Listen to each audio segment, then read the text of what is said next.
Ini acara apa, Miss? Miss.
Selamat siang Bapak Ibu.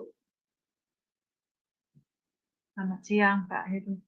Selamat Selamat siang Pak Heru. Ye, suara tiang bisa didengar dengan jelas Bapak Ibu. Ye. Bisa Pak Heru. Dengan jelas. Ye. Recording in progress. Baik Ibu Bapak, sebelum kita kita masih menunggu kehadiran peserta. Mungkin untuk kegiatan kita pada hari ini terkait bimbingan teknis pengimbasan sekolah penggerak dalam penguatan literasi numerasi, khususnya untuk jenjang SMA dan SLB ya. Ini ada 45 sekolah yang diundang. Jadi seharusnya yang hadir keseluruhan adalah 135.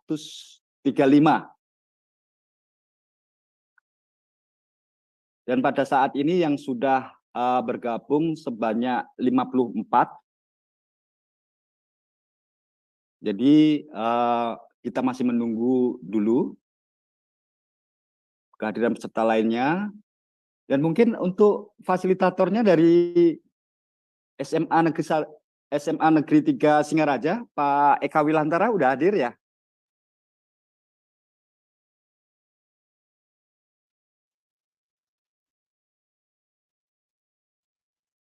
Pak Eka Wilantara dengan Bapak Dewa Made Yuda Andika dari SMA Negeri 4 Denpasar.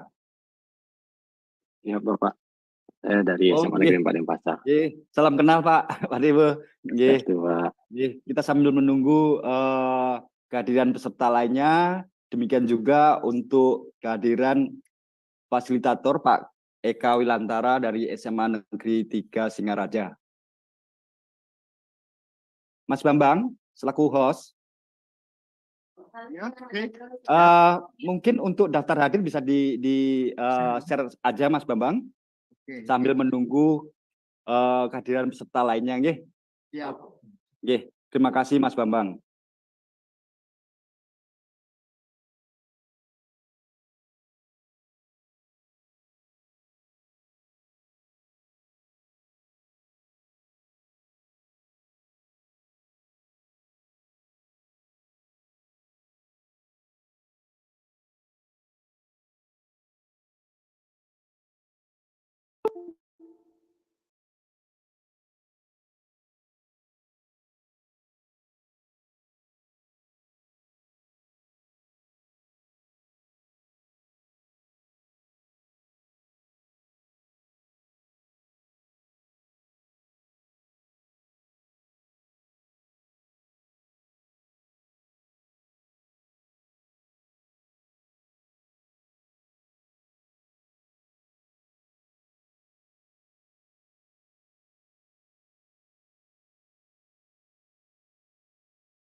Silakan Bapak Ibu untuk mengisi daftar hadir yang sudah di-share di kolom chat sambil menunggu kehadiran peserta lainnya.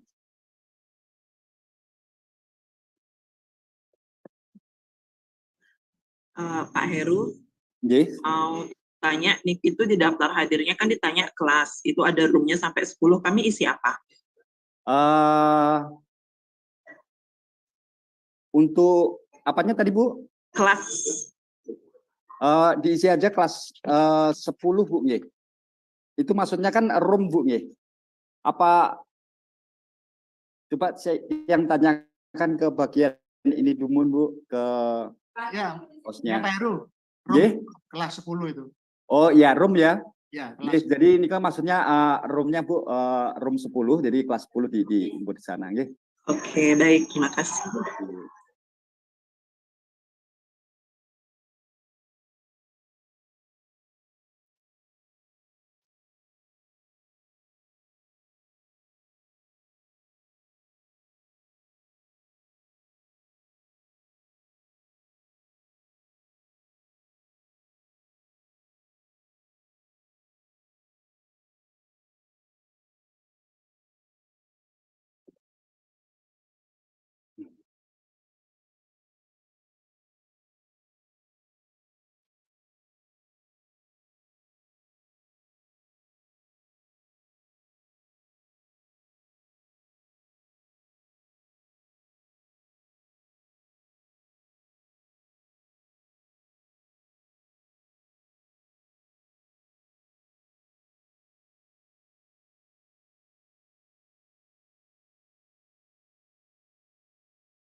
Selamat siang, Pak Eka Wilantara, kelihatannya sudah join ya,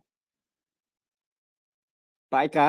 Selamat siang Pak Heru. Selamat siang. Nggih, Pak Eka, jadi kalau sesuai jadwal niki kan jam 1 dan niki peserta baru hadir 74 niki. Jadi masih sekitar 60% niki. Jadi kita tunggu aja Pak Eka nggih. Oke, silakan dah Pak Heru. Nggih. Mohon informasi Pak Eka terkait materi itu kan ada 2. Yang pertama terkait penguatan intervensi nike Pak Eka yang menyampaikan nggih. Oke, Pak Heru, penguatannya. Yang berbagi praktek baik nanti Pak Dewonya. Yang juga mungkin nyampaikan sedikit untuk berbagi praktek banyak Pak Heru. Nggih. Ya sama-sama lah nanti sering-sering. Oh, Kenten, berarti kolaborasi langsung. Nggih. Nggih. Nggih. Nggih, terima kasih Pak Eka. Iya, terima kasih Pak Heru.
Bapak Ibu, sebelum sambil menunggu kehadiran peserta lainnya, mungkin saya mau mengecek kehadiran peserta masing-masing ya. Untuk peserta dari SMA 2 Singaraja sudah hadir? SMA 2 Singaraja?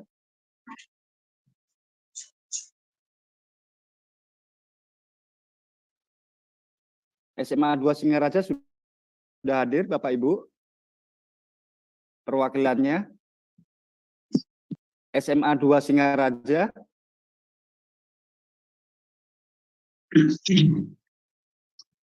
Belum hadir ya? Kemudian SMA 2 Tejakula Hadir. hadir. SMA Negeri 1 Jekulo.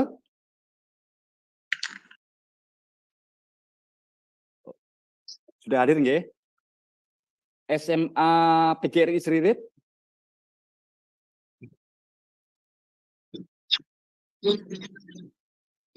Belum hadir ya, SMA PGRI Seririt.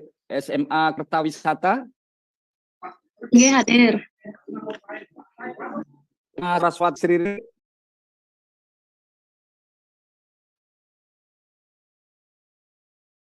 Ya. SMA 1 Sawan. Siap hadir. Hadir. Ya, terima kasih Bu. SMA 1 Kubu Tambahan. Hadir. Siap hadir. SMA Karya Wisata. Siap hadir. Hadir Siap nggih. hadir. SMA 1 Sukusade. Hadir. Sampun hadir nggih. Udah 3 orang Bu nggih. Nggih. Nggih, 2, Pak. Bu. SMA Taruna Mandara. Hadir, Pak. Nggih, terima kasih Bu. SMA Wirabakti. Hadir, Pak. Hadir. SMA 2 Busung Biu. Siap hadir. Hadir, Pak. SMA 1 Banjar. Siap hadir. Siap hadir, Pak. Nggih. SMA 2 Banjar. Belum ada ya. SMA 1 Abian Semal. Siap. Hadir Pak, hadir. Nggih, terima kasih. SMA 2 Kuta Utara. Siap hadir, hadir. Hadir, Baik. Pak. SMA 2 Abian Semal. Hadir Pak Heru. Nggih. SMA 2 Kuta. Nggih hadir, Pak. Nggih. SMA Negeri 1 Kuta. Siap hadir, Pak. Nggih, terima kasih. SMA Taman Rama Jimbaran. Hadir, Pak. SMA Widyat Mika.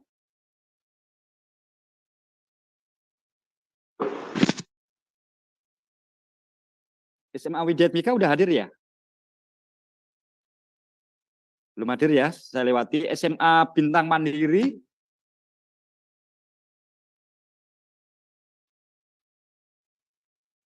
Belum hadir juga. SMA Dwi Jendra Bualu. Belum hadir juga ya.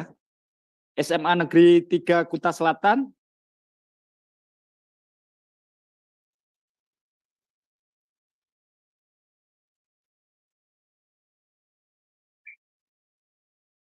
SMA High Scoop Indonesia Bali.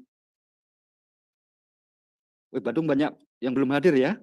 SMA Ngurah Rai, Kuta Utara. Hadir, Pak. Hadir. SMA Negeri 1 Dawan. Lungkung. Belum hadir ya. SMA Negeri 1 Banjarangkan.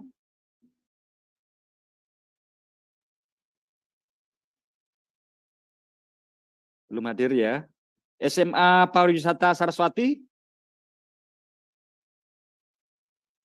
Tidak hadir juga. SMA 3 Denpasar. Belum hadir. SMA Tunas Daud.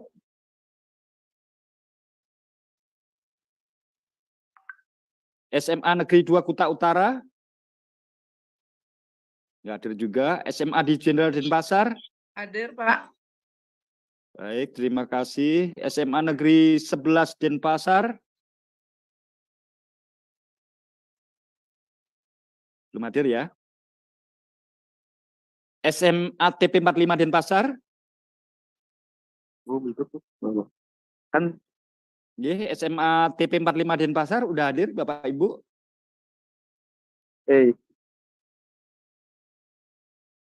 Belum hadir ya. SMA Saraswati Denpasar. Hadir, Pak. Hadir. SMA PGRI 4 Denpasar.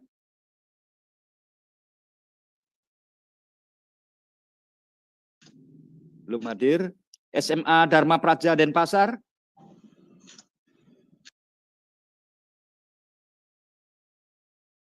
Kemudian SLB Negeri 1 Bangli. Hadir Pak, hadir. Hadir, hadir Pak. Hadir Iya, bertiga. Oh siap, terima kasih Bapak Iya, SLB iya, Negeri 1 Gianyar. Hadir, Pak.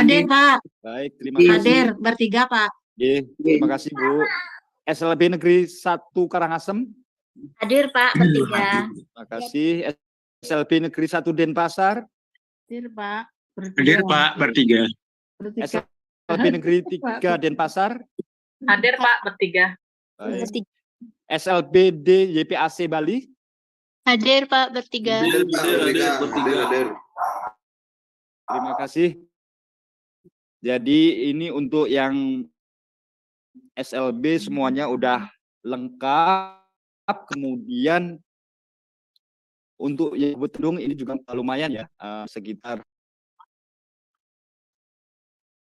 5 sekolah yang hadir nih. Baik, Bapak Ibu, Pak Eka, Pak Debe. Oke, Pak Heru. Oke, Pak Eka, mungkin ini udah 87 partisipan yang bergabung di kegiatan kita. Jadi kelihatannya kalau kita menunggu sampai benar-benar semua terkumpul, rasanya nanti waktunya yang ini ya habis nanti begitu. Jadi mungkin kita bisa mulai saja kegiatan ini, Pak Eka. Nggih. Mungkin untuk Bu Sueldina udah hadir ya, Bu Sueldina, BP dari Mas Bambang. Mas Bambang, untuk Bu Dina ada join apa belum? Masih OTW Pak Heru. Oh begitu. Nggih. Soalnya informasinya tadi kondisinya sakit, jadi tidak apa istilahnya ya, kemungkinan tidak bisa bergabung begitu tadi Mas Bambang. Jadi mungkin kalau tidak meskipun tidak hadir, mungkin bisa nanti saya mewakili sebentar terkait apa yang perlu disampaikan oleh Widya Prada gitu.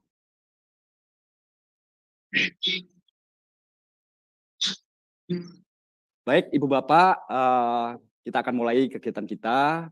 Mohon perhatiannya. Bapak Ibu peserta kegiatan BIMTEK Pengimbasan Sekolah Penggerak dalam penguatan literasi numerasi jenjang SMA dan SLB di Provinsi Bali yang kami hormati. Kita akan mulai kegiatan kita pada siang hari ini.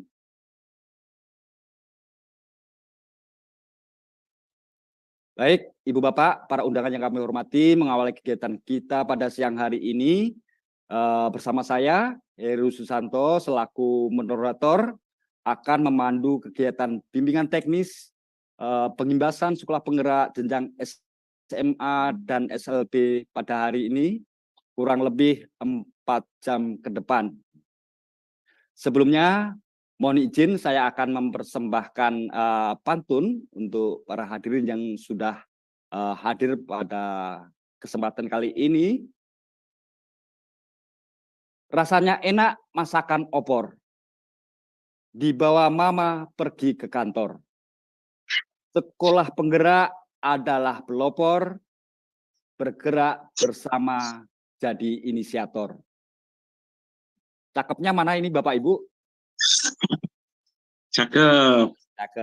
Cakep. Lagi satu. Bergugus gumpalan awan, warnanya putih berjumlah 8. Cakep. Sekolah penggerak indah menawan, tempat siswa meniti masa depan. Cakep. Baik, terima kasih Bapak Ibu. Kembali saya mohon izin untuk menyampaikan rundown kegiatan ya sebagai berikut. Yang pertama, kita akan mendengarkan lagu Indonesia Raya. Dan yang kedua, doa yang akan dipandu oleh saya sendiri. Kemudian yang ketiga, pengantar kegiatan oleh pendamping akademis. Hal ini nanti akan sebenarnya akan disampaikan oleh Widya Prada BPMP Provinsi Bali, Ibu Sueldina Krisniwana, untuk yang kegiatan pada saat ini, karena beliau tidak bisa hadir di tengah-tengah kegiatan ini, maka nanti saya akan menyampaikan beberapa poin terkait kegiatan kita pada siang hari ini. Dan untuk paparan materi, itu ada 2. Yang pertama, penguatan 5 intervensi sekolah penggerak. Itu 2 JP ya, yang nantinya akan disampaikan oleh Pak Eka Wilantara atau dengan Pak Dewa ya. Kemudian materi yang kedua, berbagi praktik baik 5 intervensi sekolah penggerak. Dan yang terakhir adalah penutup. Demikian Bapak Ibu, rundown kegiatan kita pada siang hari ini. Kita akan masuki acara pembukaannya. Sebelumnya kita awali dengan Om Swastiastu. Assalamualaikum warahmatullahi wabarakatuh. Salam, Namo Buddhaya, Rahayu, salam sehat bagi kita semua. Yang kami hormati pendamping akademis, Ibu Suheldina Kristinana Widyaprada, BPMD Provinsi Bali. Yang kami hormati pula Bapak-Bapak fasilitator dari Sekolah Penggerak, Bapak Dr. Iputu Eka Wilantara MPD. Beliau merupakan Kepala Sekolah SMA Negeri 3 Singaraja yang merupakan program Sekolah Penggerak angkatan pertama ya dari Kabupaten Buleleng. Kemudian Bapak Dewa Made Yuda Andika. Mohon maaf, ini Bapak Kepala Sekolah SMA Negeri 4 Denpasar nggih Pak nggih. Saya Wakasek Kurikulum Pak, maaf. Oh, Wakasek Kurikulum nggih, mohon maaf Pak. Nggih. Jadi Pak Dewa Made Yuda Andika merupakan Wakasek Kurikulum dari SMA Negeri 4 Denpasar. Dan tidak ketinggalan pula Bapak Ibu peserta kegiatan bimbingan teknis pengimbasan sekolah penggerak dalam penguatan literasi numerasi kepada sekolah sasaran pengimbasan jenjang SMA dan jenjang SLB di Provinsi Bali. Dan salam sehat bagi kita semua. Pertama-tama marilah kita panjatkan puji syukur kepada Ida Sang Yang Widiwasa, Tuhan Yang Maha Esa, karena atas berkat rahmat-Nya lah hari ini Kamis 10 Agustus 2023 kita dapat bertemu di dalam kegiatan bimbingan teknis pengimbasan sekolah penggerak dalam penguatan literasi numerasi melalui media daring ini.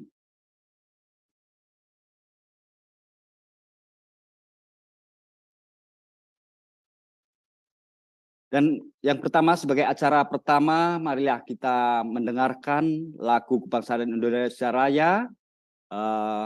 Para hadirin dimohon untuk duduk tegak. Dan untuk itu kami mohon kepada host untuk menyiapkannya. Dipersilahkan.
Selanjutnya, marilah kita menundukkan kepala sejenak untuk memohon keselamatan, kesehatan, dan kelancaran kegiatan kita pada siang hari ini. Berdoa sesuai dengan agama dan kepercayaan masing-masing. Berdoa dimulai.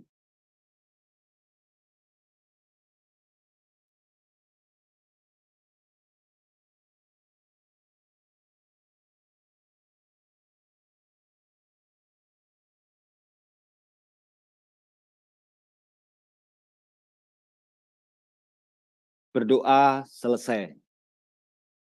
Dan acara yang ketiga, yaitu pengantar dari pendamping akademis yang nanti akan saya mewakili ya, mewakili Ibu Sueldina. Baik, Bapak Ibu, sebagai pengantar dari pembimbing akademis, saya mewakili Ibu Sueldina. Jadi kegiatan bimbingan teknis terkait pengimbasan sekolah penggerak dalam penguatan literasi numerasi ini kepada sekolah sasaran pengimbasan ini merupakan tindak lanjut dari kegiatan yang diadakan di Hotel Plago yang dilaksanakan pada bulan Juli yang lalu, tepatnya tanggal 11 sampai dengan 13 Juli. Dan kegiatan tersebut, nama kegiatannya yaitu workshop pemetaan mutu, analisis delta nilai rapor pendidikan, dan penyusunan strategi peningkatan skor rapor program sekolah penggerak. Yang pesertanya merupakan sekolah-sekolah penggerak di Provinsi Bali, angkatan pertama dan angkatan kedua. Ya, jadi untuk angkatan pertama itu ada Kota Denpasar dan Kabupaten Buleleng, dan angkatan keduanya Kabupaten Badung dan Kabupaten Klungkung. Dan dalam kegiatan workshop tersebut, sekolah penggerak, jadi output dari kegiatan workshop yang di Hotel Plago tersebut, jadi sekolah penggerak berkewajiban untuk melaksanakan pengimbasan implementasi 5 intervensi sekolah penggerak dan berbagi praktek baik pada sekolah lainnya. Jadi Bapak Ibu, ini merupakan rangkaian kegiatan dari kegiatan workshop sekolah penggerak. Jadi melalui kegiatan ini diharapkan sekolah-sekolah sasaran bisa memperoleh wawasan terkait bagaimana menguatkan 5 intervensi sekolah penggerak di sekolah masing-masing. Demikian juga praktik-praktik baik yang nanti akan disampaikan oleh narasumber-narasumber hebat kita. Baik, Bapak Ibu, itu mungkin sekilas yang gambaran dari latar belakang kegiatan BIMTEK kita pada sini, dan kita akan masuk pada rangkaian acara selanjutnya,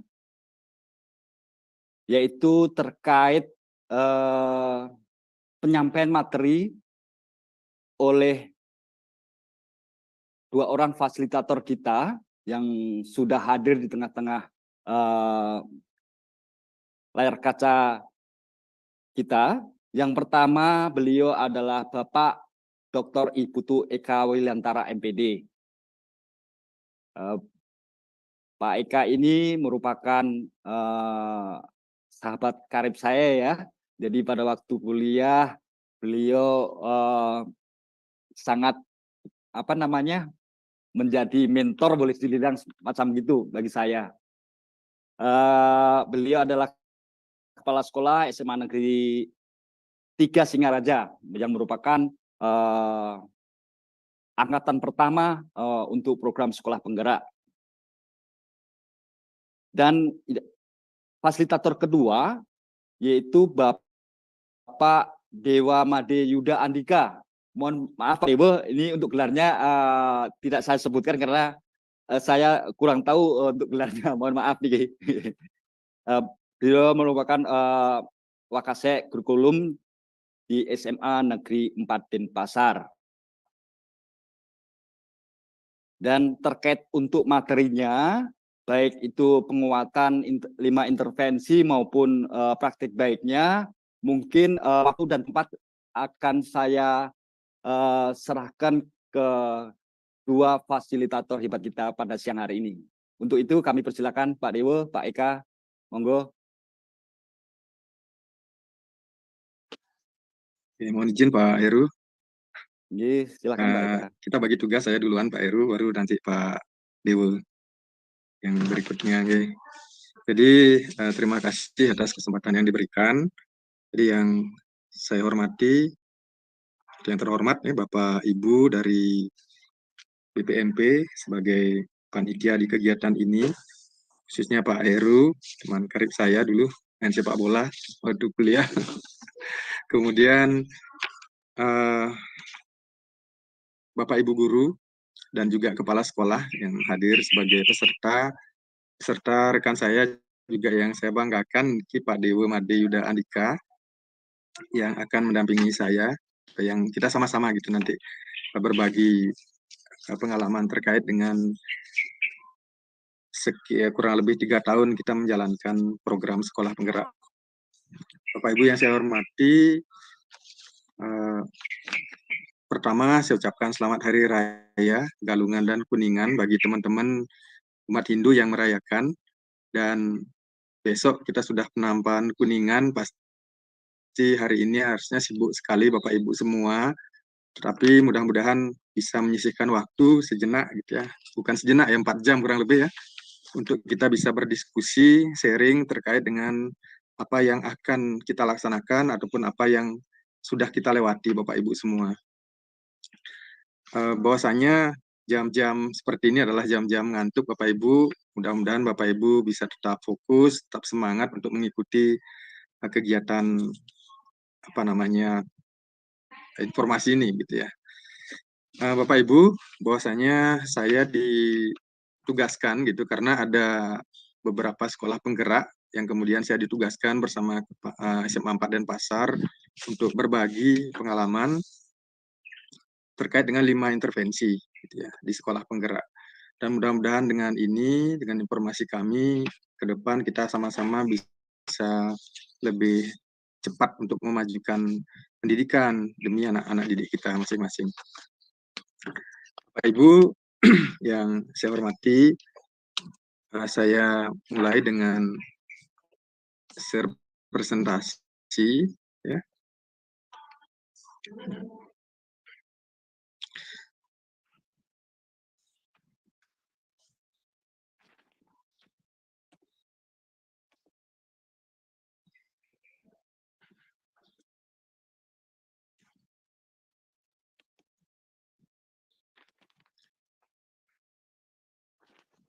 Bisa dilihat Bapak Ibu ya? Bisa? Bisa Pak, bisa. Bisa Pak Eka. Nah, ini sekilas tentang biodata saya Bapak Ibu. Sekarang saya bertugas, seperti yang sampaikan Pak Heru, di SMA Negeri 3 Singaraja. Yang sebelumnya juga saya bertugas di Busumbiu, kemudian juga di SMA Negeri 1 Singaraja. Dan mudah-mudahan dengan ini kita bisa lebih dekat, kenal bersama dengan Bapak Ibu semua yang hadir di sini. Karena tadi disebutkan di absensi, banyak sekali sebenarnya rekan-rekan saya yang disebutkan tadi yang juga membantu aktivitas kami di dalam implementasi sekolah penggerak. Dan saya yakin juga teman-teman di masing-masing sekolah memiliki keunggulan ataupun kelebihan yang bisa kita bagi bersama nanti. Sehingga informasinya mungkin bisa tidak satu arah gitu, tetapi kita bisa 2 arah, masing-masing berbagi pengalaman. Nah, berikut akan saya sampaikan secara umum tentang program sekolah penggerak ini.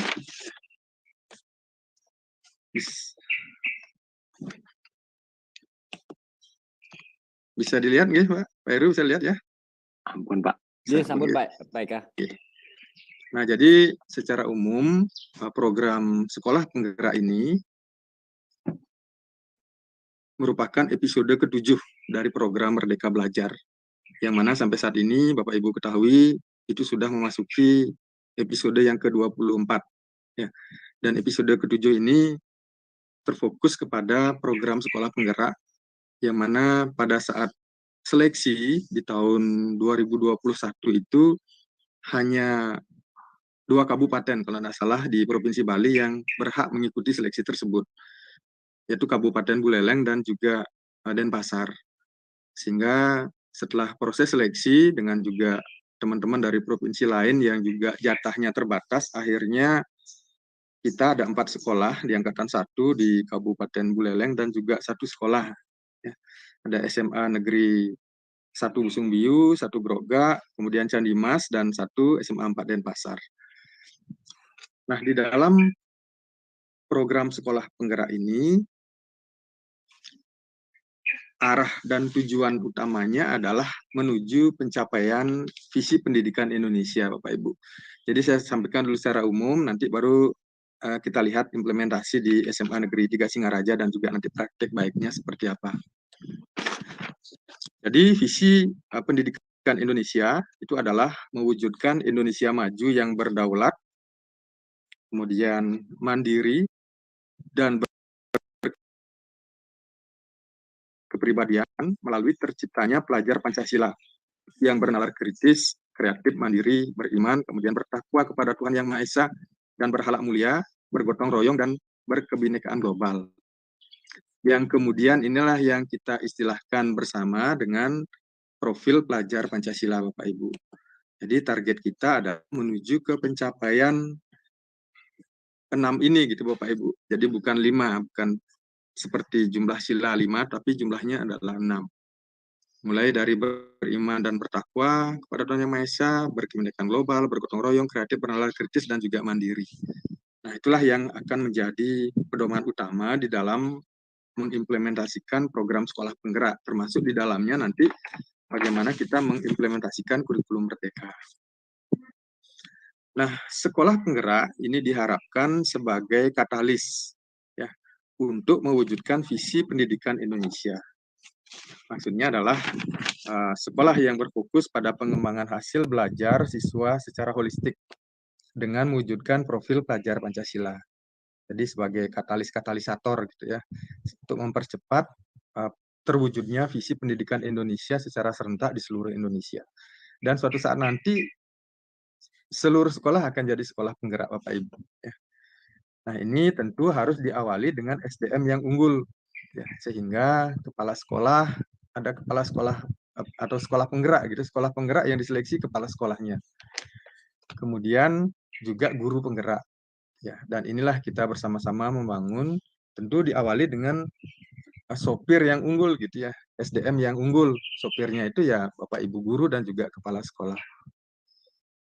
Nah, gambaran akhir sekolah penggerak itu secara umum dari hasil belajar diharapkan tercapainya di atas level yang diharapkan. Ya. Kemudian lingkungan belajar yang seharusnya nyaman, aman, kemudian inklusif dan juga menyenangkan. Dan ini tantangan tersendiri buat kami di SMA Negeri 3 Singaraja, karena lingkungan SMA Negeri 3 Singaraja sangatlah heterogen, ya. Ada yang dari perkotaan, ada juga yang dari pedesaan gitu ya. Tingkat ekonomi juga bervariasi. Dan ini menjadi tantangan sendiri buat kami di SMA Negeri 3 Singaraja. Nah, kemudian pembelajaran berpusat pada murid. Ya. Sudah jelas. Kemudian refleksi diri dan pengimbasan ini melalui perencanaan program dan juga anggaran yang berbasis refleksi diri. Kemudian refleksi guru dan perbaikan pembelajaran yang terjadi, kemudian sekolah melakukan pengimbasan. Nah, ini gambaran akhir sekolah penggerak Bapak Ibu secara umum. Ya. Nah, program sekolah penggerak itu dinyatakan merupakan penyempurnaan program transformasi sekolah sebelumnya. Jadi di sini ada program kolaborasi antara Kemdikbud dengan pemerintah daerah, di mana komitmen Pemda itu menjadi kunci utama Bapak Ibu. Ya. Jadi harus ada kesejajaran tujuan baik Pemda, kemudian dari sekolah, gitu ya, kemudian dari Kementerian Dinas Pendidikan. Kemudian berikutnya intervensi dilakukan secara holistik. Itu dimulai dari SDM sekolah, kemudian pembelajaran, perencanaan, kemudian digitalisasi dan juga pendampingan oleh pemerintah daerah. Yang berikutnya memiliki ruang lingkup yang mencakup seluruh kondisi sekolah. Jadi tidak hanya sekolah unggulan saja, baik negeri ataupun swasta. Dan pendampingan dilakukan selama 3 tahun ajaran. Sekolah melanjutkan upaya transformasi secara mandiri. Jadi kami di Sekolah Penggerak Angkatan Pertama sudah akan segera handover Bapak Ibu, artinya pelimpahan tanggung jawab tidak lagi di PGP tetapi di Dinas Pendidikan Provinsi Bali untuk kami di SMA. Kemudian program dilakukan terintegrasi dengan ekosistem hingga seluruh sekolah di Indonesia menjadi sekolah penggerak. Jadi suatu saat nanti seluruh sekolah ya, akan menjadi sekolah penggerak, dan saya optimis teman-teman yang hadir di sini pastilah memiliki semangat untuk bisa memajukan sekolah masing-masing ya, dan secara beriringan melaksanakan program-program dari kementerian atau program-program yang disanakan oleh sekolah penggerak.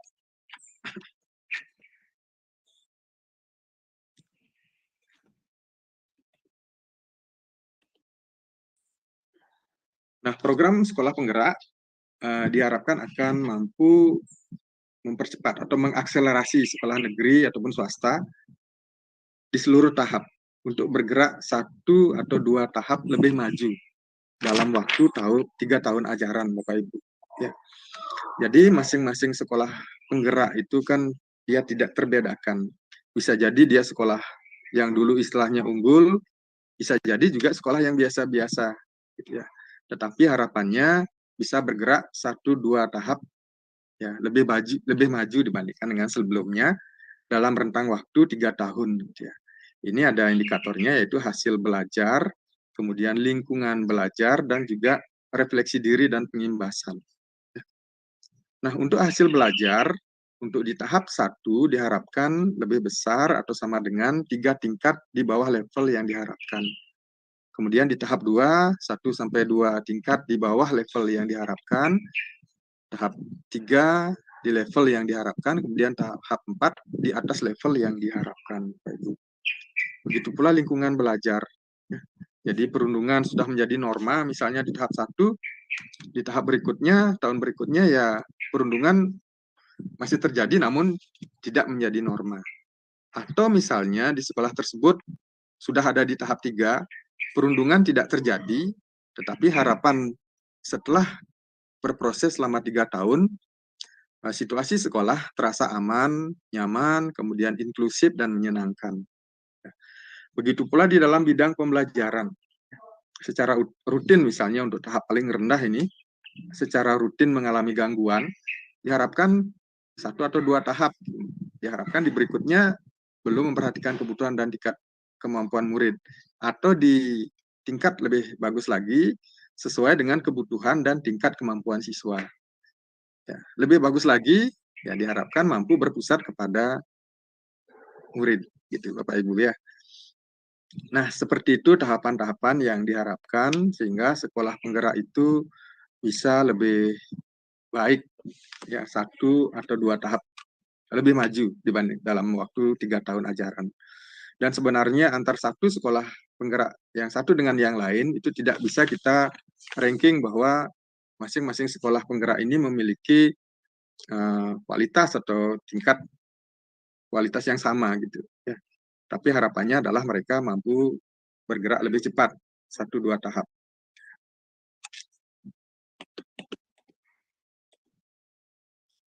Nah, siapa saja sih yang menjadi sekolah penggerak? Di pihak kementerian sudah memberikan keleluasaan kepada seluruh sekolah yang mana kabupatennya menjadi tempat sasaran, Bapak Ibu. Dan tentu dengan persyaratan khusus lagi, misalnya masa kerja gitu ya, dari kepala sekolah yang tersisa tidak kurang dari 3 tahun misalnya gitu. Nah, kemarin sewaktu seleksi untuk kepala sekolah itu diseleksi mengenai profil, isian EC gitu, terkait dengan apa-apa yang sudah dilakukan di sekolah, kemudian bagaimana kira-kira visi dari kepala sekolah. Nah, setelah lulus baru masuk ke sesi wawancara. gitu ya. Kemudian ada tes juga, yang angkatan 1 ada tes semacam tes skolastik gitu ya. Seperti ya tes skolastik gitu ya. Jadi sangat kompleks tesnya. Nah, setelah melewati tes mengajar juga kita lewati. Nah, setelah itu ya diumumkan baru kita menjadi sekolah penggerak gitu ya, setelah kepala sekolahnya lulus seleksi tersebut. Dan sekolah-sekolah penggerak ini bukanlah sekolah unggulan, ya, tidak mengubah input, artinya pada saat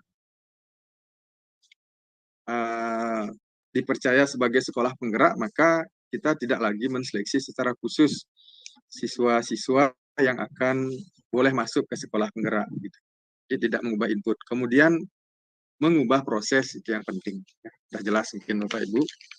Dan juga tujuannya adalah untuk meningkatkan kapasitas SDM. Dan yang di bawah ini saya sampaikan tadi bahwa ke depannya semua sekolah haruslah menjadi sekolah penggerak. Lalu kapan gitu ya? Sebentar ada tahapan-tahapan berikutnya Bapak Ibu, karena memang kuota yang sangat terbatas untuk sekolah penggerak ini. Nah, program sekolah penggerak terdiri dari 5 intervensi yang saling terkait dan tidak bisa dipisahkan, Bapak Ibu. Ya. Jadi kalau dilihat kalau ini rumah, di bagian atap itu adalah profil pelajar Pancasila. Atau muara akhir adalah ke pencapaian profil pelajar Pancasila. Nah, intervensi yang dimaksud adalah pertama, itu penguatan SDM sekolah, jadi penguatan kepala sekolah, kemudian pengawas sekolah atau penilik, ya, dan juga guru melalui program pelatihan dan pendampingan secara intensif, coaching one to one, ya, dengan pelatih ahli yang disediakan oleh Kemendikbud. Kemudian berikutnya adalah pembelajaran dengan paradigma baru, pembelajaran yang berorientasi pada penguatan kompetensi dan pengembangan karakter yang sesuai dengan nilai-nilai Pancasila melalui kegiatan pembelajaran di dalam dan di luar kelas. Ya, nanti coba juga saya akan tayangkan Bapak Ibu apa yang kami lakukan terkait dengan pembelajaran dengan paradigma baru. Kemudian perencanaan berbasis data. Ya. Jadi manajemen berbasis sekolah di sini perencanaan berdasarkan refleksi diri satuan pendidikan, ya, dari rapot pendidikan itu. Kemudian digitalisasi sekolah.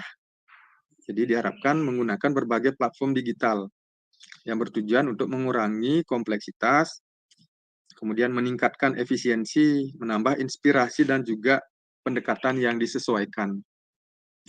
Sebenarnya di PMM itu sudah sangat lengkap sekali Bapak Ibu terkait dengan pembelajaran paradigma baru Bapak Ibu. Dan juga ada kaitan dengan digitalisasi sekolah. Dan berikutnya adalah pendampingan konsultatif dan asimetris. Dan pendampingan ini merupakan program kemitraan antara Kemdikbud, kemudian pemerintah daerah, di mana Kemdikbud memberikan pendampingan implementasi sekolah penggerak Bapak Ibu. Di sana ada pelatih ahli yang secara intensif mendampingi sekolah-sekolah penggerak. Nah, kita lihat satu persatu Bapak Ibu untuk pendampingan yang pertama ya, pendampingan konsultatif dan asimetris. Jadi seperti tadi adalah program kemitraan. Jadi Kemendikbud melalui UPT di masing-masing provinsi akan memberikan pendampingan bagi Pemda provinsi dan kabupaten dalam perencanaan program sekolah penggerak. Kemudian UPT Kemendikbud di masing-masing provinsi akan memberikan pendampingan Pemda selama implementasi sekolah penggerak, seperti fasilitasi Pemda dalam sosialisasi terhadap pihak-pihak yang dibutuhkan hingga mencarikan solusi terhadap kendala di lapangan. Nah, untuk penguatan SDM sekolah, di sini dijabarkan Bapak Ibu secara umum, dan mungkin masing-masing sekolah punya kreativitas tersendiri untuk penguatan SDM Bapak Ibu. Nah, tapi dari slide kementerian ini, bahwa untuk pelatihan kepala sekolah, pengawas sekolah, dan penilik dan juga guru, ini melalui pelatihan implementasi pembelajaran dengan paradigma baru. Kemudian pelatihan kepemimpinan pembelajaran. Kemudian pendampingan untuk kepala sekolah itu melalui IHT, kemudian lokakarya, ada komunitas belajar, kemudian ada program pendampingan atau coaching, Bapak Ibu. Ya. Kemudian implementasi teknologi melalui literasi teknologi, platform guru, profil dan pengembangan kompetensi, kemudian platform guru untuk pembelajaran, platform sumber daya sekolah, dan platform raport pendidikan. Ya. Dan selama kegiatan ini kita memang didampingi oleh pelatih ahli Bapak Ibu yang secara rutin setiap bulan ada kegiatan PMO Bapak Ibu.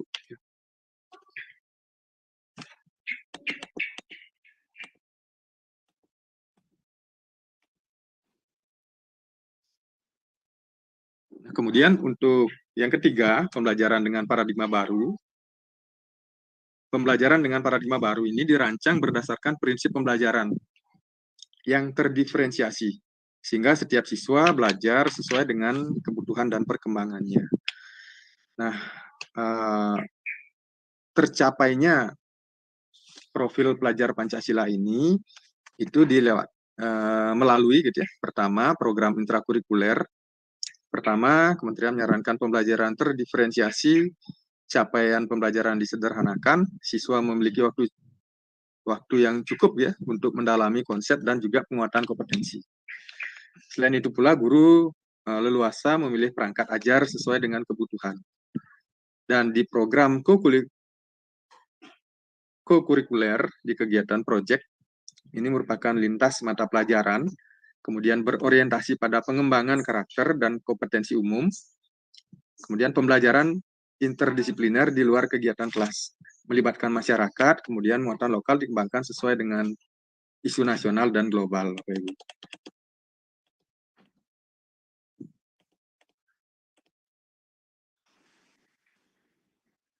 Nah, kemudian untuk perencanaan berbasis data di manajemen berbasis sekolah, di sini berdasarkan refleksi diri satuan pendidikan, Bapak Ibu.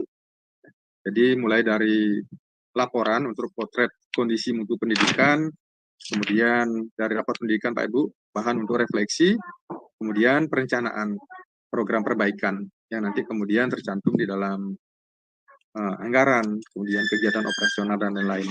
Dan tentu ini didampingi oleh pelatih ahli ataupun juga pengawas dan lain-lain. Ya.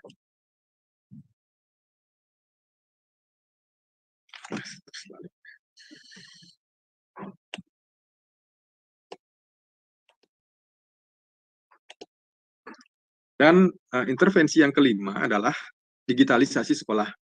Jadi diharapkan sekolah menggunakan berbagai platform digital. Tujuan utamanya adalah mengurangi kompleksitas. Jangan sampai dengan platform ini guru-guru malah bertambah beban gitu ya, merasa lebih ribet gitu ya. Karena tujuannya adalah untuk mengurangi kompleksitas, meningkatkan efisiensi, menambah inspirasi, dan pendekatan yang customized. Jadi digitalisasi sekolah yang dilakukan di sekolah itu untuk membuat nyaman gitu ya, membuat lebih akurat, lebih cepat, lebih efisien dalam pencapaian tujuan gitu ya, khususnya di pembelajaran.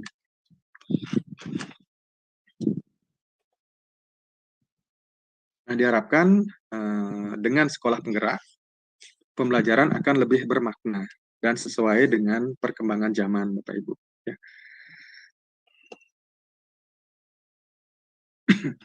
Nah, program sekolah penggerak juga diharapkan mampu meningkatkan mutu pendidikan di daerah, Bapak Ibu, karena dari 3 komponen ini itu diharapkan mampu mempercepat mutu pendidikan daerah, kemudian memberikan efek multiplier dari sekolah penggerak ke sekolah lainnya, kemudian juga menjadi daerah tujuan, ya, rujukan praktek baik dalam pengembangan sekolah penggerak.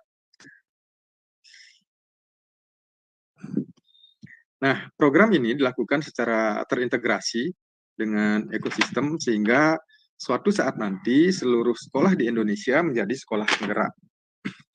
Jadi dimulai dari tahun ajaran 2021-2022. Ada 2.500 sekolah penggerak. Itu terseleksi dari kurang lebih 15.000 sekolah, Bapak Ibu. Nah, kemudian di angkatan kedua ya, menyasar ke seluruh provinsi. Itu diharap ada 10.000 sekolah penggerak Bapak Ibu, menyasar 250 kabupaten kota. Ya.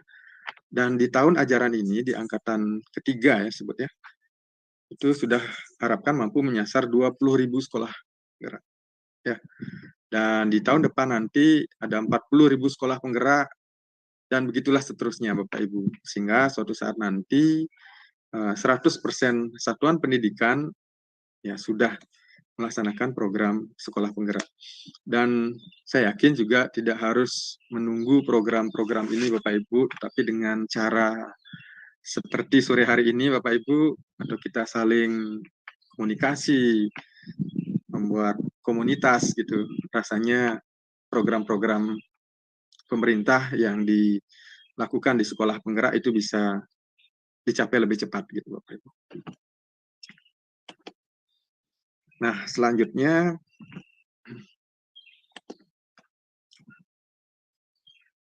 bisa dilanjutkan Bapak Ibu.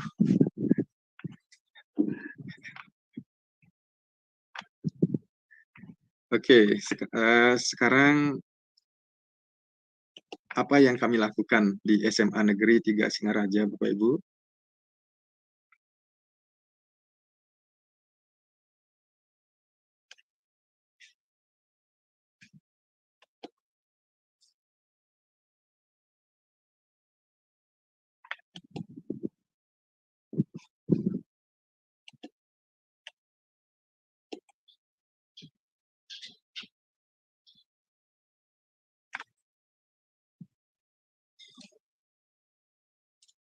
Bapak Ibu bisa dilihat untuk yang paparan yang kedua Bapak Ibu.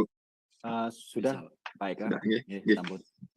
Baik, saya lanjutkan lagi. Jadi apa yang kami lakukan di SMA Negeri 3 Singaraja, ini ada dokumentasi Bapak Ibu, dan juga sebenarnya ada video tapi khawatir saya yang lag gininya bisa untuk ditayangkan di sini, sehingga beberapa video harus saya convert ke gambar ya. Dan beberapa hal saya lisankan Bapak Ibu, tidak semuanya terdeskripsikan dalam bentuk gambar. Nah, apa yang kami lakukan di SMA Negeri 3 Singaraja? Yang pertama adalah pada saat kebetulan di awal kami mengimplementasikan program sekolah penggerak di SMA Negeri 3 Singaraja, itu bertepatan dengan pertama kali bertugas di SMA Negeri 3 gitu pas mutasi ke SMA 3. Sehingga pada saat itu kita coba review visi sekolah bersama warga sekolah. Jadi dalam suatu kesempatan pada saat tanggal 17 Agustus gitu, bertepatan 17 Agustus tahun 2021, atas dasar kesepakatan daripada seluruh warga sekolah dan juga komite dan juga perwakilan siswa, akhirnya visi SMA Negeri 3 Singaraja kita revisi. Kita sesuaikan dengan program-program yang dicanangkan terkait dengan sekolah penggerak. Sehingga visi sekolah kami jadi pertama sehat, cerdas, dan berkarakter Pancasila. Ya. Nah, sehat pada saat itu kami jadi fokus karena sedang maraknya COVID-19, pandemi COVID-19. Kemudian siswa kami juga harus cerdas dan tentu berkarakter Pancasila, seperti apa yang menjadi poin utama di dalam profil pelajar Pancasila tersebut. Nah, yang berikutnya kami mencoba membangun sekolah gitu ya, sekolah virtual di web SMA Negeri 3 Singaraja gitu.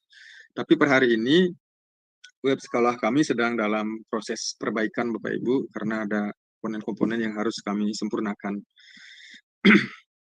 Nah, web ini kita juga launching pada tanggal 17 Agustus gitu ya, tahun 2021. Dan ini kita kerjakan juga dalam waktu cepat bersama teman-teman, dan di awal juga kami membentuk tim yang kami sebut dengan tim Mutiara, tim manajemen untuk publikasi dan juga teknologi informasi SMA Negeri 3 Singaraja. Dan inilah yang kemudian membawa kita bersama-sama untuk mempercepat digitalisasi di sekolah. Yang pada saat itu di dikomandani oleh Pak Mahendra gitu ya. Pak Mahendra mungkin hadir di sini sekarang gitu ya.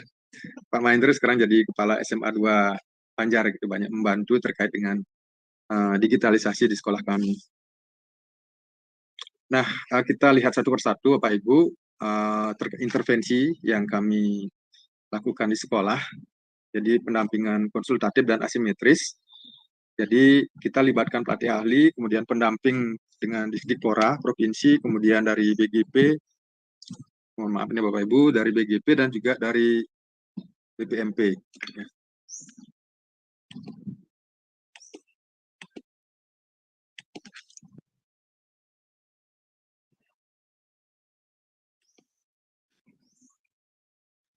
Nah, kemudian untuk penguatan SDM di SMA Negeri 3 Singaraja, kami lakukan dalam bentuk kegiatan pelatihan.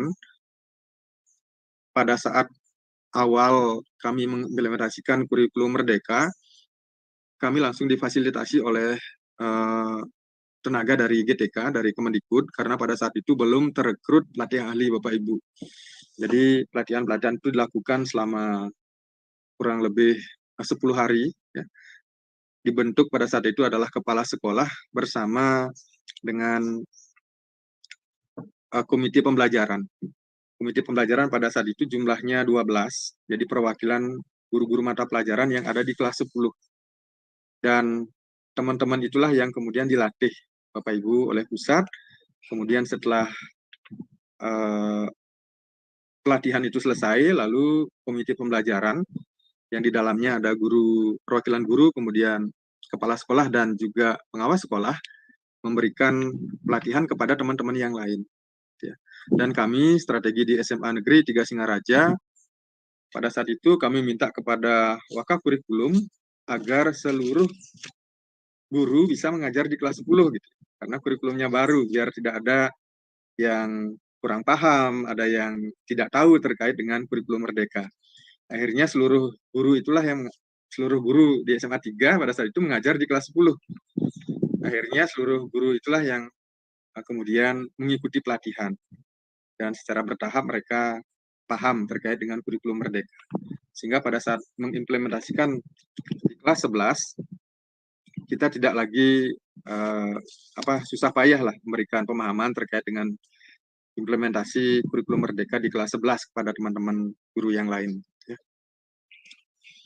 Nah, pendampingan untuk kepala sekolah, guru, dan siswa itu melalui kegiatan IHT tadi, kemudian ada FGD, ada PMO, kemudian ada Loka Karya. Loka Karya ini kita bersama dengan sekolah-sekolah yang lain yang juga sekolah penggerak, baik dari PAUD, kemudian SD maupun SMP, kita bergabung gitu ya, di dalam suatu tempat untuk melaksanakan kegiatan Loka Karya. Nah, salah satunya adalah berbagi praktek baik. Kita berbagi pengalaman di masing-masing, dan banyak hal yang kita dapatkan dari teman-teman, baik dari PAUD, SD, maupun juga SMP. Kemudian kita juga membentuk komunitas belajar, komunitas praktisi. Kemudian ada coaching juga, ya. Kita juga mengundang Bapak Ibu narasumber bagi siswa, ya, terutama di dalam pelaksanaan proyek. Ini yang nanti kami sampaikan di bagian akhir gitu ya, untuk best practice. Kemudian di implementasi teknologi, kami juga mengembangkan perpustakaan digital, ya. Kemudian PMM juga kita kuatkan Bapak Ibu. Dan dalam suatu waktu kadang kita tanda kutip agak memaksakan kepada guru, kita bekerja bersama-sama Bapak Ibu dalam suatu ruangan untuk masuk ke dalam PMM. Ya. Kemudian di platform rapor pendidikan juga kita kembangkan untuk implementasi teknologi. Nah, ini adalah beberapa kegiatan in-house training dan juga penguatan komite pembelajaran, yang mana narasumbernya bisa sampaikan tadi langsung dari pihak kementerian. Karena memang pada saat itu jumlah sekolah penggerak juga terbatas, kemudian pelatih ahli juga sedang berproses dalam seleksi. Nah, ini kegiatan in-house training. Kemudian ini adalah kegiatan PMO, Project Manager Operasional. Ini dilaksanakan 1 bulan sekali bersama pengawas, kepala sekolah, guru, dan juga pelatih ahli. apa yang PMO ini kita laksanakan secara online, Bapak Ibu. Apa yang kita bahas di sana adalah pertama apa yang sudah kita lakukan dalam bulan kemarin, kemudian apa yang akan kita programkan ke depan, apa kendala-kendala yang sudah kita lewati, dan juga apa kira-kira potensi kendala yang akan dihadapi.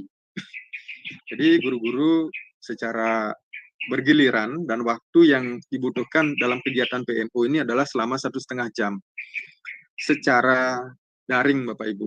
Ya, jadi dengan ini guru-guru ataupun kami juga dari kepala sekolah mengetahui kendala-kendala dari masing-masing guru ya, secara rutin kita ketahui untuk juga mencari solusi yang terbaik sehingga dalam penerapan kurikulum berikutnya kita bisa lebih lancar melaksanakan. Nah, ini adalah kegiatan FGD. Kegiatan FGD ini kita libatkan teman-teman dari staf pimpinan, kemudian dari guru penggerak juga. Ya, ini kita membahas hal-hal yang sangat urgen gitu ya, spesifik. Kemudian hasil keputusan di FGD ini kami sampaikan di rapat yang lebih luas gitu, rapat guru dan pegawai. Nah, ini ada kegiatan lokakarya, Bapak Ibu. Ya. Ini bersama teman-teman dari jenjang sekolah yang berbeda.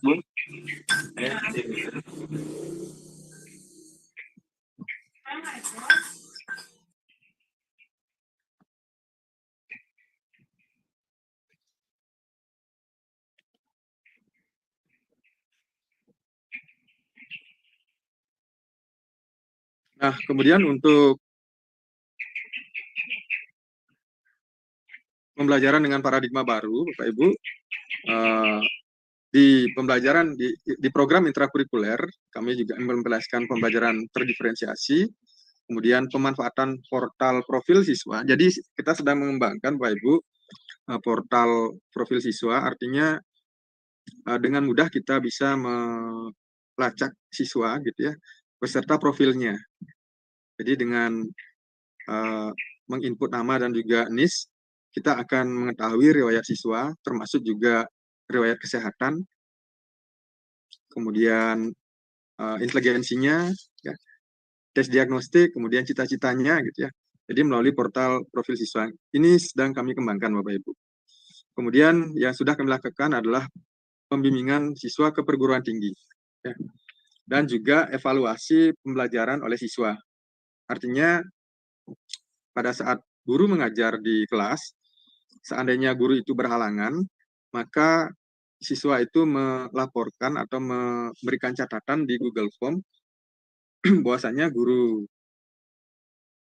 si A gitu misalnya ya, si Adi gitu misalnya, Pak Adi tidak masuk karena mengikuti kegiatan webinar gitu ya, diberikan tugas atau tidak diberikan tugas. Nah, kemudian kami rekap semuanya itu Bapak Ibu, sehingga akan kelihatan guru-guru mana yang paling sering tidak masuk kelas gitu ya. Masuk ke sekolah tetapi tidak masuk kelas, itu kelihatan di sana Bapak Ibu. Dan apa yang kami lakukan ini tidak sepihak, tapi atas dasar kesepakatan bersama guru-guru yang lain. Sehingga kita sama-sama bisa melayani secara maksimal apa yang diinginkan oleh siswa. Kemudian untuk program kurikuler di program project, untuk di kelas 10 kami mengembangkan 3 tema, kemudian di kelas 11 ada 2 tema, dan di kelas 12 ada 2 tema, Bapak Ibu. Dan masing-masing tingkat itu ada kurang lebih 180 subtema. Jadi keseluruhannya jumlahnya sekian, Bapak Ibu. Untuk di kelas 10 ada 60, Bapak Ibu, kelas 11 ada 60, dan kelas 12 ada 60. Gitu. Ya. Untuk proyek ini nanti secara spesifik kami sampaikan di bagian belakang, ya, bagian akhir.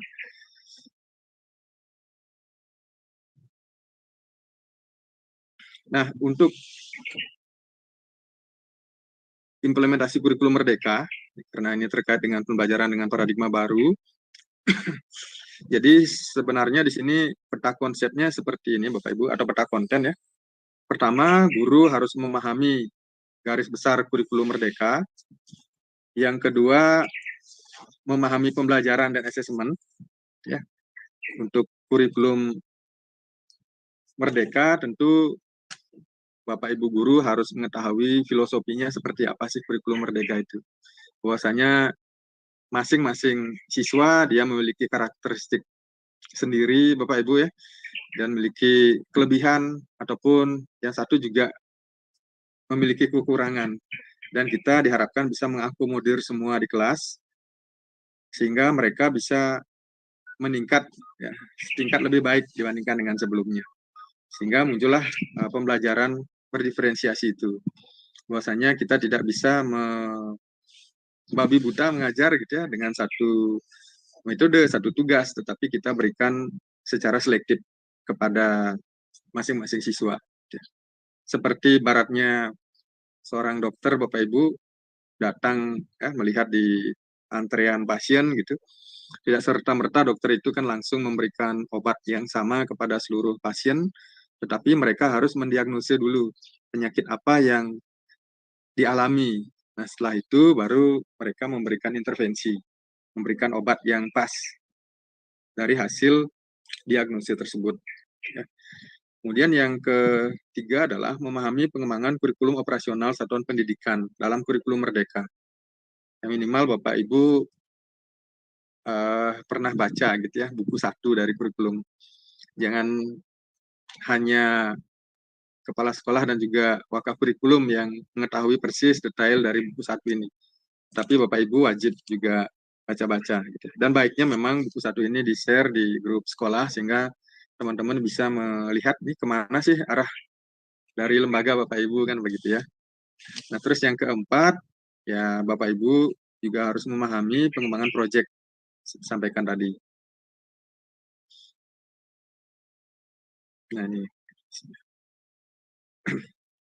Nah, ini adalah beberapa aktivitas, termasuk juga kami menyampaikan program-program sekolah penggerak kepada seluruh siswa dan juga orang tua siswa, sehingga ada sinkronisasi gitu ya. Tidak yang satu menarik yang lain, sehingga program-program sekolah penggerak ini jadi terhambat. Dan ini adalah salah satu program rutin yang kami laksanakan di sekolah untuk mensosialisasikan program. Termasuk juga kami melaksanakan tes diagnostik di awal Bapak Ibu. Ya.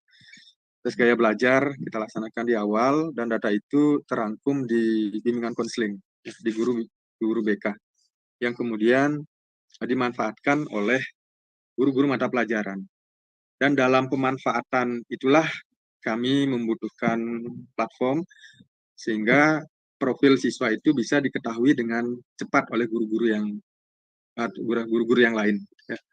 Misalnya satu siswa tidak sekolah dalam sebulan berapa kali gitu, ataupun dia melakukan pelanggaran apa saja di bulan tersebut gitu, itu bisa terdeteksi dalam platform tersebut. Nah, kemudian kami juga mengembangkan pembelajaran terdiferensiasi ya. Ini adalah salah satu guru, sebenarnya ada video ini Bapak Ibu, tapi masa kami screenshot saja videonya. Pertama, di dalam implementasi pembelajaran di kelas, guru melakukan tes diagnostik untuk mengecek kesiapan belajar siswa.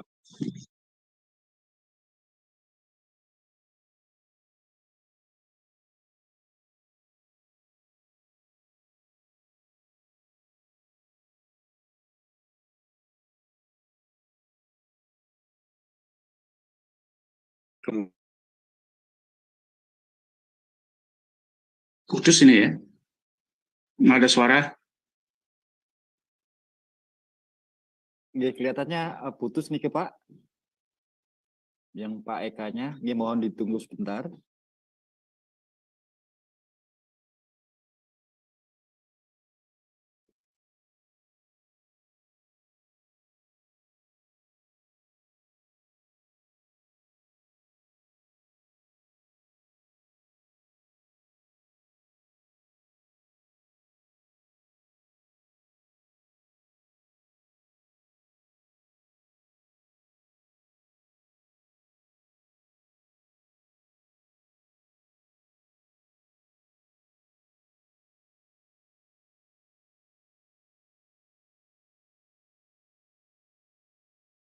Baik Bapak Ibu, sambil menunggu Pak Eka Wilantara untuk bergabung kembali, nggih.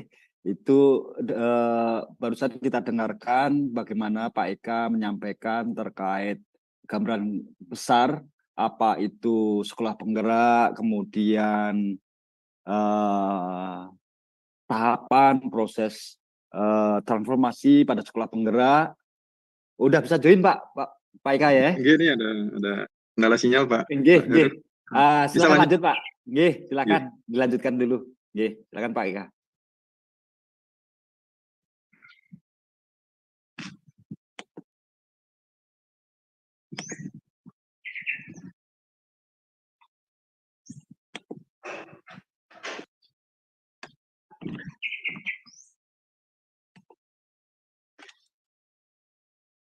Bisa Pak Heru, bisa dipantau? Bisa dilihat ya? Nggih, sampun Pak Eka. Nggih. Nah, kemudian setelah pembelajaran terdiferensiasi yang kita lakukan di kelas, baru kita melaksanakan kegiatan perancangan proyek Bapak Ibu ya. Nah, proyek mungkin nanti belakangan saya lebih detail menyampaikannya. Nah, selain itu pula kami juga melaksanakan kegiatan sosialisasi Bapak Ibu, karena di awal-awal kami menemukan kendala di dalam kegiatan pemilihan mata pelajaran ya. Kegiatan pemilihan mata pelajaran. Akhirnya kami juga menekankan kepada siswa bahwa karena di dalam pemilihan mata pelajaran itu kan variabelnya banyak sekali Bapak Ibu. Tidak hanya SDM, guru, ya, tapi juga sarana prasarana, kelas juga gitu ya. Kemudian kecukupan di dalam ruang kelas tersebut gitu ya. Kemudian apakah ada guru yang terpilih ya atau tidak gitu ya. Akhirnya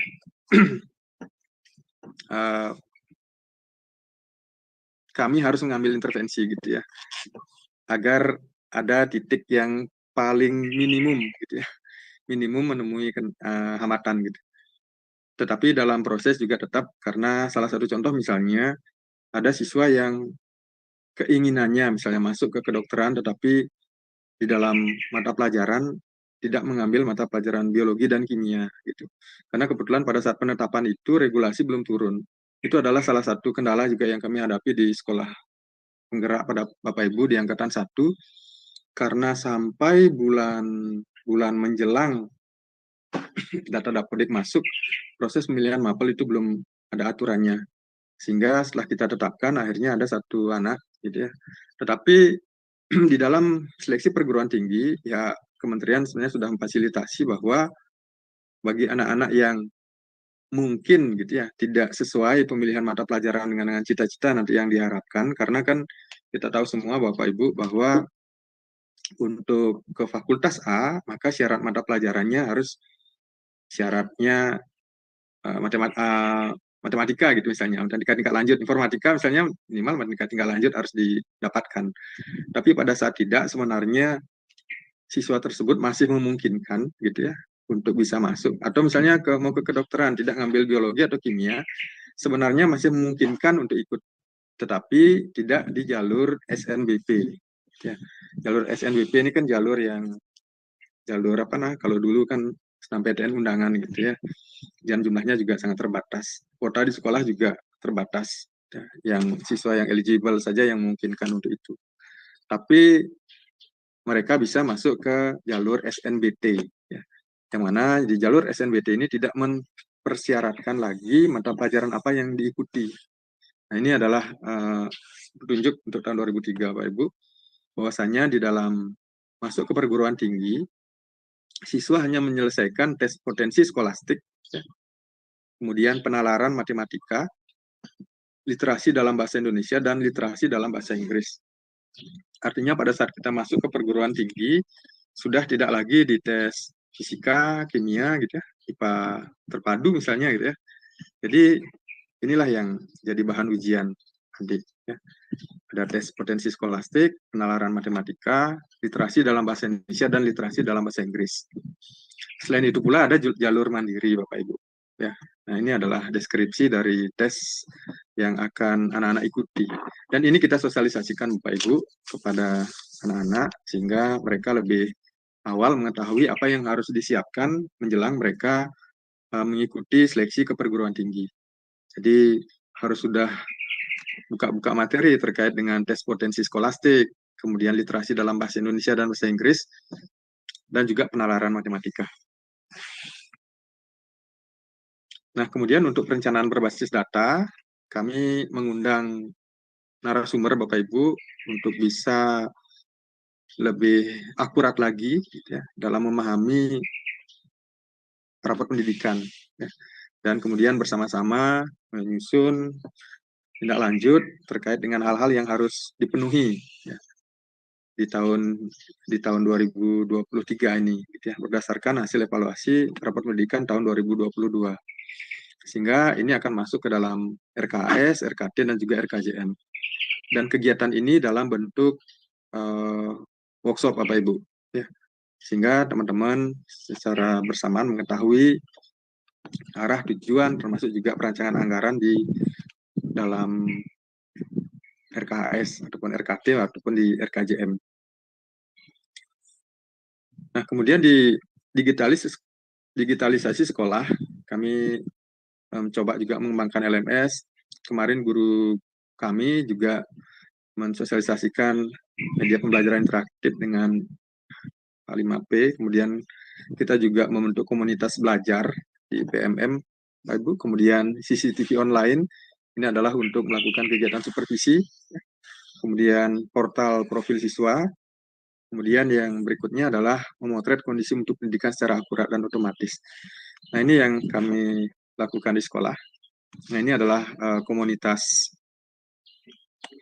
yang setelah kami bentuk di PMM Bapak Ibu, yang kami namai dengan Semantiara Jaya, SMA Negeri 3 Singaraja Jaya. Nah, kemudian kita juga punya portal untuk e-learning ya, di web sekolah. Dan selain itu pula, kami juga punya karya ini bersama sekolah penggerak yang lain. Jadi ada cerita gitu ya, dalam cerita atau novel gitu ya, terkait dengan suka duka kita melaksanakan kegiatan atau program-program sekolah penggerak. Ya. Yang mana ini adalah kumpulan cerita, jadi namanya Obrolan dari Pelosok Bali. Ini juga telah ditangani oleh Pak Direktur, Bapak Ibu. Ya, ini bersama-sama juga kolaborasi dengan sekolah yang lain. Nah, program sekolah penggerak ini, seperti yang sampaikan di awal, diharapkan mampu mempercepat peningkatan mutu pendidikan. Ya. Sehingga kami juga melaksanakan kegiatan studi tiru gitu ya. Jadi kami sangat terbuka gitu ya, kalau ada sekolah-sekolah lain yang ingin berdiskusi gitu ya. Ataupun kami juga berdiskusi dengan sekolah penggerak yang lainnya. Dan sampai tahun 2023, tidak kurang dari 38 sekolah dengan 680 guru kurang lebih ya, yang telah berkunjung ke SMA Negeri 3 Singaraja. Begitu pula kami juga diundang juga untuk memberikan materi ke sekolah yang lain, ada kurang lebih 27 SMA, tapi seluruhnya ada di Bali nih Bapak Ibu. Kemudian ada satu sekolah juga yang kami kunjungi gitu ya, sebagai tempat untuk studi tiru. Ya. Dan ini adalah dalam rangka untuk ya sharing gitu Bapak Ibu, sekolah yang berkunjung ke tempat kami juga ya memiliki hal-hal positif yang pada akhirnya kita dapat implementasikan di SMA Negeri 3 Singaraja. Nah, ini ada beberapa aktivitas dari teman-teman kepala sekolah, kemudian secara bersama ada 3 sekolah yang berkunjung. Ini kegiatan panen kangkung Bapak Ibu, ya, kangkung darat di sekolah. Nah, kemudian ini juga ada aktivitas di pertanian ya, untuk kunjungan timun nih, Gunung Timun. Kemudian kami juga memberikan pemaparan terkait dengan apa yang sudah kami lakukan, ya, baik di persiapan, di PBM, di evaluasi, di proyek, gitu ya, bersama dengan sekolah-sekolah yang mengunjungi kami.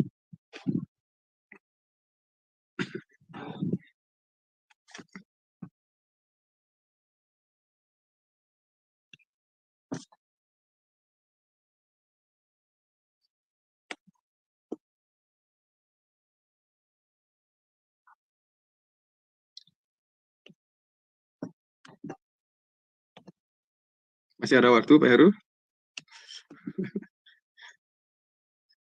Mungkin masih ada Pak Nggih kalau dilihat dari waktunya. Jadi ini nantinya kolaborasi langsung Pak Nggih.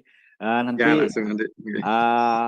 langsung dilanjutkan oleh Pak Dewo atau langsung dibuka sesi tanya jawab gimana Pak? Atau di akhir aja lah diskusi Pak. Ya, setelah Pak begitu. Dewo menyampaikan. Nah, sebelum Pak Dewo ini saya ada paparan lagi kalau masih ada waktu. Iya masih. Ya, Bisa, masih Pak. ya. Ini terkait dengan best practice-nya. Ya.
Bisa dilihat Pak Heru ya?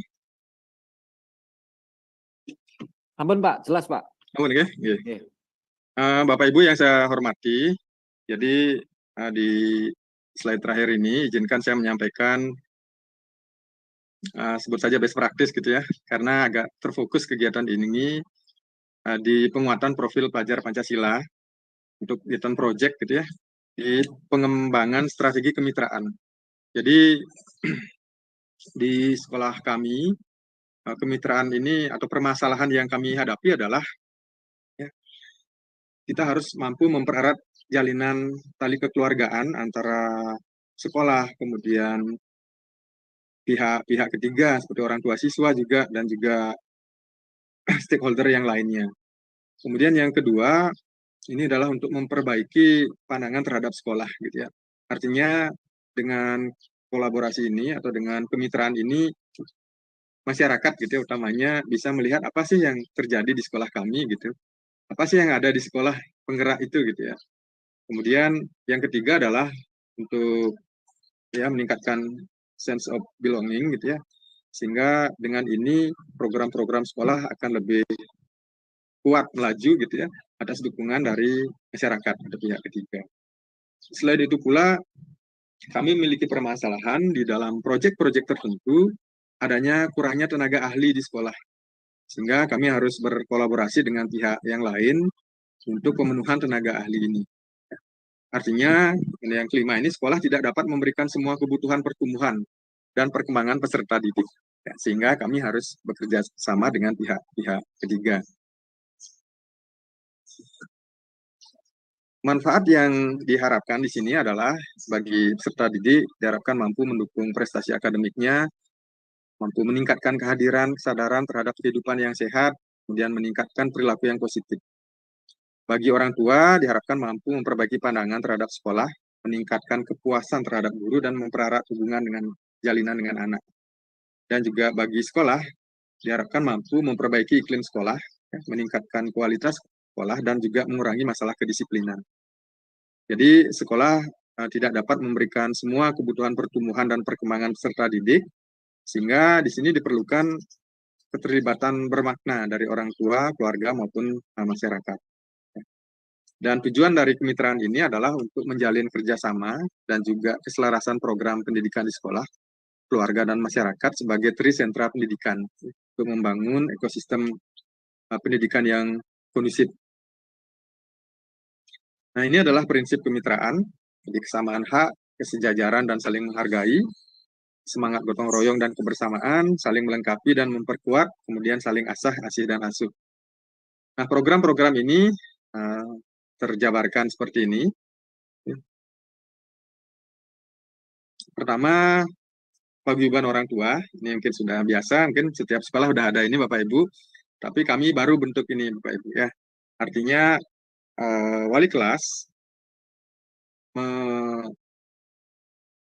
paguyuban di masing-masing kelasnya. Paguyubannya adalah paguyuban orang tua. Jadi yang ada di grup itu adalah orang tua siswa bersama wali. Dan dengan ini akan terjadi komunikasi yang bisa lebih cepat gitu ya. Baik apa yang terjadi di sekolah atau apa yang terjadi dengan anak didiknya ya, secara individual maupun kita juga menyampaikan program-program sekolah terkini ataupun prestasi sekolah. Dan ini juga sangat efektif Bapak Ibu. Nah, ini kegiatan paguyuban orang tua. Jadi tidak hanya dilaksanakan secara offline, tapi juga online. Ya. Pertemuan juga dilaksanakan secara rutin.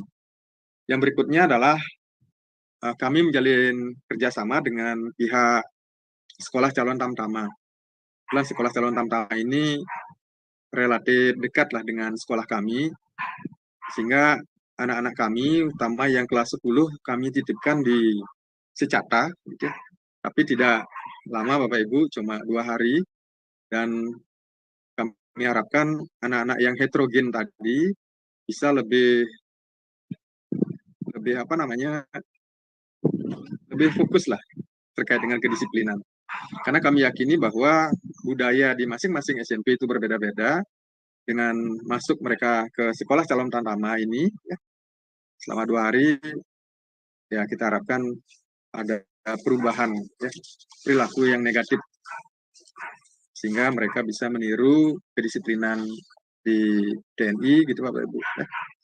Dan ini pelatihan ini kita laksanakan selama 2 hari dari pagi sampai besoknya, dan aktivitas yang dilakukan oleh siswa ada yang di dalam kelas, dalam ruangan maupun juga di luar gitu ya. Nah, seperti ini contohnya, ini adalah aktivitas fisik ya. Panjat tebing ya, Pak, turun tebing ini Bapak Ibu ya. Nah, kemudian pelatihan ini ada kegiatan ya, outbound gitu Bapak Ibu. Ini ada videonya Bapak Ibu, tapi saya screenshot saja videonya. Nah, ini adalah kegiatan makan gitu ya. Cara tata makan juga diatur, tidak oleh bersuara makan, makanannya juga harus habis gitu ya, itu ditekankan oleh Pak tentaranya. Nah, juga adalah aktivitas fisik yang dilakukan oleh anak-anak di kelas 10. Seperti ini. Dan kami juga diundang di tahun 2022 kemarin ya, di Hari Kesaktian Pancasila sebagai pembina upacara. Ya, pembina upacara pasukannya adalah siswa dan juga Bapak tentara. Ya, Pak Komandan ada di bawah. Jadi kita ada berikan penghormatan untuk mengikuti kegiatan perayaan ini, Hari Kesaktian Pancasila. Nah, selain itu pula kami bekerja sama dengan teman, dengan komunitas wajah plastik dari teman dari SMA 270 yang hadir di sini ya. Teman-teman di sana banyak membantu kami, sehingga anak-anak kami dalam rentang 2 hari, kalau tidak salah itu sudah bisa dibantu untuk memanfaatkan sampah plastik itu menjadi hal yang berharga dan bernilai jual secara ekonomis. Jadi kami didampingi oleh Pak Oplas. Ya. Jadi ini karya-karya siswa kami. Jadi kami ucapkan terima kasih kepada teman-teman di SMA 270 ini. Nah, kemudian kami kerjasama dengan DLH juga untuk mengembangkan maggot. Maggot ini adalah ulat ya, yang ditelurkan dari lalat tertentu Bapak Ibu, dan hasilnya ini secara ekonomis lumayan Bapak Ibu, dan kita kerjasama dengan DLH, Dinas Lingkungan Hidup. Tetapi pengembangan Magot ini tidak kami laksanakan di sekolah, tetapi di tempat luar sekolah. Jadi anak-anak yang berkunjung ke sana. Ya. Karena khawatir dengan, ya memang sih harus punya ruangan khusus dan juga sirkulasinya bagus, karena kami khawatir di sekolah ada kantin dan sebagainya yang tidak terganggu dengan ini. Dan ini kita kerjasama dengan PLH. Dan ini juga kami gunakan sebagai pakan untuk lele, Bapak Ibu. Ya, ayam juga bisa nih, Bapak. Ya. Nah, kita juga punya program sebatik, Semantiara Bebas Plastik. Anak-anak di OSIS ada divisi untuk sebatik, Semantiara Bebas Plastik. Mereka secara rutin mengumpulkan sampah plastik. Kemudian kita kerjasama dengan bank sampah yang ada di Banyuning. Jadi sampah-sampah plastik ini disalurkan ke sana. Ini kegiatan sebatik. Ini guru-guru, ya, guru penggerak juga ikut di sini Bapak Ibu membuat eco brick, dan ini untuk menghiasi areal taman sekolah dari kulit-kulit air mineral yang mereka dapatkan. Nah, kami juga fokus di dalam proyek ini untuk menata halaman. Luas sekolah kami adalah 1,5 hektar Bapak Ibu. Sekolah kami dialiri 2 buah parit gitu ya, sungai kecil gitu. Sehingga di proyek ini kami agak fokus untuk pengembangan kewirausahaan di bidang pertanian. Jadi areal lahan kami sebelumnya seperti ini, kemudian dengan biaya yang murah meriah gitu Bapak Ibu, bibit juga berasal dari siswa, ya. Akhirnya bisa kami kembangkan seperti ini. Ya. Ini sebelumnya, ini sesudahnya dalam beberapa bulan berikutnya. Nah, ini lahan kami kosong seperti ini.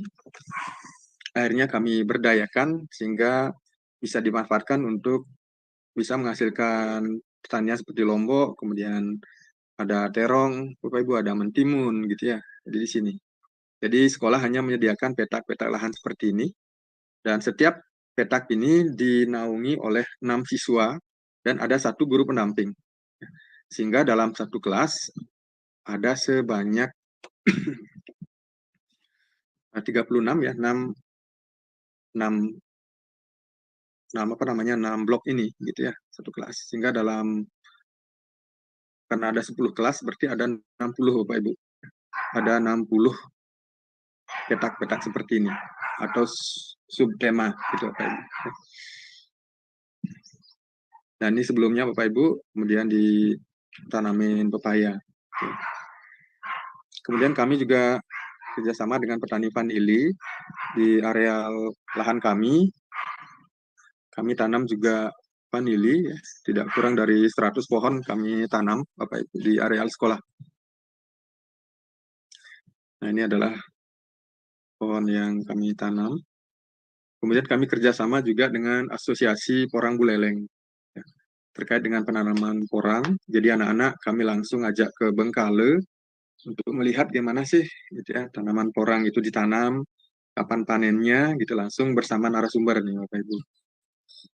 Dan kami kemudian, ini adalah kebun porang, kami tanam juga di sekolah ini Bapak Ibu.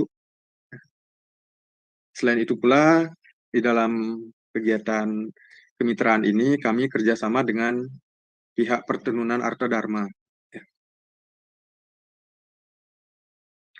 Dengan Pertenunan Arta Dharma ini, anak-anak kami titipkan di sana, jadi dengan MOU tentunya Bapak Ibu, dengan ada perjanjian, dan setelah mereka melakukan kegiatan pendidikan selama kurang lebih 3 minggu, lalu alat tenun ini kami beli Bapak Ibu, ya, kita taruh di sekolah, dan akhirnya anak-anak itu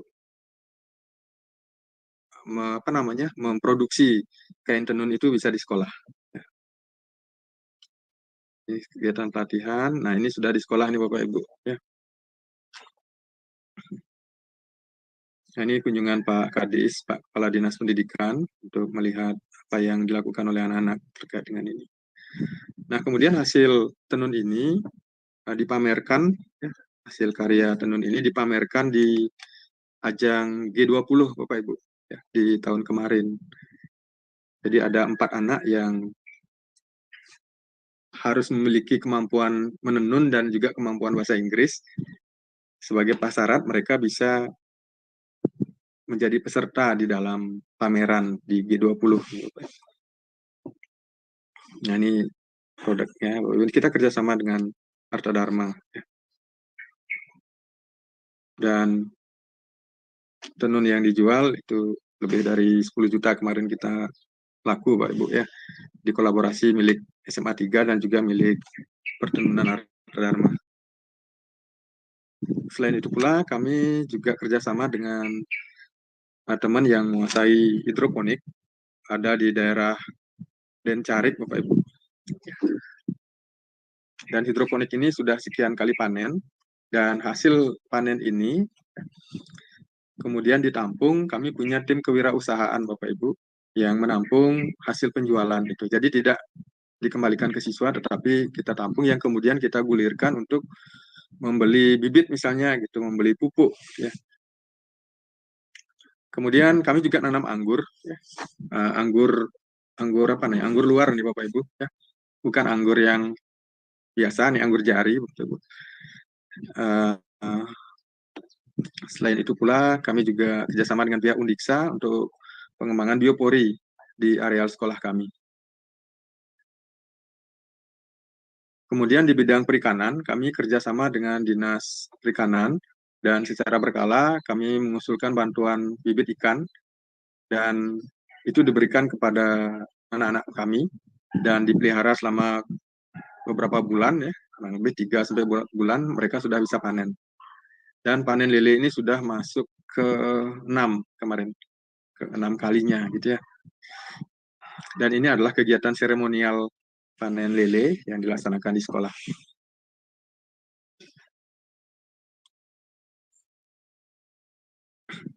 Nah, ini bagian dari proyek juga, Bapak Ibu. Dan kita juga mengembangkan lebah kelanceng, dan ini juga sudah menghasilkan madu, Bapak Ibu. Ya. Jadi tidak lebah yang besar, tapi lebah yang kecil yang tidak berbahaya pada saat menyengat, gitu ya. Dan ini menghasilkan madu, Bapak Ibu, yang juga bisa dijual secara komersil. Kami juga melatih anak-anak kami di dalam program perundungan, anti perundungan, kemudian program narkoba, Bapak Ibu, anti narkoba, dan mereka melakukan sosialisasi ke masyarakat, Bapak Ibu, ya, dan juga ke SMP. Hampir semua SMP di Buleleng, anak-anak kami lakukan sosialisasi terkait dengan ini. Dan juga ini bagian dari proyek Bangunlah Jiwa dan Raganya.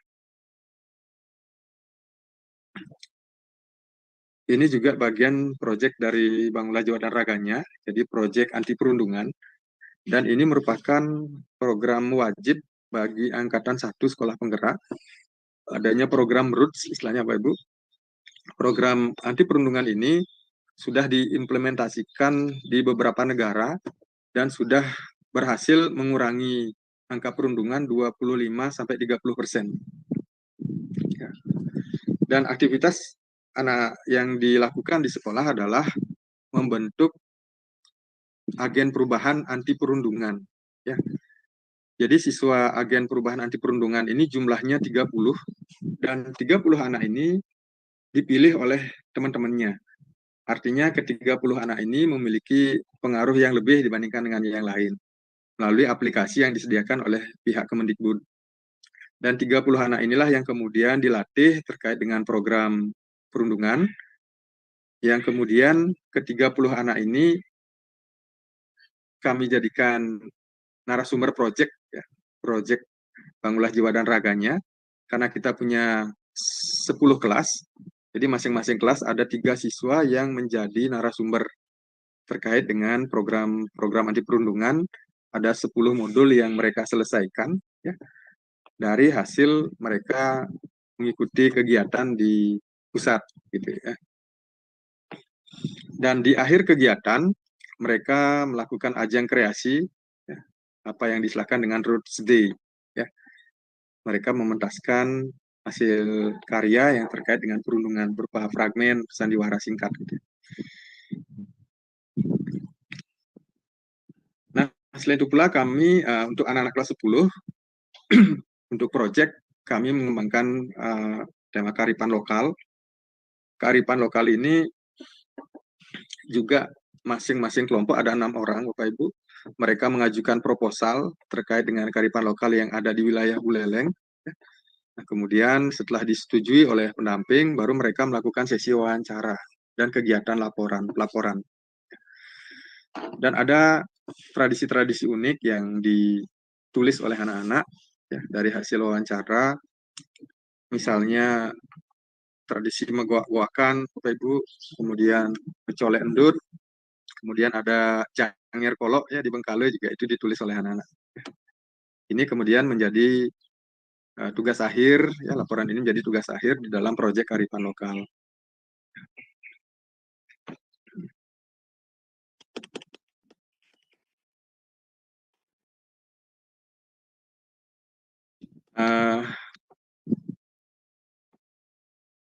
Bapak Ibu, jadi kurang lebih itu Pak Heru ya yang bisa saya sampaikan. Nanti mungkin lebih banyak di sesi tanya jawab lagi, nanti kita bisa sharing-sharing ya.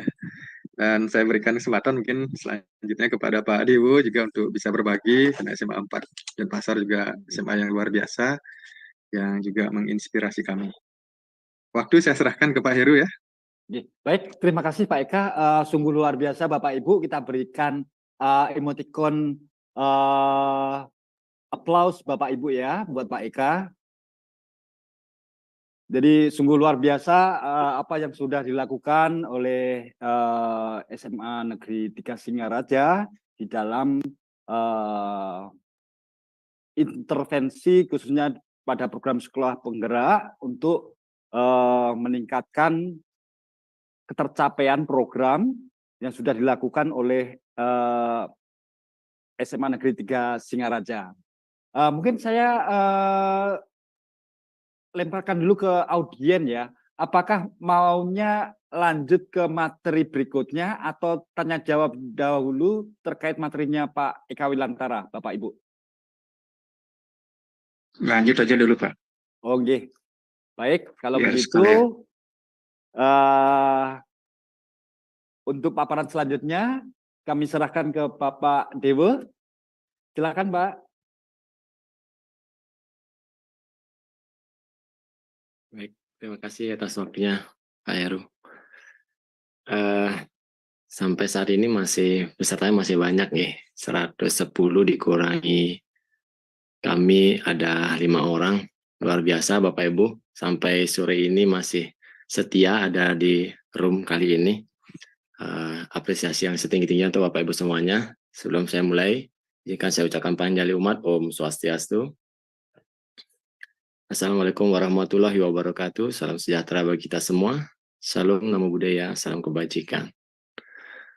Luar biasa sekali seperti apa tadi sudah disampaikan oleh Bapak Ibu Eka Wilantara dari SMA Negeri 3 Singaraja. Sangat luar biasa sekali ya Bapak Ibu ya. Kalau kita perhatikan di sana tentu apa yang sudah disampaikan tadi itu dapat memberikan inspirasi bagi kita semua. Termasuk saya juga di sini yang nantinya dapat saya terapkan juga menyesuaikan dengan apa yang menjadi karakteristik dari sekolah saya. Jadi perkenalkan, nama saya Dewa Madayuda Andika. Saya adalah Vakasi Kurikulum di SMA Negeri 4 Denpasar, Bapak Ibu. Dan mengampu mata pelajaran fisika, di mana saat ini dipercaya sebagai fasilitator dalam kegiatan IMBAS dari program sekolah penggerak.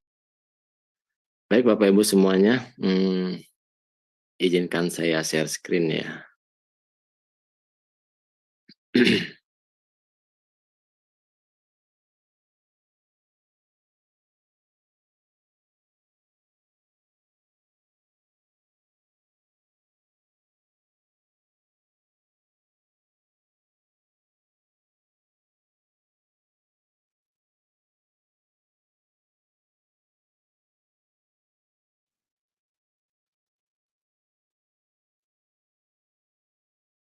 Sudah muncul ya Pak? Sambut Pak. Ya. Jadi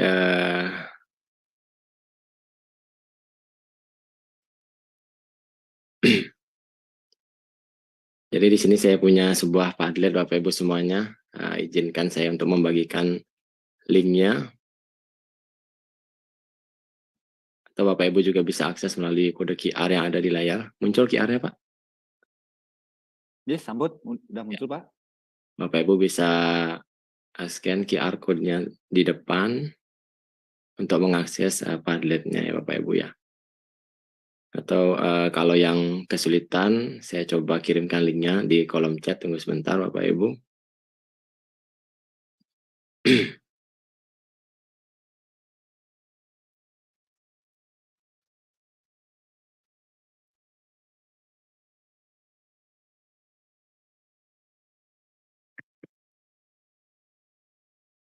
Ya, Bapak Ibu bisa akses melalui link sana yang sudah saya sematkan di kolom chat ya Bapak Ibu ya.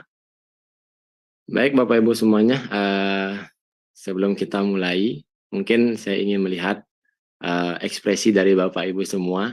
Kita mau masuk ke sesi curhat dulu Bapak Ibu. Yang pertama saya minta Bapak Ibu untuk menunjukkan ekspresi Bapak dan Ibu hari ini ke kamera masing-masing. Kemudian Bapak Ibu bisa sampaikan apa hal yang menyenangkan dan tidak menyenangkan selama Bapak Ibu menerapkan kurikulum Merdeka, serta apa harapan Bapak dan Ibu. Saya izin pada Bapak Ibu semua, silakan tunjukkan ekspresinya ke kamera masing-masing. Oke. Ada Bapak mungkin dari SMA Taman Rama Jimbaran, bisa open mic Bapak. Oh ya, selamat. Silakan Bapak bisa disampaikan arti dari ekspresi Bapak hari ini apa, kemudian Bapak bisa ceritakan juga terkait dengan penerapan kurikulum Merdeka di sekolah Bapak serta harapan Bapak apa. Silakan Bapak. Baik, saya sangat senang mengikuti BIMTEK ini. Kemudian implementasinya sudah berjalan dan harapannya ke depan tambah bagus dengan mengikuti kegiatan ini dari guru-guru kami dan juga kepala sekolah kami hari ini hadir. Semoga bisa lebih bagus lagi lah implementasi kurikulumnya. Terima kasih. Baik, terima kasih Bapak telah menyampaikan tadi dan juga berekspresi di depan kamera. Kemudian mungkin saya mau lihat ekspresi dari ibu-ibu ya, Ibu. Belum ada yang berekspresi. Oke, Ibu Nining, silakan dari SMA Bintang Mandiri. Selamat sore. Oke, selamat sore. Saya Nining dari SMA Bintang Mandiri, Bandung, Kutai Selatan. Untuk penerapan kurikulum Merdeka, kami baru tahun ini sih Pak. Jadi baru 1 bulan berarti. Karena kelas 10, baru kelas 10 aja sih Pak. Tapi sebenarnya sebelum ikut kurikulum Merdeka, kami udah mulai menerapkan sih Pak. Kayak misalnya di ekskul itu kami murid-muridnya itu banyak ada pilihan ekskul. Nah, lalu untuk proyek-proyek itu kami sebelum mengikuti kurikulum Merdeka itu kami udah banyak ada proyek, jadi kayak tugas akhir itu anak-anaknya juga bisa memilih tugas akhir sesuai minat dan bakat yang mereka miliki, seperti itu sih Pak. Jadi kami masih juga belajar. Oke, Bu Nining sekolahnya sudah sekolah penggerak? Belum. Oh belum. Belum sekolah penggerak, tapi untuk proyek-proyek kami memang udah dari tahun ke tahun sih Pak. Terus yang kelas 12 juga murid kami udah setiap hari Jumat itu dari bulan Agustus sampai bulan November itu mengikuti study in company. Jadi mereka setiap hari Jumat itu ke perusahaan mereka kayak magang gitu. Oke, luar biasa ya Bu Nining dari SMA Bintang Mandiri. Jadi Bapak Ibu semuanya, ketika kita berbicara tentang sekolah penggerak, ternyata banyak Bapak Ibu dari sekolah-sekolah lain yang tidak termasuk ke dalam sekolah penggerak sudah menjalani apa yang kami jalani di sekolah penggerak. Luar biasa sekali. Jadi untuk bergerak Bapak Ibu tidak perlu menunggu sekolahnya terpilih menjadi sekolah penggerak ya. Sehingga apa yang Bapak Ibu laksanakan bisa sesuai dengan apa yang dibutuhkan oleh anak-anak kita. Luar biasa sekali. Saya mau dengar dari SLB sekarang. Coba SLB dari SLB di YPAC Bali, Bapak. Silakan. Baik, Om Swastiastu, selamat sore Bapak Ibu semua. Perkenalkan saya Ramade dari SLB DYPAC Bali. Nah, untuk kesan kami di kurikulum Merdeka ini, kebetulan kami sekolah di SLB Bapak nggih. Kalau di SLB kita mungkin paling belakang dari SLB semua Bapak Ibu, karena kami terus terang SLB kami swasta satu, dari itu yang PNS cuma 2, dan yang lainnya itu masih ngonor di sini. Dan untuk IKM nih kebetulan kami masih berproses Bapak, baru dari kelas 10 kami coba, sekarang sudah sih mau ke kelas-kelas berikutnya mungkin dari itu. Tapi kalau untuk kurikulum Merdeka nih kami di SLB terus terang nih sudah bisa mempraktekkan. Karena apa? Terutama kalau di SLB Bapak Ibu terus terang nih kan kita juga minat murid yang kami ginikan gitu loh. Apa yang modelnya ada siswa kalau SLB nih misalnya di kelas nih bermacam-macam, ada ketunaannya ganda juga ada Bapak. Dia senang gini, kami fokuskan ke sana gitu. Dan kami arahkan mungkin kalau tujuan dari SLB mungkin keterampilannya mungkin yang kami bisa ajukan. Demikian dari saya Bapak, terima kasih. Baik, luar biasa ya. Kalau dari SLB tentunya sudah terdiferensiasi dari awal ya Pak, berdasarkan dengan apa yang dibutuhkan oleh anak-anak. Luar biasa, salut dengan Bapak Ibu yang ada di SLB karena memiliki kelebihan-kelebihan lain dibandingkan kami yang ada di SMA, terutama luar biasa. Dari swasta tadi sudah, mungkin dari SLB Negeri 1 Denpasar, Bapak Ketut.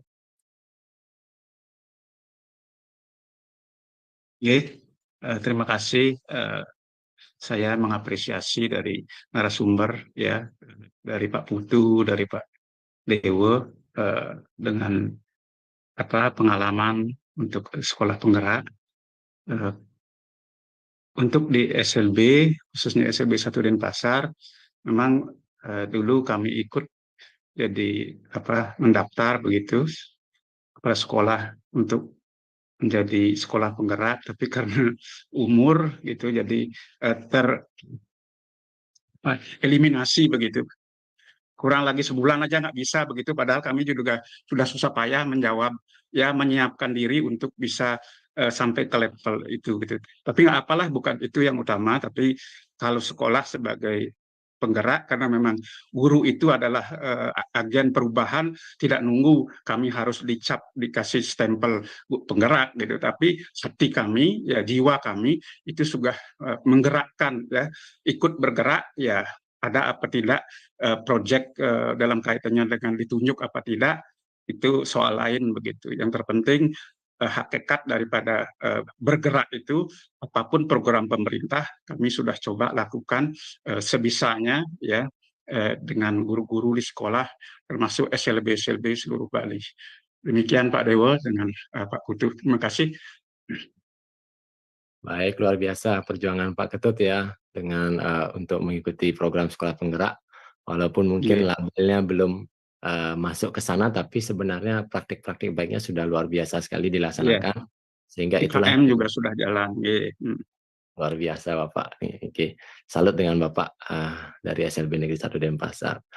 Baik Bapak Ibu semuanya, terima kasih atas curhatannya sore ini. Dari apa yang tadi Bapak Ibu sampaikan, sebenarnya Bapak Ibu semua sudah melaksanakan kurikulum Merdeka, atau bahkan Bapak Ibu sudah setara dengan sekolah penggerak yang ada seperti itu, dari melihat program-program Bapak Ibu semuanya. Nah, semoga Bapak Ibu tidak turun semangatnya nih Bapak Ibu semuanya, walaupun tidak dalam label sekolah penggerak, masih ada kesempatan lagi untuk Bapak Ibu mengikuti seleksi sekolah penggerak. Nah, kalaupun tidak lolos, Bapak Ibu masih tetap bisa memberikan program-program yang luar biasa bagi anak-anak kita tentunya. Baik Bapak Ibu semuanya, saya lanjutkan kembali. Jadi mungkin tadi sudah disampaikan oleh rekan saya Pak Eka terkait dengan 5 intervensi yang kami dapatkan di sekolah penggerak. Nah, tentunya Bapak Ibu berbeda intervensinya ya Bapak Ibu ya, terkait dengan posisi Bapak Ibu sebagai sekolah non PSP di sini. Nah, mungkin saya ingin berbagi sedikit terkait dengan posisi. Nah, tadi disampaikan Bapak Ibu mengenai posisi atau tahapan kita ada 4 di sana, di mana sekolah penggerak diharapkan diakselerasi untuk mencapai 2 sampai 3 posisi meningkat ya, seperti itu Bapak Ibu ya.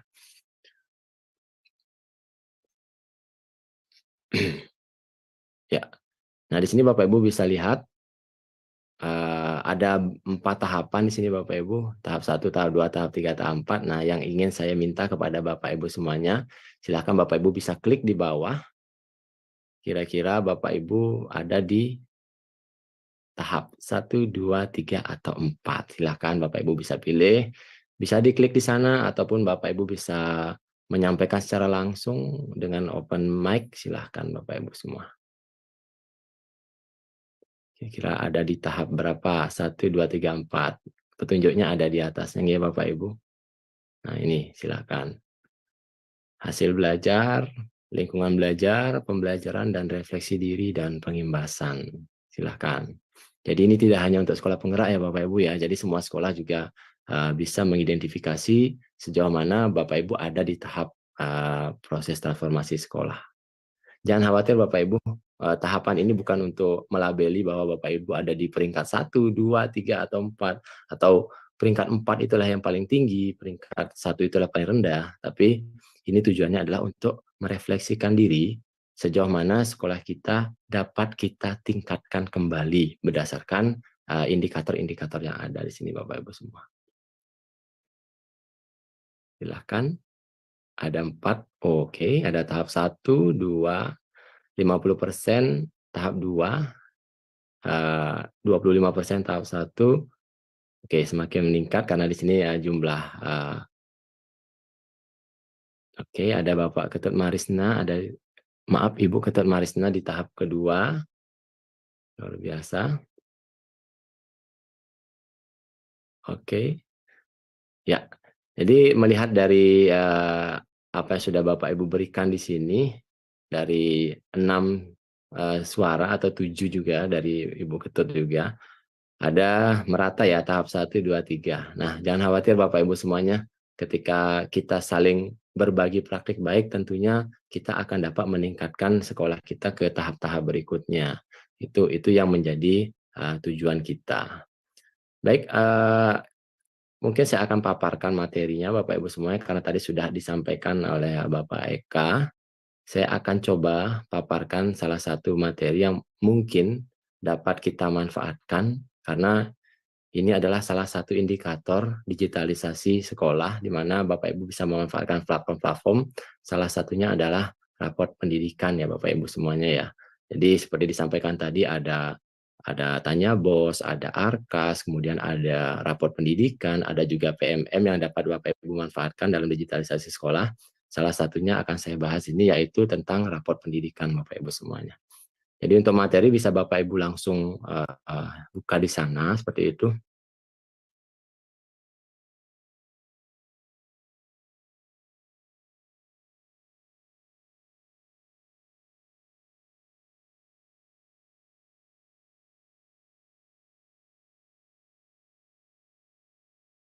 Saya izin buka sebentar materinya. Oke.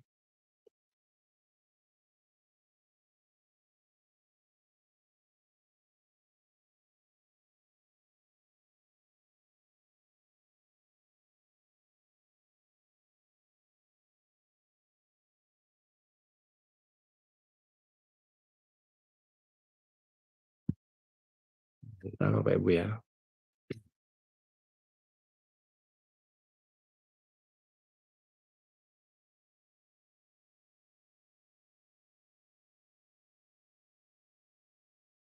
Oke. Ya, Bapak Ibu semuanya, jadi mungkin Bapak Ibu di sini sudah mengakses juga raport pendidikan Bapak Ibu semuanya. Jadi tampilannya seperti ini. Kita akan coba bahas. Jadi sambil membahas mungkin Bapak Ibu juga bisa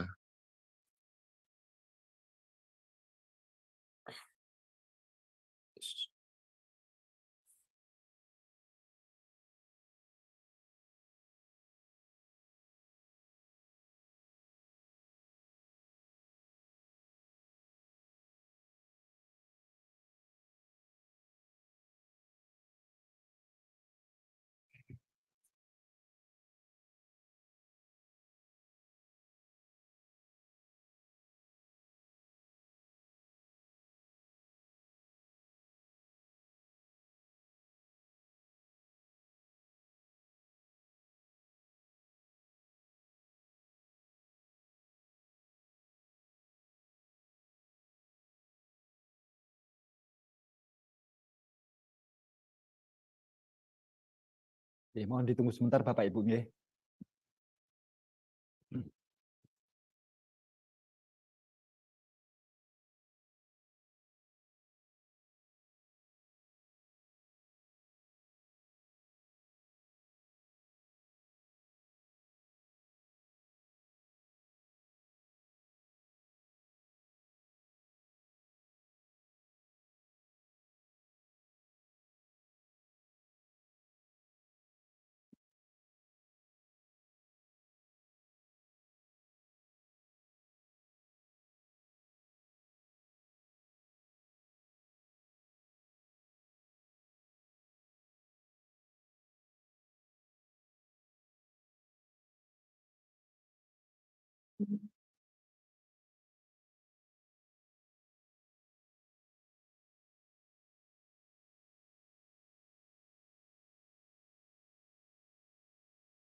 Jadi silakan Bapak Ibu sambil menunggu Pak Dewo Made Yuda untuk join kembali, untuk bisa bergabung.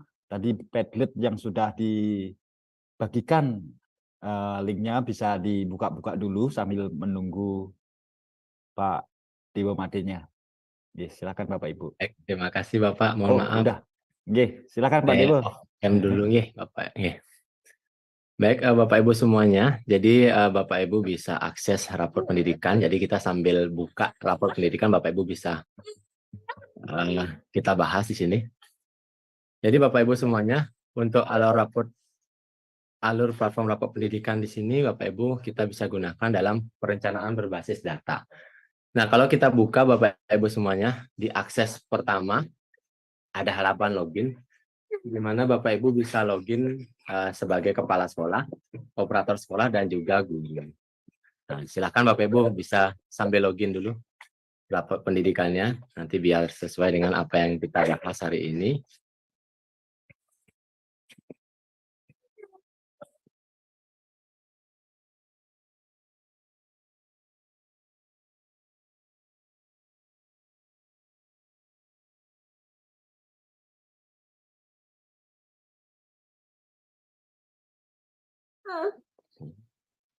Bagaimana Bapak Ibu, sudah bisa login di rapor pendidikannya?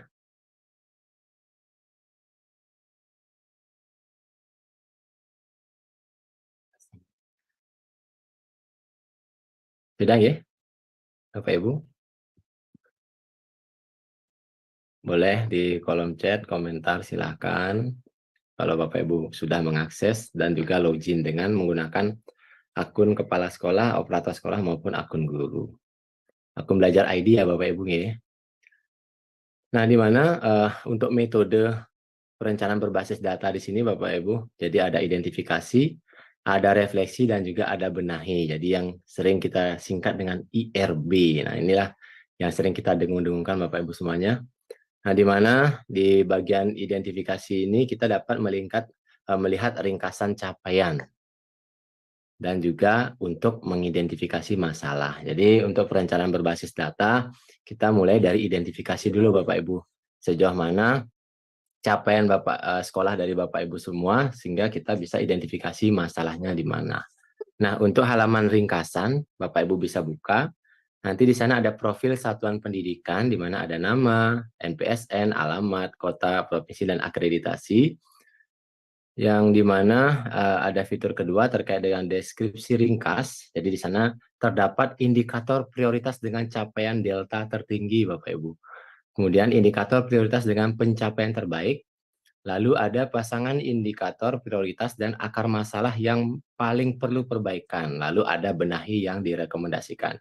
Jadi itu ada di tampilan ringkasan capaian. Kemudian di fitur 3 ada halaman indikator prioritas. Nah, untuk kita di Dasmen Bapak Ibu semuanya itu ada 6 indikator, sedangkan di SMK itu ada 8 indikator. Seperti itu Bapak Ibu semuanya. Kemudian kita masuk ke bagian refleksi. Di sana kita ada identifikasi akar masalah. Kemudian selanjutnya untuk masuk ke metode benahinya. Nah, di mana di identifikasi akar masalah di sini akan ada kartu indikator akar masalah level 1 yang berisi tentang pencapaian indikator prioritas, kemudian ada 2-3 kartu indikator akar masalah. Yang selanjutnya Bapak Ibu bisa lihat juga ada indikator akar masalah level 2. Ada top 2 ya, indikator yang akar masalah level 2, nanti Bapak Ibu bisa cek kembali ya, di raport pendidikannya.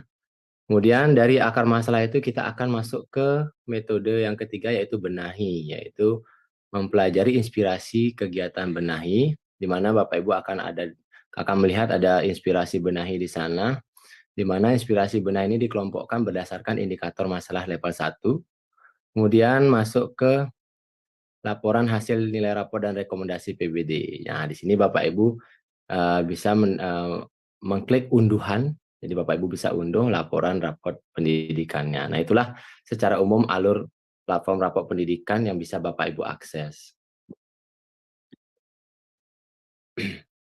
Ya, untuk struktur profilnya Bapak Ibu semuanya, jadi ada 3, ada output, proses, dan juga input, di mana output ini merupakan kualitas capaian pembelajaran siswa, terdiri dari mutu dan relevansi hasil belajar dan pemerataan pendidikan yang bermutu, itu ada di level dimensi A dan dimensi B.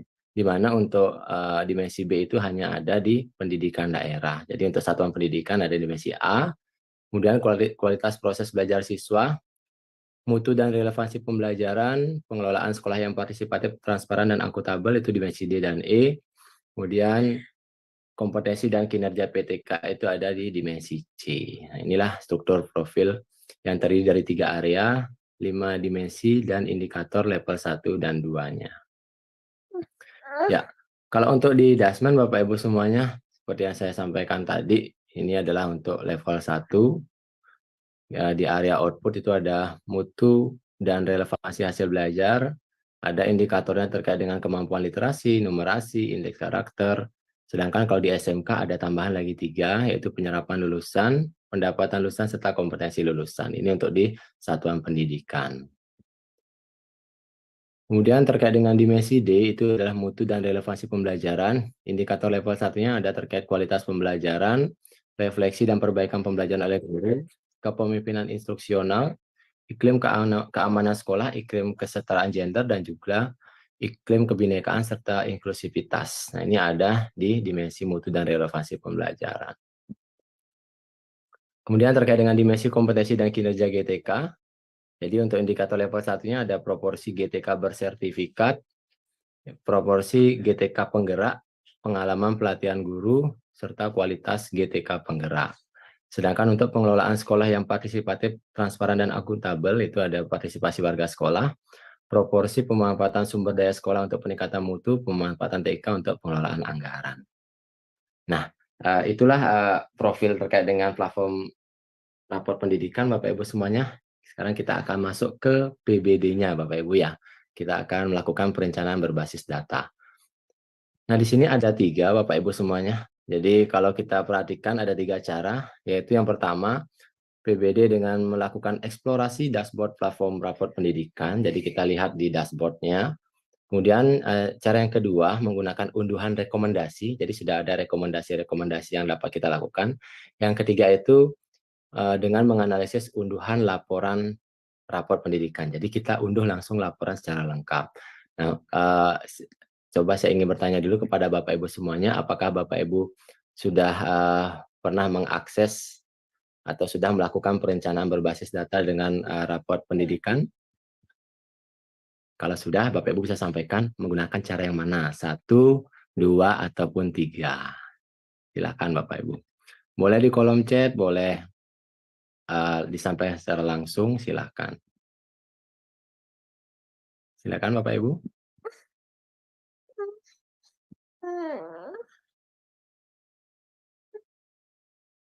Atau mungkin sebelum membahas tentang perencanaan berbasis data, apakah Bapak Ibu sudah bisa mengakses rapor pendidikannya saat ini?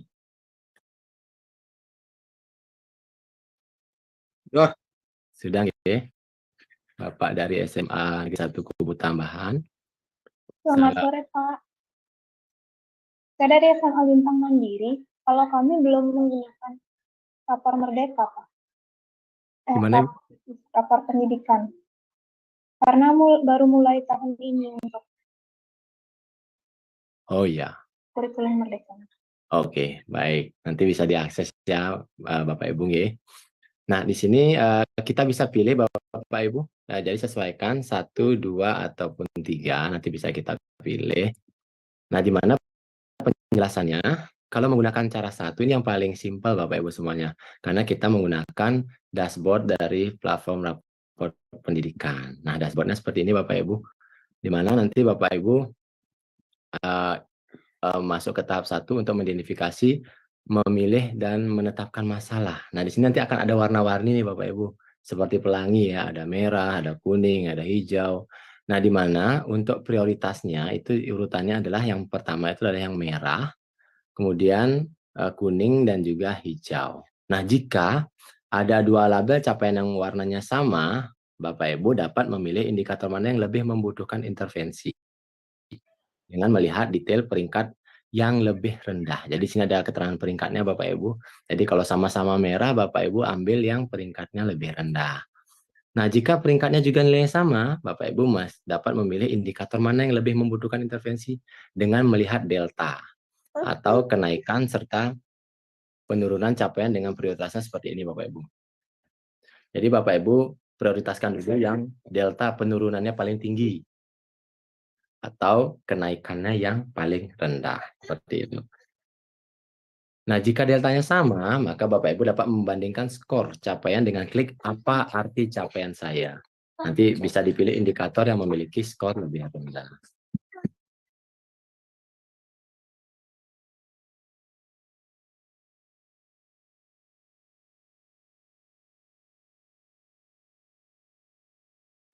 Nah, tahap kedua Bapak Ibu, di sini Bapak Ibu dapat memilih akar masalah. Nah, tampilannya nanti seperti ini Bapak Ibu.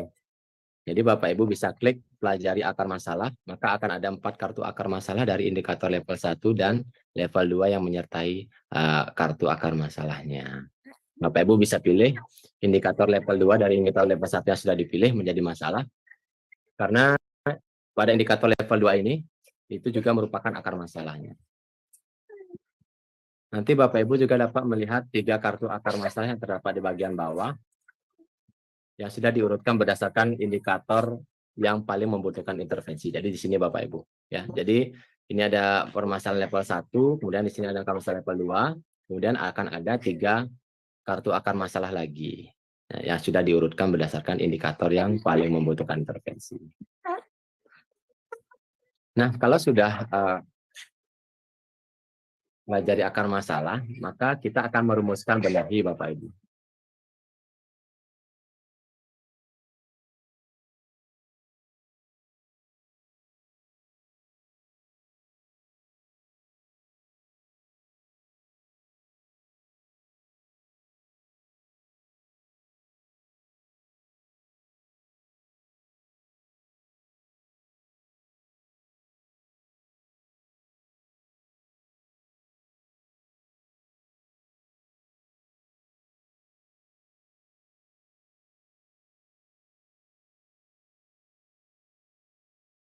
Mohon maaf Bapak Ibu. Jadi di sini Bapak Ibu bisa rumuskan benahinya. Jadi dari akar masalah yang sudah dipilih, baik itu level 1 maupun level 2, Bapak Ibu akan dapat merumuskan benahi dengan melihat inspirasi benahi. Maka nanti akan muncul di sini beberapa inspirasi. Bapak Ibu dapat memilih sebagian atau seluruh inspirasi kegiatan. Nah, di mana untuk memilih inspirasi tersebut Bapak Ibu dapat mempelajarinya di PMM. Nah, ini adalah salah satu platform digitalisasi sekolah juga, yaitu PMM. Kemudian dari inspirasi benahi yang sudah dipilihkan, rumuskan kegiatan sesuai dengan daftar kegiatan di Arkas. Nah, seperti itu Bapak Ibu. Nah, di sini cara memasukkan ke dalam dokumen RKT-nya Bapak Ibu. Jadi Bapak Ibu memindahkan hasil dari tahap 1, 2, dan 3 ke dalam dokumen RKT seperti format berikut. Jadi identifikasi, refleksi, dan juga benahi. Kemudian ada kegiatan Arkas dan penjelasan kegiatannya. Nah, nanti satuan pendidikan melakukan review dokumen RKT yang sudah lengkap. Hasil reviewnya akan dapat berupa apakah itu ditambahkan atau dikurangi. Seperti ini tampilannya Bapak Ibu untuk hasil dokumen RKT menggunakan cara yang pertama. Nah, selanjutnya Bapak Ibu bisa masukkan ke dalam lembar kerja Arkas di sini, di mana Bapak Ibu pindahkan kolom inspirasi kegiatan benahi dari RKT ke dalam kolom benahi di lembar kerja Arkas. Pindahkan contoh kegiatan Arkas yang terpilih dari RKT ke dalam kolom kegiatan di lembar kerja. Kemudian kolom penjelasan diisi dengan rincian kegiatan apa yang ingin dilakukan sesuai dengan terdapat di kolom kegiatan ini.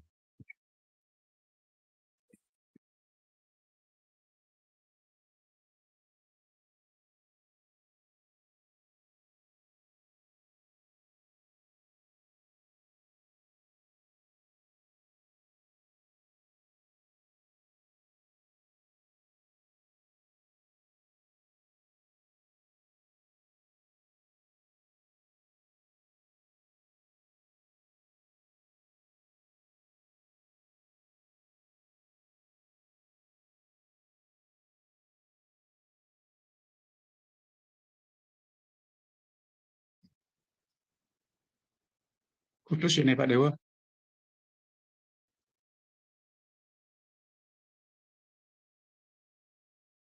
Mohon ditunggu sebentar Bapak. Ya, mungkin kelihatannya tadi putranya Pak Dewa nangis. Mohon ditunggu sebentar.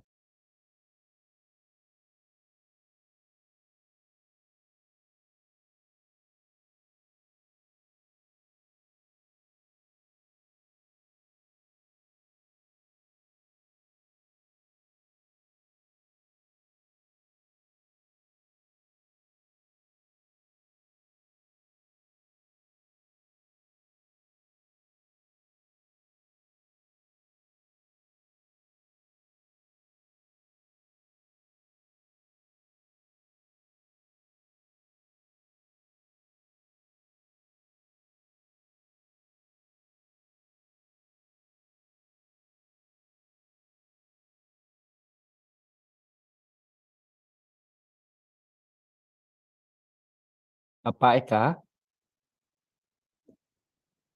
Oke, Pak Heru. Mohon diingatkan nanti terkait materinya Pak Eka, bisa nanti di share di kolom chat, nggih. Oh ya, bisa. Nggih. Ya, terima kasih Pak Eka. Nggih, Pak Heri. Terima kasih. Baik, ya mohon maaf Bapak Ibu.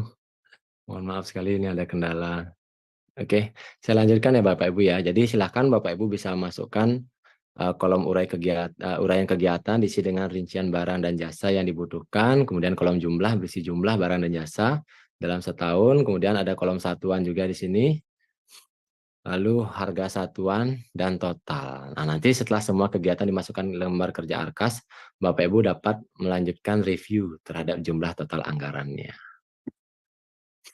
Nah, jika jumlah total anggaran melebihi estimasi total, maka Bapak Ibu dapat mengurangi jumlah barang dan jasanya ataupun kegiatannya.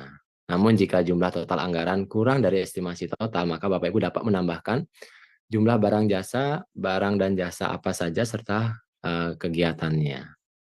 Nah, kalau sudah sesuai, direview dan disetujui, Bapak Ibu bisa masukkan lembar kerja Arkas ke dalam aplikasi Arkasnya. Jadi Bapak Ibu sudah memiliki dokumen Arkas untuk satuan pendidikan Bapak Ibu semuanya. Itu kalau kita gunakan cara yang pertama Bapak Ibu semuanya. Jadi kita hanya melihat dashboard dari platform rapor pendidikan. Jadi nanti akan seperti ini pengisian lembar kerja Arkasnya, ada nominalnya. Kemudian kita lanjut ke cara kedua Bapak Ibu. Nah, kalau tadi kita langsung lihat di dashboardnya, sekarang kita akan menggunakan unduhan rekomendasi prioritas. Jadi Bapak Ibu semuanya, nanti Bapak Ibu dapat akses, klik unduh di bagian ini, maka nanti akan mendapatkan satu berkas Excel yang berisi kelima bagian ini Bapak Ibu. Ada laporan rapor pendidikan, ada panduan membaca rekomendasi, ada prioritas, ada seluruh rekomendasi, serta lembar kerja Arkas. Nanti sudah langsung Bapak Ibu bisa dapatkan di sana. Nah, di tahap pertama Bapak Ibu identifikasi. Nah, di sini Bapak Ibu buka file hasil unduhannya, langsung Bapak Ibu masuk ke tab prioritas rekomendasi. Nah, di sini akan ada prioritas-prioritas yang menjadi rekomendasi yang bisa langsung Bapak Ibu gunakan. Nah, ketika Bapak Ibu sudah masuk ke kolom identifikasi, Bapak Ibu pilih masalah mana yang akan difokuskan. Jadi kalau yang tidak Bapak Ibu pilih boleh dihapus saja ya Bapak Ibu ya. Termasuk juga bagian refleksi dan benahinya. Jadi Bapak Ibu bisa pilih masalahnya, sedangkan yang tidak dipilih nanti boleh dihapus bersamaan sekaligus dengan refleksi dan benahinya. Sedangkan jika Bapak Ibu ingin menambahkan masalah yang tidak muncul pada halaman prioritas, Bapak Ibu dapat mengambil di seluruh rekomendasi. Seperti itu. Jadi dilihat dulu prioritas rekomendasi, kalau yang tidak ingin dipilih Bapak Ibu bisa hapus, jika ada yang ingin ditambahkan lagi Bapak Ibu bisa klik di seluruh rekomendasi. Nah, kemudian dari masalah yang sudah dipilih, Bapak Ibu dapat memilih sebagian atau seluruh akar masalah yang ada di sini. Jadi misalkan di sini ada 2 ya, dari kemampuan numerasi ada 2, Bapak Ibu bisa pilih 1 ataupun gunakan keduanya juga silahkan. Sesuai dengan akar masalah yang ingin Bapak Ibu perbaiki. Nah, yang tidak dipilih juga sama seperti tadi dapat dihapus bersamaan dengan benahinya. Itu. Udah habis? Hah? Kenapa? Aja saya kerja. Ya nanti aja sana. Ya tunggu sana, sekarang mau ambil laptop. Tunggu sana. Nah, kemudian Bapak Ibu bisa memilih benahinya, di mana di sini ketika memilih benahi juga sama Bapak Ibu, dari akar masalah yang sudah dipilih di tahap 2, Bapak Ibu dapat memilih sebagian atau seluruh inspirasi dari kegiatan benahi. Nah, Bapak Ibu bisa ambil beberapa inspirasi dengan mengklik tautan referensi benahi yang ada di sebelahnya Bapak Ibu ya. Di mana ini langsung menuju ke PMM Bapak Ibu semuanya. Nah, inspirasi kegiatan benahi yang tidak dipilih bisa dihapus dengan contoh kegiatan Arkasnya di sebelahnya. Jadi sekalian dihapus ya Bapak Ibu kalau ada yang tidak Bapak Ibu pilih. Bapak Ibu juga dapat memilih sebagian atau seluruh contoh kegiatan Arkasnya. Nah, di kolom terakhir sini. Sedangkan yang tidak dipilih dapat dihapus. Nah, berikut hasil RKT dengan cara kedua Bapak Ibu semua. Jadi Bapak Ibu akan memiliki dokumen RKT untuk satuan pendidikan Bapak Ibu. Dan selebihnya sama seperti tadi. Dapat dimasukkan ke lembar Arkas. Ya. Ya, jadi hasilnya sama seperti ini. Ini untuk dengan cara 2. Sekarang selanjutnya Bapak Ibu. Jadi kalau yang pertama menggunakan dashboard platform rapor pendidikan. Cara kedua, Bapak Ibu memilih rekomendasi prioritas. Kalau cara ketiga ini mengunduh laporan rapor pendidikan secara lengkap. Ya, caranya Bapak Ibu klik unduh. Kemudian Bapak Ibu pilih tahunnya 2023, Bapak Ibu unduh rapor pendidikan. Nah, maka tampilan lengkapnya akan seperti ini. Di yang pertama Bapak Ibu akan temukan laporan raport seperti itu. Jadi kalau tadi kita langsung lompat ke prioritas rekomendasi, kalau sekarang kita langsung lihat laporannya secara lengkap. Nah, di mana seperti tadi Bapak Ibu kita pilih yang warna merah terlebih dahulu sebagai prioritas, kemudian kuning dan hijau. Nah, jika terdapat dua level label capaian yang warnanya sama, Bapak Ibu dapat memilih indikator level satu mana yang lebih membutuhkan intervensi dengan melihat detail peringkatnya yang lebih rendah. Sama seperti tadi ya Bapak Ibu dari tampilan dashboard itu. Kemudian Bapak Ibu juga dapat melihat perubahan skor dari tahun lalu, sama seperti tadi ada penurunan paling tinggi dan kenaikan yang paling rendah. Nah, jadi jumlah indikator prioritas ini disesuaikan dengan kemampuan sumber daya dan keuangan satuan pendidikan. Jadi sekarang ini yang lengkap Bapak Ibu semua. Nah, kemudian kita pilih akar masalahnya. Untuk setiap akar masalah yang dipilih, Bapak Ibu dapat memilih sebagian atau seluruh indikator level 2 dari indikator masalah tersebut. Selain itu juga Bapak Ibu akar masalah juga akan didapatkan dari indikator level 1 yang nanti dapat Ibu lihat di daftar pasangan indikator akar masalah. Kemudian pemilihan indikator level 2 yang paling membutuhkan intervensi dilihat dari skor indikator level 2 dari masalah yang dipilih yang memiliki skor paling rendah. Jika terdapat beberapa indikator level 2 yang skornya sama, Bapak Ibu memilih indikator yang lebih membutuhkan intervensi dengan melihat detail peringkatnya yang lebih rendah. Sama seperti tadi, jika ada skor yang sama, maka dapat menggunakan angka penurunan paling tinggi dan kenaikan paling rendah. Nah, untuk merumuskan benahi, Bapak Ibu dapat melihat untuk setiap akar masalah level 2 dan 1 dapat dirumuskan kegiatan benahi untuk menyelesaikan akar masalah tersebut. Untuk setiap akar masalah dapat dirumuskan 1 atau lebih kegiatan benahi.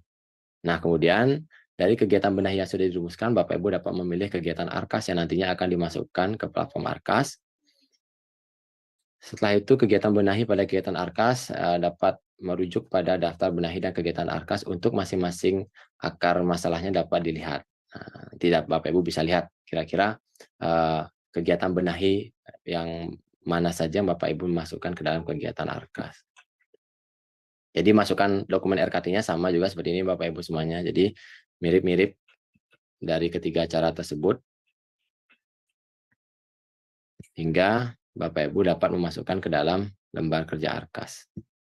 Nah, seperti ini. Nah, jadi dari ketiga cara tersebut, Bapak Ibu dapat mulai untuk langkah pembenahan yang sesuai dengan kebutuhan peningkatan kualitas pembelajaran dengan menggunakan rapor pendidikan. Jadi jangan sampai Bapak Ibu merencanakan kegiatan program-program di sekolah itu tidak berdasarkan apa yang dibutuhkan oleh peserta didik kita. Karena kita sudah melakukan perencanaan dengan berbasis pada data. Jadi mungkin itu yang saya bagikan terkait dengan perencanaan berbasis data, Bapak Ibu semuanya. Sekarang saya coba bagikan praktik baik ya Bapak Ibu ya. Jadi karena di sini saya sebagai guru fisika, jadi saya coba bagikan salah satu praktik baik saya dalam proses pembelajaran di mapel fisika. Nah, di mana pada pembelajaran paradigma baru Bapak Ibu semuanya, salah satunya adalah pembelajaran terdiferensiasi, di mana untuk melakukan pembelajaran terdiferensiasi kita melihat dari kesiapan siswa, kemudian dari profil belajar, dan juga dari minat siswa. Nah, di sini saya coba mengangkat salah satu minat anak zaman sekarang yang senang bermain game, di mana saya coba fasilitasi pembelajarannya dengan menggunakan salah satu media yang mirip seperti permainan game Bapak Ibu semua, yaitu menggunakan virtual reality. Saya izin tampilkan video praktik baik saya.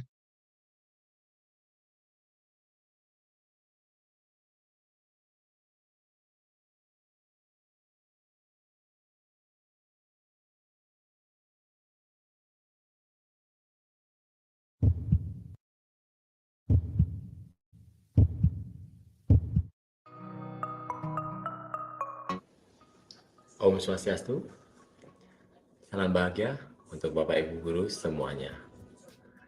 Seringkali di ruang kelas, kita lihat anak-anak sangat berbahagia ketika mereka bisa bermain game pada gawai mereka. Jika saja hal ini bisa kita temukan ketika kegiatan pembelajaran, tentu saja itu akan dapat meningkatkan motivasi belajar anak. Hal ini saya temukan ketika saya memberikan media virtual reality dalam pembelajaran. Seperti apa virtual reality itu?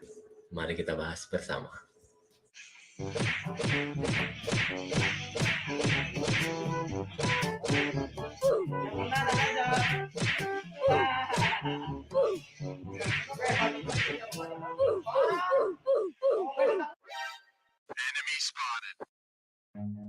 Run.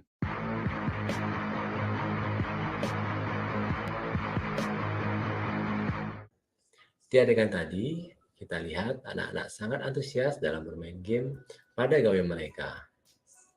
Bahkan saking serunya, mereka tidak sadar kalau gurunya sudah datang. Hal ini mengindikasikan bahwa beberapa anak tersebut memiliki minat yang tinggi terhadap game.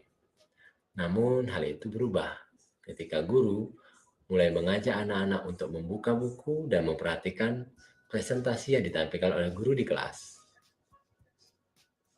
Di sini terlihat jelas bahwa bagaimana pentingnya peran guru dalam menyiapkan media pembelajaran yang sesuai dengan minat anak-anak. Media virtual reality dapat memfasilitasi minat anak-anak dalam bermain game. Hal ini karena ketika kita menggunakan media virtual reality, anak-anak seolah-olah bermain game ketika dalam proses pembelajaran. Virtual reality juga memberikan suasana lingkungan virtual bagi anak-anak agar mereka bisa merasakan suatu tempat yang mungkin saja sulit untuk mereka datangi dalam kehidupan nyata. Tapi apakah media ini sulit untuk dibuat? Jangan khawatir Bapak Ibu, ada banyak cara dan juga aplikasi terkait dengan media virtual reality. Salah satunya yang paling mudah menurut saya adalah aplikasi MiliaLab. Dengan aplikasi MiliaLab, kita bisa membuat media virtual reality tanpa memerlukan keterampilan coding. Untuk membuat media virtual reality dengan menggunakan aplikasi MiliaLab, kita hanya perlu menggunakan teknik drag and drop, di mana kita dapat menggunakan aset-aset yang telah disediakan untuk kita susun menjadi sebuah lingkungan virtual. Dan nanti ketika scene virtual reality ini telah selesai kita buat, kita dapat mengajak anak-anak untuk masuk ke dalam kelas di mana terdapat scene virtual reality ini. Nantinya mereka dapat berinteraksi, mereka dapat melihat berbagai macam materi, baik itu secara gambar, video, maupun dalam bentuk teks. Dan pada akhirnya mereka dapat mengerjakan kuis melalui media virtual reality. Mari kita saksikan umpan balik dari siswa, rekan sejawat, dan juga kepala sekolah terkait dengan praktik baik media virtual reality yang telah saya lakukan. Halo semuanya, kenalin aku Dian dari kelas 10-4. Aku mau ngucapin terima kasih banyak untuk Pak Yuda karena berkat kesempatannya saya dan teman-teman bisa mencoba virtual reality atau VR. Dan itu pun sambil belajar. Terus juga saya mau ngucapin makasih banyak untuk Pak Yuda karena ini salah satu cara belajar yang menurut saya cocok untuk generasi Z zaman sekarang. Terima kasih banyak Pak Yuda. Om Swastiastu, perkenalkan nama saya Putu Juniasa, salah seorang guru di SMA Negeri 4 Denpasar, mata pelajaran matematika. Lumayan terinspirasi juga dari Pak Yuda, sehingga pada saat akan membuat mungkin saya akan ngerepotin Pak Yuda nanti. Jadi terima kasih telah memberikan inspirasi tentang virtual reality dan teruslah berkarya. Om Santi Santi Santi Om. Om Swastiastu, perkenalkan nama saya Ibadi Sudado SPD MPD. Saya adalah Kepala Sekolah SMA Negeri 4 Denpasar. Kami di SMA Negeri 4 Denpasar merupakan pelaksana sekolah penggerak angkatan pertama. Tentu di dalam sekolah penggerak dibutuhkan proses pembelajaran yang kreatif ya. Bagi anak ini adalah suatu alat yang menyenangkan ya, yang kreatif ya, dan inovatif, yang membuat mereka senang. Nah, kalau kata senang kita di dalam proses pembelajaran, nah tentu ini akan mudah mencapai tujuan pelajaran tersendiri. Hal ini pertama kali dilakukan oleh guru saya, itu Pak Dewo Madiyuda, ya. Beliau yang menggunakan pertama dan memberikan inspirasi kepada teman-teman yang lain, sehingga bukan hanya fisika saja ke depannya menggunakan ini, tetapi saya berharap ke semua guru mata pelajaran. Dan saya yakin ini adalah suatu terobosan ya, praktek baik di SMA Negeri 4 Denpasar yang perlu kita terapkan, yang perlu kita implementasikan dalam proses pembelajaran. Demikian yang bisa saya sampaikan. Saya akhiri dengan Om Santi. Om Santi, Santi, Santi Om. Demikian video praktek baik terkait dengan media pembelajaran virtual reality yang telah saya lakukan, di mana media ini dapat mengembalikan kebahagiaan anak-anak dalam belajar sehingga mampu meningkatkan motivasi belajar anak. Semoga video ini dapat menginspirasi. Om Santi, Santi, Santi Om. Baik, terima kasih Bapak Ibu semua. Jadi itulah video praktik baik yang saya buat terkait dengan pemanfaatan media virtual reality. Nah, di mana awal mula itu saya lihat dari keadaan anak-anak yang cenderung kurang termotivasi dalam belajar fisika, dan mereka ternyata menyukai game Bapak Ibu semuanya. Nah, kebetulan saya tergabung dalam pendekar virtual reality di Bali, yang ketuanya juga tergabung di room kali ini, ada Ibu Ika Desi dari SMA 2 Bian Semal.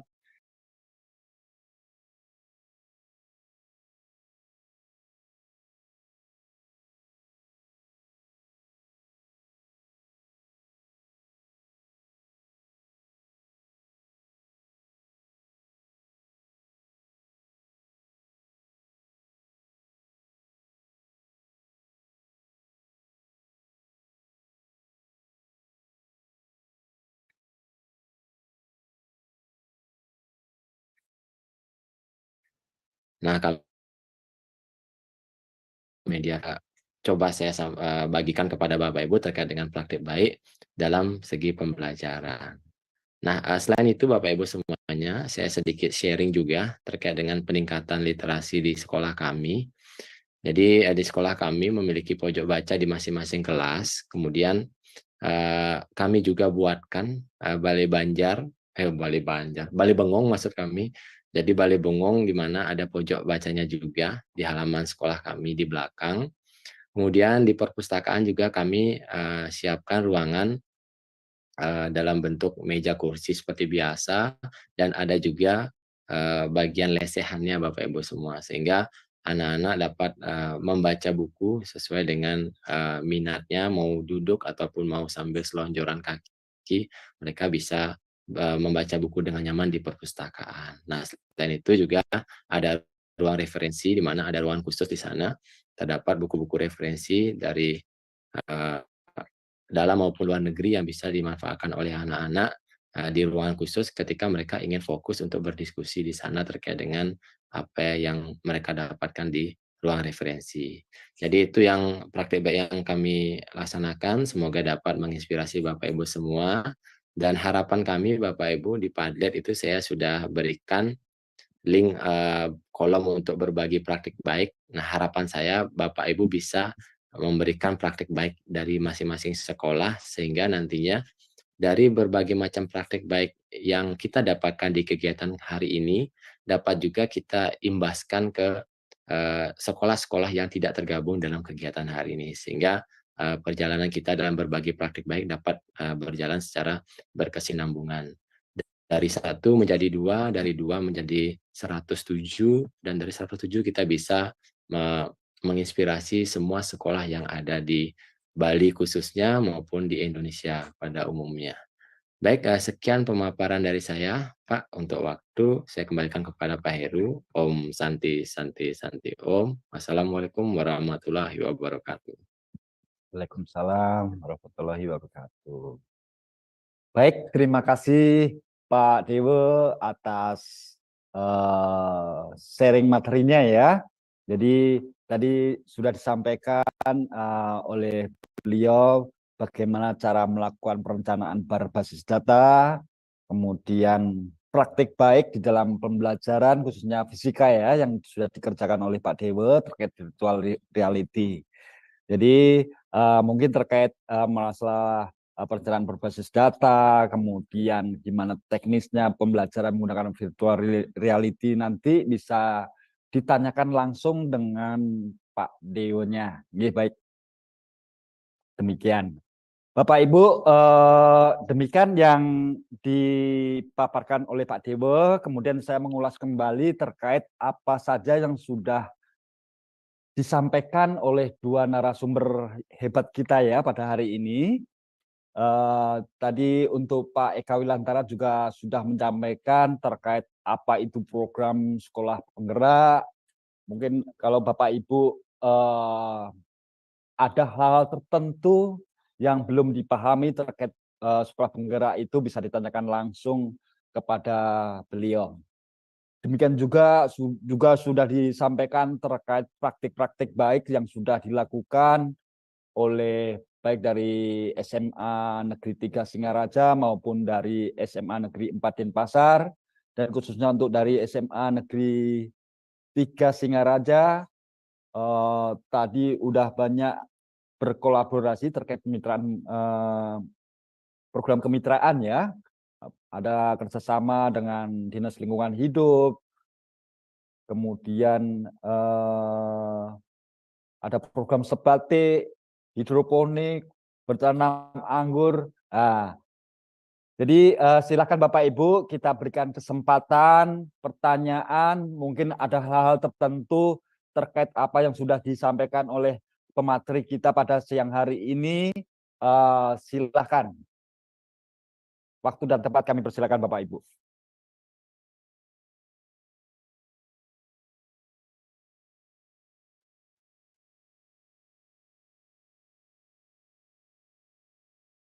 Di sini sudah ada Bapak Agustiana dari SMA Negeri Kuta Selatan.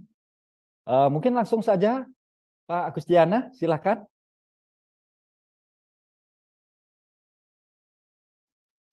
Baik, terima kasih Pak. Nama saya Wayan Agustiana, bisa dipanggil Agus.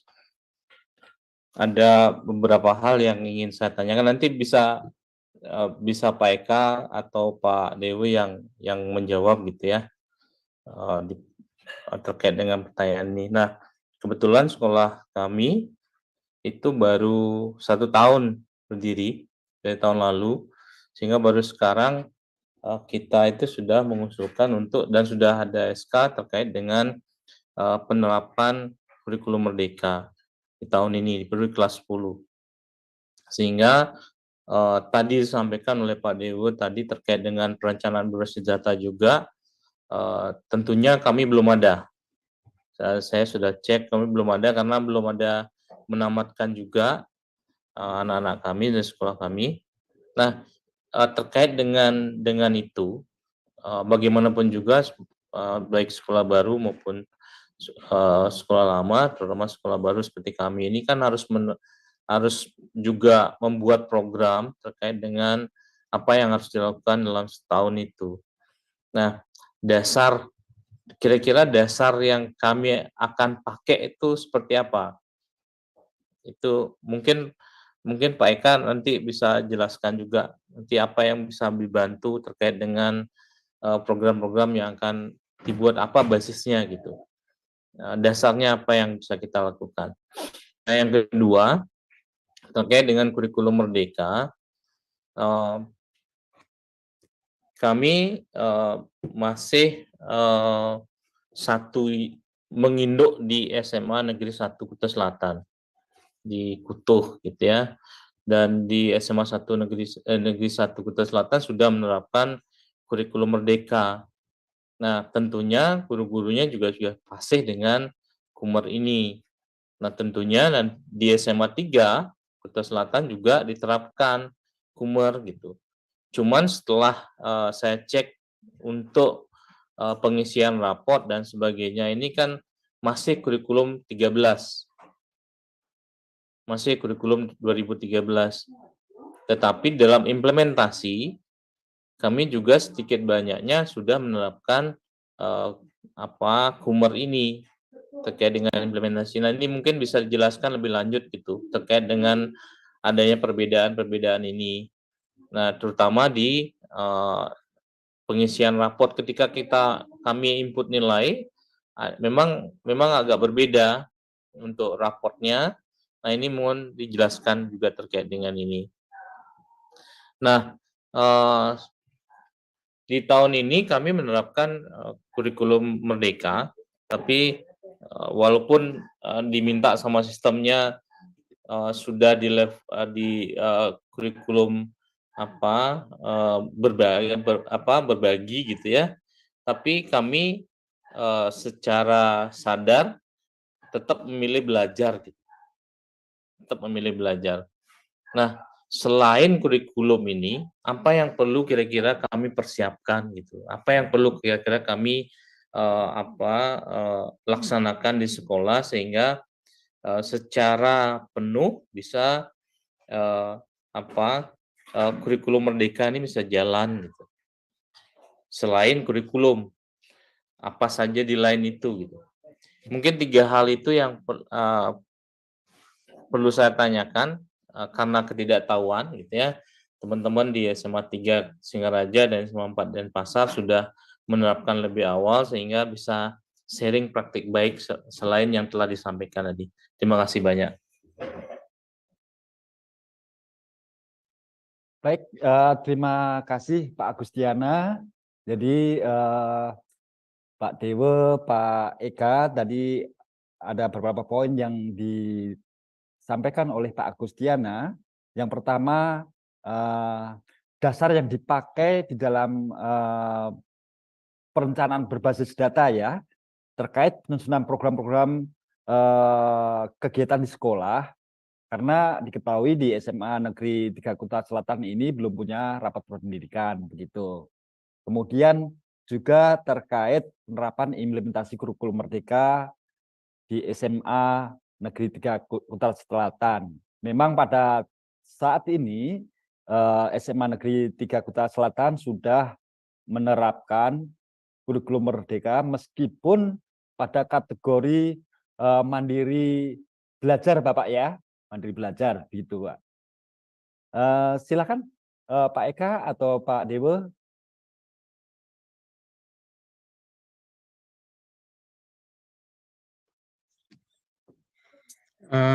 Mohon izin Pak Dewa, nanti silakan ditambahkan ya Pak Dewa. Ya, silakan Pak Eka. Terima kasih Pak Agus. Pak Agus sudah berpengalaman di SMK Bali Mandara, di SMK, sekarang masuk ke SMA Pak Agus. Tapi kelehean sebagai seorang pendekar rasanya tidak surut nih Pak Agus. Pak Agus, jadi karena raport pendidikannya belum muncul gitu Pak Agus nggih? Nah, karena raport pendidikan belum muncul, rasanya kita bisa melihat-lihat komponen-komponen apa saja, karena kita juga acuannya ke sana, Pak Agus, yang dulu kita istilahkan analisis konteks gitu ya, Pak Agus, pernah di kurikulum juga. Di raport pendidikan, komponen-komponen apa saja sih yang ditekankan? Mungkin Pak Agus bersama teman-teman sudah mulai bisa menyisir gitu ya, hal apa saja disesuaikan dengan kondisi. Dan saya tahu persis karena pernah juga di sekolah, memulai sekolah baru dulu waktu di SMP, pasti banyak hal yang rasanya belum maksimal bisa dikerjakan karena hal-halnya semua minim. Tenaga minim, kemudian sarana prasarana minim, termasuk juga anggaran ya, karena kesesuaian murid juga. Pak Agus, berapa dapat murid sekarang Pak Agus? 140 Pak Eka. Ya, lumayan ya. Lumayan. Mana lebih banyak dengan SMK Bali Mandara, Pak Agus? Lebih banyak kita. Lebih banyak ya. Ya, jadi kan sudah berproses, artinya sekolah sudah mulai bergerak. Ya. Dan mudah-mudahan dengan menyisir apa-apa saja yang termuat di dalam raport pendidikan, ya, mungkin bisa minjem di raport pendidikan teman ke Pak Agus. Nanti bisa dilihat kalau teman kayak gini, bagian ininya kurang, sehingga statnya pas lah gitu. Karena kesesuaian anggaran juga harus mengacu pada hal tersebut. Dan kita juga sebenarnya raport pendidikan yang muncul tahun 2023 kan atas dasar evaluasi 2022 gitu ya. Nah, itu kurang lebihnya Pak Agus. Nah, kemudian untuk kurikulumnya masih 2013 nggih, Pak Agus. Yang tahun lalu 2013 Pak Yang Eka, yang kelas tahun 11. ini Yang yang kelas kelas 11-nya. 10, yang kelas 11-nya kur 13, yang kelas 10 kur Merdeka. Di dalam kurikulum 2013, mudah-mudahan tidak salah ya Pak Agus, karena begitu cepat perubahan aturan-aturan di kurikulum prototype itu ya. Rasanya Pak Agus sudah bisa melaksanakan kegiatan proyek gitu untuk di kurikulum 2013 disisipkan apakah dalam bentuk kegiatan lain, tidak harus di dalam kegiatan intrakurikuler kita include-kan di sana. Meskipun jam mungkin belum diakui di sana. Tapi sudah bisa dilaksanakan. Kemudian ada platform Merdeka Mengajar yang sangat baik disediakan oleh Mas Menteri untuk kita bisa berbagi. Dan saya yakin juga guru sekolah baru biasanya gurunya juga baru-baru. Pasti juga kemampuan IT dan sebagainya pasti lebih bagus lah gitu dibandingkan dengan kita saya gitu ya. Jadi beberapa hal sudah bisa dilaksanakan. Jadi terkait dengan sehingga pada saat nanti adaptasi gitu ya ke kurikulum Merdeka itu bisa lebih cepat. Nah, kemudian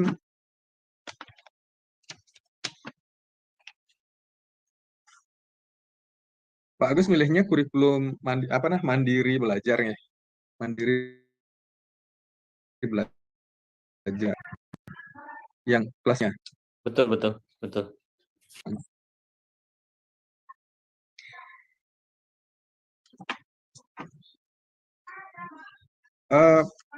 Nanti Pak Agus tanyakan terkait Kuta Selatannya gitu ya. Numpangnya di Kuta Selatan gitu.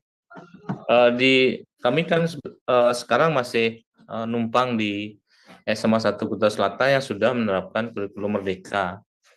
Nah, di sekolah tersebut sudah diterapkan dan otomatis guru-gurunya hampir semua nih kita masih menggunakan guru-guru di SMA 1 Kuta Selatan. Sehingga ketika diterapkan di kelas, kurikulumnya adalah kurikulum Merdeka. Nah, proses penilaian kan tentunya masih basisnya kurikulum Merdeka. Tetapi ketika kami mengisi raport secara online itu, memang tidak bisa, harus mengikuti struktur kurikulum 13 yang sudah ada gitu. Tetapi implementasi di lapangan hampir sebagian besar yang tadi Pak Eka sampaikan terkait dengan proyek dan sebagainya sudah kami terapkan sesuai dengan kurikulum Merdeka itu sendiri gitu. Gitu ya. Jadi sulit juga Pak. Karena arahnya kita menuju ke kurikulum Merdeka kan gitu Pak Gus. Sedangkan sisi lain guru-guru harus kembali menyesuaikan di kurikulum 2013 kan gitu. Memang harusnya dilakukan pembekalan khusus jadinya Pak Agus sehingga apa-apa yang diterima oleh anak-anak memang bersesuaian dengan kurikulum yang harusnya mereka terima yaitu kurikulum 2013. Mungkin perlu pendampingan lebih intensif lagi Pak Agus terkait dengan itu. Demikian ya Pak Agus. Mungkin Pak Dewo silakan kalau ada yang terkait dengan raport pendidikannya. Oke, terima kasih ya. Pertanyaannya Pak Agustiana ya dulu. Kalau nggak salah di SMA 4 Denpasar juga ya Pak Agus ya. Luar biasa. Senior tiang nih. Ya, jadi sebenarnya sudah disampaikan tadi oleh Pak Eka berdasarkan dari pengalamannya ya Bapak Ibu semuanya. Apalagi belum ada rapor pendidikan. Jadi sebenarnya Bapak Ibu yang belum memiliki rapor pendidikan itu tidak perlu khawatir Bapak Ibu semuanya. Karena sebenarnya kalau rapor pendidikan kan ada 5 dimensi tadi ya. Ada mutu relevansi hasil belajar, kemudian pemerataan pendidikan yang bermutu, kemudian ada kompetensi dan kinerja GTK, ada mutu dan relevansi pembelajaran, serta pengelolaan satuan pendidikan yang partisipatif, transparan, dan akuntabel. Jadi walaupun di sana yang muncul adalah 5 dimensi, sebenarnya itu adalah merefleksikan 8 SNP Bapak Ibu semuanya. Yang tentunya 8 SNP itu kan sudah ada di setiap sekolah ya Bapak Ibu ya. Baik itu standar kompetensi lulusan, guna standar isi, standar proses, penilaian, pengelolaan, GTK, pembiayaan, dan sarana prasarana. Jadi tetap bisa.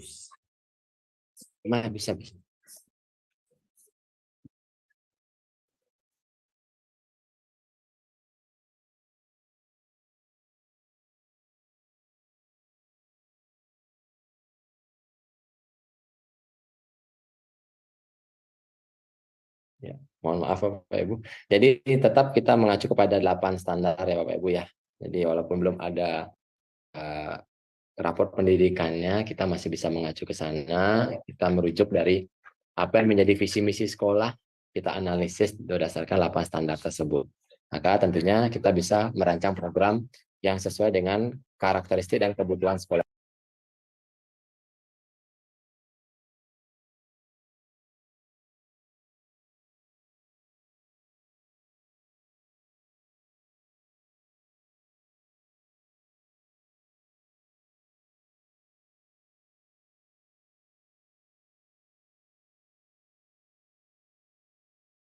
Ya, itu terkait dengan rapor pendidikan ya. Kemudian terkait pembelajaran dengan kurikulum, kalau saya boleh tahu Pak, di sekolahnya itu Merdeka Belajar Pak nih untuk kelas 10 nih. Betul Pak Yo. Oke. Berarti kurikulumnya harusnya masih K13 Pak nih untuk kurikulumnya dipakai. Untuk kelas 10. Oke. Ya, sebenarnya Bapak Ibu walaupun ketika kita belum mengganti kurikulum yang kita gunakan sebagai kurikulum merdeka, jadi Bapak Ibu masih bisa menerapkan beberapa hal yang terkait dengan kurikulum merdeka. Salah satunya tadi saya sampaikan oleh Pak Eka yaitu project. Nah, cuman kalau saran saya sebaiknya Bapak Ibu hati-hati dalam mengimplementasikan hal-hal yang berkaitan dengan kurikulum merdeka. Karena kalau di kurikulum merdeka, proyek itu punya jam khusus Bapak Ibu semuanya. Sedangkan di K13 Bapak Ibu akan mengejar kompetensi dasar. Ada yang sudah dirumuskan di sana. Sehingga ketika kita ingin melaksanakan proyek penguatan profil pelajar Pancasila, sebaiknya dilakukan di luar jam seperti disampaikan Pak Eka tadi. Karena kalau kita lakukan di jam pelajaran, itu akan sangat memberatkan guru-guru kita. Nah, itu yang menjadi catatan. Nah, saran saya untuk kurikulum merdeka, Bapak bisa ambil terkait dengan pembelajaran terdiferensiasi. Karena itu tidak mengubah struktur yang ada di kurikulum K13. Itu bisa dimanfaatkan bagaimana kita bisa melakukan asesmen awal untuk memetakan kebutuhan belajar anak sehingga kita bisa melakukan pembelajaran terdiferensiasi. Jadi itu kalau dari saya, Pak Agus ya. Jadi bisa coba diterapkan dulu pembelajaran terdiferensiasi dimulai dengan menggunakan asesmen awal. Sehingga asesmen formatif dan sumatifnya juga dapat berlangsung sesuai dengan kebutuhan belajar dari anak-anak kita. Seperti itu mungkin kalau dari tiang semua, Pak. Pak Heru, saya boleh nambah nggak Pak Heru? Ya, silakan Pak. Mohon maaf ini. Manfaatkan kesempatan yang sebaik-baiknya. Tadi Pak Dewo menyinggung diagnostic assessment kan. Nah, ini yang saya tanya sama guru-guru terkait dengan assessment diagnostik. Ini yang harus difokuskan apa gitu? Apakah mata pelajarannya yang mereka ampu ataukah yang lainnya gitu? Ini kadang-kadang di guru-guru itu agak berbeda-beda pemahamannya gitu. Terima kasih. Oke, ya. Baik, sebenarnya gini Pak, saya coba berikan gambaran sedikit ya terkait dengan asesmen awal. Jadi sebenarnya untuk kurikulum Merdeka itu bagaimana kita memberikan pembelajaran sesuai dengan tahapan belajar anak-anak. Itulah kenapa pentingnya diperlukan asesmen awal. Nah, asesmen awal itu ada dua, ada yang kognitif dan juga non-kognitif. Kalau dari yang kognitif, jelas itu sesuai dengan level masing-masing. Tujuannya apa?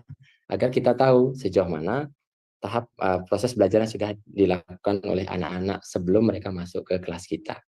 Sehingga guru-guru tidak lagi memberikan obat yang salah ketika sudah mengetahui kesiapan anak-anak terkait dengan masalah. Mungkin itu yang menjadi masukan saya Pak Agus. Jadi ada yang kognitif berarti dari mapel masing-masing. Kalau non kognitif bisa juga secara umum satu sekolah atau bisa juga setiap pertemuan. Seperti itu Pak Agus. Baik, nyambung lagi dikit. Mana yang kira-kira lebih baik? Mana yang kira-kira lebih baik? Yang sesuai dengan mata pelajarannya ataukah sesuai dengan satuan pendidikannya atau gimana? Kalau melihat mana yang lebih baik sesuai kebutuhan aja Pak sebenarnya. Tapi kalau melihat dari pengalaman Tiang yang kita terapkan, memang ketika anak-anak mulai masuk ke dalam kegiatan pembelajaran, tentu yang lebih dibutuhkan itulah bagaimana guru-guru bisa memetakan. Sehingga kelompok belajar yang kita berikan berdasarkan kesiapan siswa misalkan, maka kita bisa kelompokkan anak-anak yang mana anak-anak bisa belajar mandiri, yang mana anak-anak bisa belajar dari pendampingan. Itu pengalaman dari Tiang. Terima kasih. Saya kembalikan ke Pak Heru. Terima kasih Pak Agustiana. Pertanyaannya luar biasa sekali. Jadi terkait kurikulum 13 Bapak Ibu, mungkin saya urun rebuk juga nggih. Ya, jadi apa yang sedikit saya tahu, jadi memang di 3 tahun ini pemerintah sudah memberikan masa transisi untuk pemilihan kurikulum. Ya, jadi kalau untuk sekolah penggerak memang dia otomatis kurikulum merdeka ya, dan kategorinya termasuk mandiri berbagi, bukan mandiri berbagi, kurikulum merdeka yang berbagi juga. Salah satunya punya kewajiban untuk melakukan pengimbasan praktek baik terkait implementasi kurikulum merdeka juga ke sekolah atau satuan pendidikan lainnya. Dan Bapak Ibu untuk kurikulum mandiri itu untuk tahun ajaran depan itu semua sekolah wajib untuk mengimplementasikannya. Jadi dari tahun 2001 ya, 2001 itu sudah ada pilihannya. Kemarin juga masih diberikan keleluasaan untuk penggunaan kurikulumnya. Untuk tahun depan itu semua sekolah wajib untuk mengimplementasikan kurikulum merdeka, meskipun pilihannya tetap masih ada 3 ya, mandiri belajar, mandiri berubah, atau mandiri berbagi sesuai dengan kondisi satuan pendidikan masing-masing, begitu. Baik Bapak Ibu, mungkin ada yang perlu didiskusikan lagi terkait mumpung ada kesempatan yang bagus Bapak Ibu, silahkan untuk bisa digali apa-apa yang kira-kira bisa diimplementasikan di satuan pendidikan Bapak Ibu terkait program-program apa saja yang sudah dilakukan oleh sekolah-sekolah penggerak khususnya dari SMA Negeri 4 Denpasar dan SMA Negeri 3 Singaraja. Dipersilakan Bapak Ibu.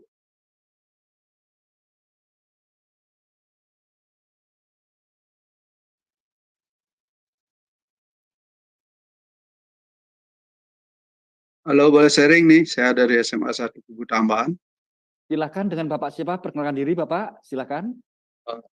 Saya Pak Wayan Suarsina, oleh SMA 1 Kubu Tambahan. Saya kenal baik dengan Pak Agustiana, partner di Bali Mandara, saya di SMA-nya 8 bulan, PLT.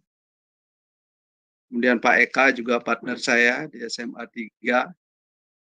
Terima kasih Pak Dewu, Pak Heru. Ya sekadar sharing ini ya. dari pemaparan dua narasumber, Pak Eka dan Haji Dewa, terkait dengan PSP, program sekolah penggerak, terutama Pak Eka juga dengan Pak Dewa. Saya sendiri secara pribadi juga ikut mengikuti seleksi itu loh pada saat angkatan pertama dan kedua. Namun sayang belum beruntung begitu ya. Nggak lolos, yang menyebabkan nggak lolos saya juga nggak paham karena nggak ada rekodnya yang diberikan kepada kita, yang mana harus diperbaiki. Ya akhirnya saya terima aja. Kemudian di SMA 1 Kubu Tambahan, ya pada tahun ini adalah tahun kedua kita mengimplementasikan kurikulum Merdeka. Jadi kami sudah memiliki 2 tingkat, kelas 10 dan kelas 11 yang menggunakan kurikulum Merdeka. Kemudian kami mengambil mandiri berubah, kategori yang kedua mandiri berubah. Nah, terkait dengan kurikulum Merdeka ini mungkin ada hal yang perlu yang tanyakan, ya itu terkait dengan di asesmen terutama di P5-nya gitu ya, di proyek penguatan profil pelajar Pancasila. Pemahaman kami di dalam penilaian P5 itu kebanyakan yang saya tahu itu sampai pada produk akhir begitu ya. Profil pelajar Pancasila dari 6 aspek itu, gotong royong, kemandirian, kreatif dan sebagainya itu, yang saya tanyakan apakah hasil akhir itu apa prosesnya gitu ya. Apakah anak dalam mengerjakan atau ber-P5 itu ya itu sudah menerapkan gotong royong, sudah kreatif, sudah mandiri, sehingga nanti output akhirnya atau hasil produk terakhirnya itu adalah bagi kami itu sebuah bonus, ya, sebuah bonus. Sedangkan penilaiannya itu kita ambil di dalam proses pengerjaan atau pelaksanaan P5 itu. Nah, seperti sekolah-sekolah yang kami kunjungi, terutama yang terdekat kami dengan SMA 3 Singaraja, Pak Eka, ya, kami sudah keliling di sana dari kegiatan-kegiatan proyek di penguatan pelajar Pancasilanya, itu udah banyak ada kebun, sudah berubahlah seperti itu. Apakah itu sebagai tujuan akhir? Itu yang saya tanyakan terkait dengan P5.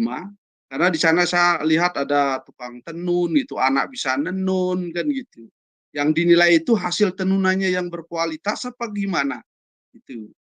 Karena kalau sampai hasilnya yang menjadi hal utama, tidak menjadi sekadar bonus, nanti kita tidak jauh dengan SMA yang terasa SMK begitu.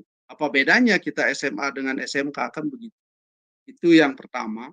Nah, kemudian terkait dengan P5 yang Haji Dewo sampaikan tadi, ya PBD, perencanaan berbasis data.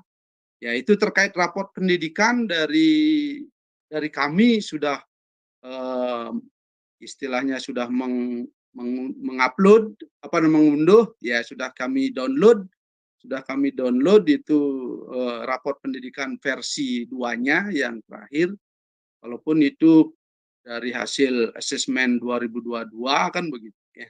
Kami sudah gunakan itu.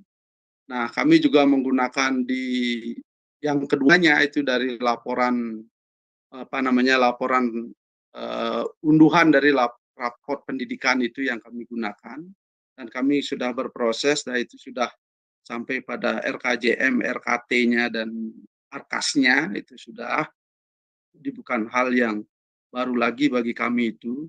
Cuma kami terkadang ini ya gampang di tataran teori, tapi di dalam pengerjaan praktiknya itu sulit. Ya, itu sulit, benar-benar sulit sebenarnya, walaupun jauh lebih mudah dibandingkan dengan versi satunya yang tahun 2001 kemarin kan begitu. Tapi tidak menutup kemungkinan lewat kesempatan inilah kita sharing-sharing ya, sharing-sharing dengan hal itu. Nah, terkait dengan Pak Agus tadi juga menyinggung tentang kurikulum masih menggunakan K13, ya mestinya kalau bisa kita gunakan IKM aja Pak Agus. kita langsung aja ke IKM walaupun kelas 10 baru. Selamat Pak Agus jadi kepala sekolah di SMA 3 Kuta Selatan yang baru juga. Ya. Mudah-mudahan tidak lupa dengan saya. Ya. Saya kira itu sharingnya Pak Heru. Makasih Pak Heru.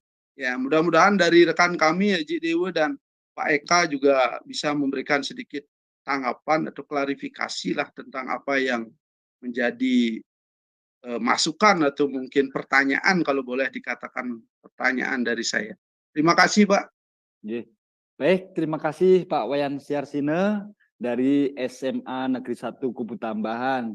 Jadi mungkin saya akan pertegas kembali ke Pak Eka maupun Pak Dewa. Jadi apa yang ditanyakan Pak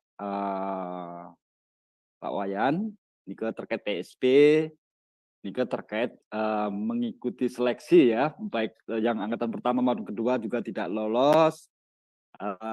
Kemudian terkait ketidaklolosannya itu apa Pak Wayan Nike yang tidak tahu. Mungkin terkait hal tersebut saya nanti bisa menginformasikan Pak sedikit ya terkait untuk seleksi PSP. Kemudian terkait IKM SMA Negeri 1 Kubu Tambahan itu memilih kategori mandiri berubah. Yang dipertanyakan di sini terkait implementasi P5-nya. Apakah yang diutamakan adalah hasil akhir atau di dalam prosesnya, begitu ya, Nika? Mungkin itu Pak Eka, Pak Dewa. Kami persilahkan. Nah, terima kasih Pak Heri. Pak Dewa, mohon izin Pak Dewa ya. Pak Dewa nyampein. Pak Wayan Suarsine, terima kasih Niki, tetap semangat ya. Menjelang penampakan besok, udah nampak Pak Wayan. Siap. Pak Wayan, jadi ya, nunggu waktu saja Pak Wayan. Jadi suatu saat seluruh sekolah akan jadi sekolah penggerak. Kemaluan durian kan Pak Wayan. Jadi Kuningan Galungan. Baik, pertanyaannya Pak Wayan. Jadi terima kasih Niki. Ada saya ingat ditanya jawab kurikulum Merdeka, kalau tidak salah ada pertanyaan begini. Apakah profil pelajar Pancasila juga diterapkan gitu ya di kurikulum 2013 gitu pertanyaannya. Jadi jawabannya ya. Jadi tidak sebatas di kurikulum Merdeka. Nah, lalu bagaimana caranya gitu ya dengan proyek tadi salah satunya. Nah, bagaimana Pak Dewa tadi saya sampaikan bahwa dia tidak bisa include di dalam jam, tetapi baik-baiklah mengatur waktu itu sehingga proyek itu bisa ya mungkin bisa dilaksanakan bagi anak-anak kita. Nah, terkait dengan proyek, kalau dilihat dari filosofinya, Ki Hajar Dewantara pernah menyatakan seperti ini. Jadi saya kutip ya, lah anak-anak gitu ya, maksudnya anak-anak di taman siswa, kita dekatkan hidupnya kepada peri kehidupan rakyat agar supaya mereka tidak hanya memiliki pengetahuan saja tentang hidup rakyatnya, akan tetapi juga dapat mengalaminya sendiri dan kemudian tidak hidup terpisah dengan rakyatnya. Itu Ki Hajar Dewantara saya sitir ya. Jadi pelajar Indonesia ini merupakan diharapkan sebagai pelajar sepanjang hayat yang kompeten, berkarakter dan berperilaku sesuai dengan nilai-nilai Pancasila. Kalau saya cermati bahwasannya kegiatan proyek ini adalah ataupun kurikulum Merdeka, mengapa ada proyek kemudian anak-anak bisa memilih mata pelajaran, karena suatu saat nanti kita tidak bisa meramalkan pekerjaan apa yang dipastikan ada mungkin 5 tahun ke depan atau 10 tahun ke depan ataupun 20 tahun ke depan. Sehingga kita lebih banyak ditekankan anak-anak ditekankan bagaimana mereka bisa beradaptasi dengan cepat melihat keadaan di sekelilingnya suatu saat nanti. Jadi itu yang dibekali anak-anak itu. Dan salah satunya adalah melalui proyek sehingga dia bisa bergotong royong, bisa mandiri, bisa berpikir secara kreatif gitu ya. Dan tidak lupa juga beriman dan bertakwa. Artinya di dalam kegiatan proyek, produk itu adalah yang kesekian.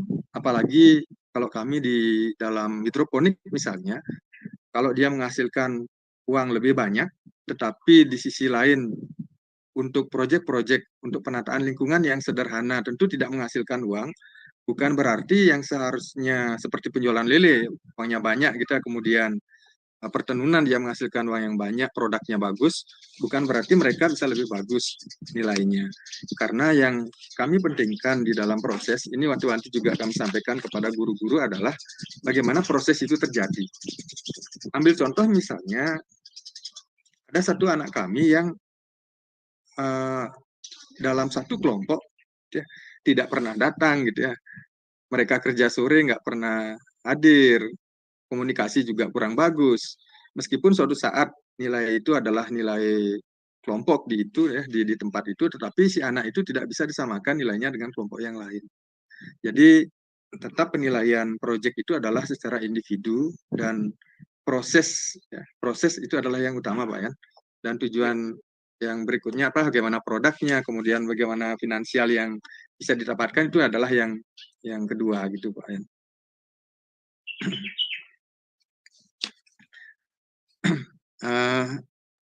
Itu aja Pak Yan ya, bisa yang tambahkan. Dan yang ucapkan selamat nih Pak Yan, bukan sekolah penggerak tapi siswanya bisa tembus OSN nih. Ya, makasih. Selamat nih. Ya. Perlu biaya juga itu untuk ke Bogor. Ya, nanti minta sama Pak Heru Pak ya. Siap. Makasih. Ya. Berarti gini Pak Eka ya. Berarti dalam penilaian P5 itu proses yang utama, produk itu hanya ya bonusnya kan begitu kan, bukan menjadi tujuan utama kan begitu. Ya, seperti juga yang termuat di dalam komponen raport project juga seperti itu. Jadi banyak yang diproses itu merupakan terjemahan dari dimensi-dimensi profil pelajar Pancasila yang kemudian terdeskripsi ke dalam komponen-komponen penilaian, dan proses itu yang utama Pak ya. Ya, makasih. Mungkin Pak Dewa ada yang perlu disampaikan terkait pertanyaan dari Pak Wayan Suarsina? Oke, baik. Luar biasa. Kalau Pak Suarsina sudah kenal dari waktu tahun berapa nggih Pak waktu itu pembahasan terkait dengan rumah belajar waktu nikah. Nah, sebenarnya kalau kita melihat proyek niki Pak nggih, tentu kita lihat dulu seperti yang disampaikan Pak Eka tadi, penilaiannya seperti apa. Yang dinilai di sana kan pertama kita turunkan dulu dari dimensi. Lalu kita cari elemen dan sub-elemennya seperti apa. Nah, dari sub-elemen itulah yang muncul sebagai tujuan dari proyek itu sendiri. Jadi yang dinilai itu bukan produknya. Yang dinilai itu adalah sub-elemen apa yang muncul pada diri anak tersebut. Sehingga itulah yang nanti muncul di raport proyek. Nah, seperti ini Jadi kalau berbicara tentang produk, kita kesampingkan dulu produknya. Nah, tapi nantinya hasil-hasil produk itu tentu akan memberikan bekal kepada anak-anak kita, karena proyek ini selain untuk penguatan karakter, juga untuk peningkatan kemampuan anak-anak ketika mereka terjun di masyarakat. Jadi itu mungkin masukan dari Tiang, berdasarkan pengalaman Tiang dalam berkaitan dengan proyek penguatan profil pelajar Pancasila nih ke yang kontak. Ya, terima kasih Pak Dewa. Jadi seperti janji Tiang tadi Pak Wayan, Tiang akan informasi terkait bagaimana seleksi kepala sekolah di dalam PSP nggih. Ya, kan disampaikan Pak Wayan 2 kali ikut seleksi tapi tidak lolos begitu Pak Wayan. Jadi terkait model penilaiannya itu ada bobot nilai pusat dan bobot nilai daerah nih Pak. Jadi untuk yang nilai pusat nih ada tes wawancara sama praktek mengajar Pak nggih. Nggak sampai ke sana, saya baru di administrasi awal. Di administrasi. Itu bagi yang sudah lolos di sana itu akan muncul nilainya Pak. Jadi akan muncul, tetapi itu tidak serta-merta menjadi perankingan begitu Pak. Nanti dari itu ada pembobotan daerah istilahnya nggih. Jadi dalam hal ini kalau untuk jenjang SMA, SLB, itu menjadi Dinas Pendidikan Provinsi ya, yang akan memberikan pembobotan bagi kepala sekolah di wilayahnya. Jadi mungkin Dinas Pendidikan memberikan pembobotan terkait kedisiplinan, kemudian loyalitas, itu wewenang beliau begitu dari Dinas Pendidikan. Jadi nanti semua bobot dari nilai pusat maupun daerah kemudian diakumulasikan, kemudian muncullah perengkingan di sana, Pak. Ya. Siapa yang ranking paling atas, itu peluang besar untuk dipilih menjadi kepala sekolah sebagai sekolah penggerak nantinya, begitu, Pak. Oke, mungkin ke tambahan informasi terkait ini juga Pak itu sedikit tadi karena saya tidak lolos 2 kali, akhirnya saya jenah guru-guru saya yang saya dorong, akhirnya saya punya sekarang 10 guru penggerak, Pak. Oh, keren, bagus nih Pak. Angkatan 7 yang terbanyak itu 8 lolos semua udah loka karya kemarin terakhir. Memang proses seleksi di guru penggerak memang lumayan berat, Pak.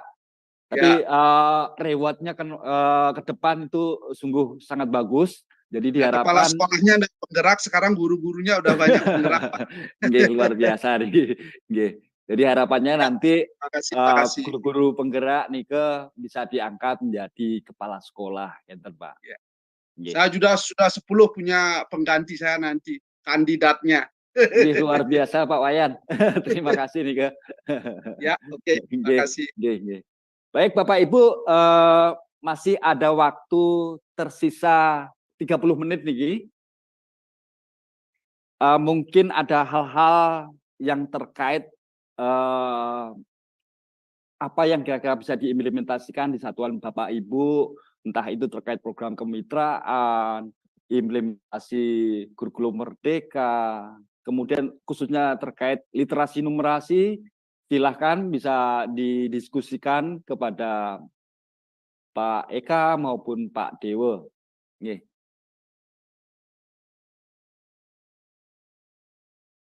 Atau mungkin Pak Heru kalau ada Bapak Ibu yang mau sharing juga bisa.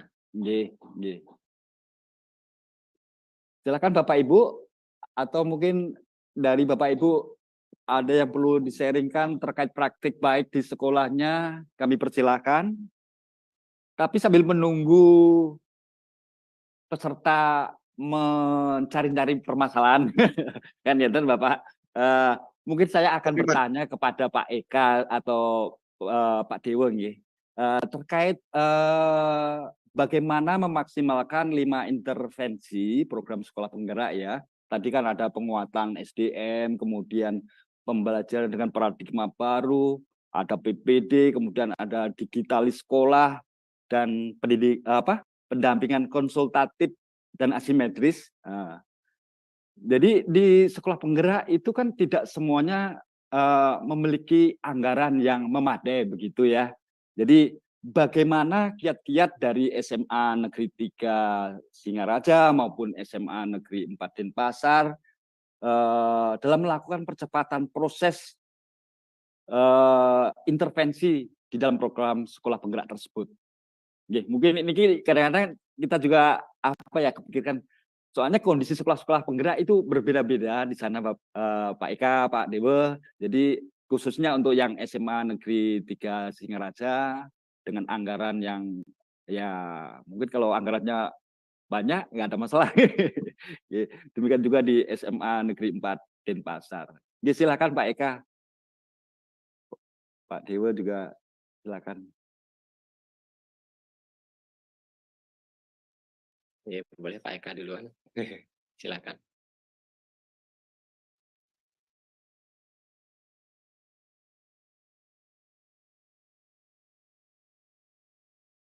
Oke, terima kasih Pak Heru ya. Memang di dalam implementasi program sekolah penggerak ini kita membutuhkan anggaran gitu ya. Tapi karena khususnya di SMA Negeri 3 Singaraja, perekonomian anak-anak juga ada yang menengah ke bawah banyak gitu ya. Yang nunggak SPP juga lumayan banyak gitu ya. Dan juga kami di sekolah penggerak ada beberapa bantuan dari pemerintah. Pertama adalah bantuan dari pos kinerja yang besarannya tiap tahun menurun gitu ya.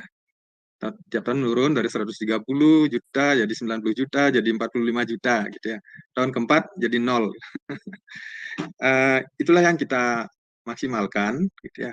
Yang agak, nah selain bantuan itu ya, kemudian ada bantuan IHT gitu ya, in-house training di awal kegiatan, itu dibantu juga oleh pemerintah, dan kita bisa laksanakan itu dengan lancar, meskipun pada saat kegiatan IHT itu kita melakukan semi gitu, ada tatap muka 5 hari, kemudian secara daring 5 hari ya kegiatannya. Itu disupport semua dari kementerian. Kemudian yang ketiga juga ada program Roots yang tadi gitu ya. Kita juga dapat bantuan meskipun relatif kecil, tetapi itu juga bisa membantu kegiatan proyek. Kami jadikan proyek Bangunlah Jiwa dan Raganya. Dan itu merupakan di program Roots itu adalah cikal bakal terbentuknya agen perubahan anti perundungan. Selain itu pula kami juga dapat bantuan buku-buku di tahun pertama yang langsung datang dari pihak kementerian yang juga memudahkan kami di dalam kegiatan belajar gitu. Karena pada saat kami di awal mengimplementasikan kurikulum Merdeka itu, pertanyaan teman-teman adalah pertama terkait dengan keselamatan sertifikasi, kemudian yang kedua adalah materi ajar. Gitu. Tapi itu terjawab di bulan Desember, gitu, kurang lebih sekitar 6 bulan setelah kita melaksanakan implementasi kurikulum Merdeka. Jadi sertifikasi bisa diselamatkan, kemudian materi pelajaran juga langsung kita dapatkan dari pusat.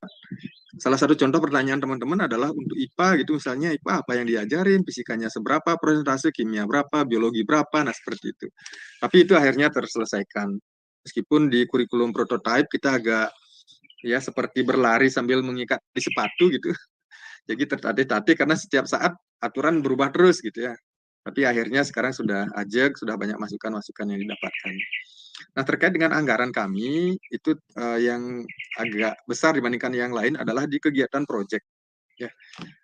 Tapi kita siasati, misalnya di kegiatan kewirausahaan yang sebagian besar menyasar kegiatan pertanian, kita hanya buatkan blok gitu ya, blok tanaman yang tadi saya tayangkan itu.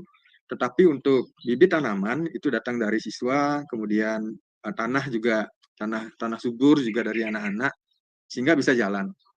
Hasil panen kadang mereka nikmati atau sebagian besar mereka setorkan ke tim kewirausahaan yang kami bentuk.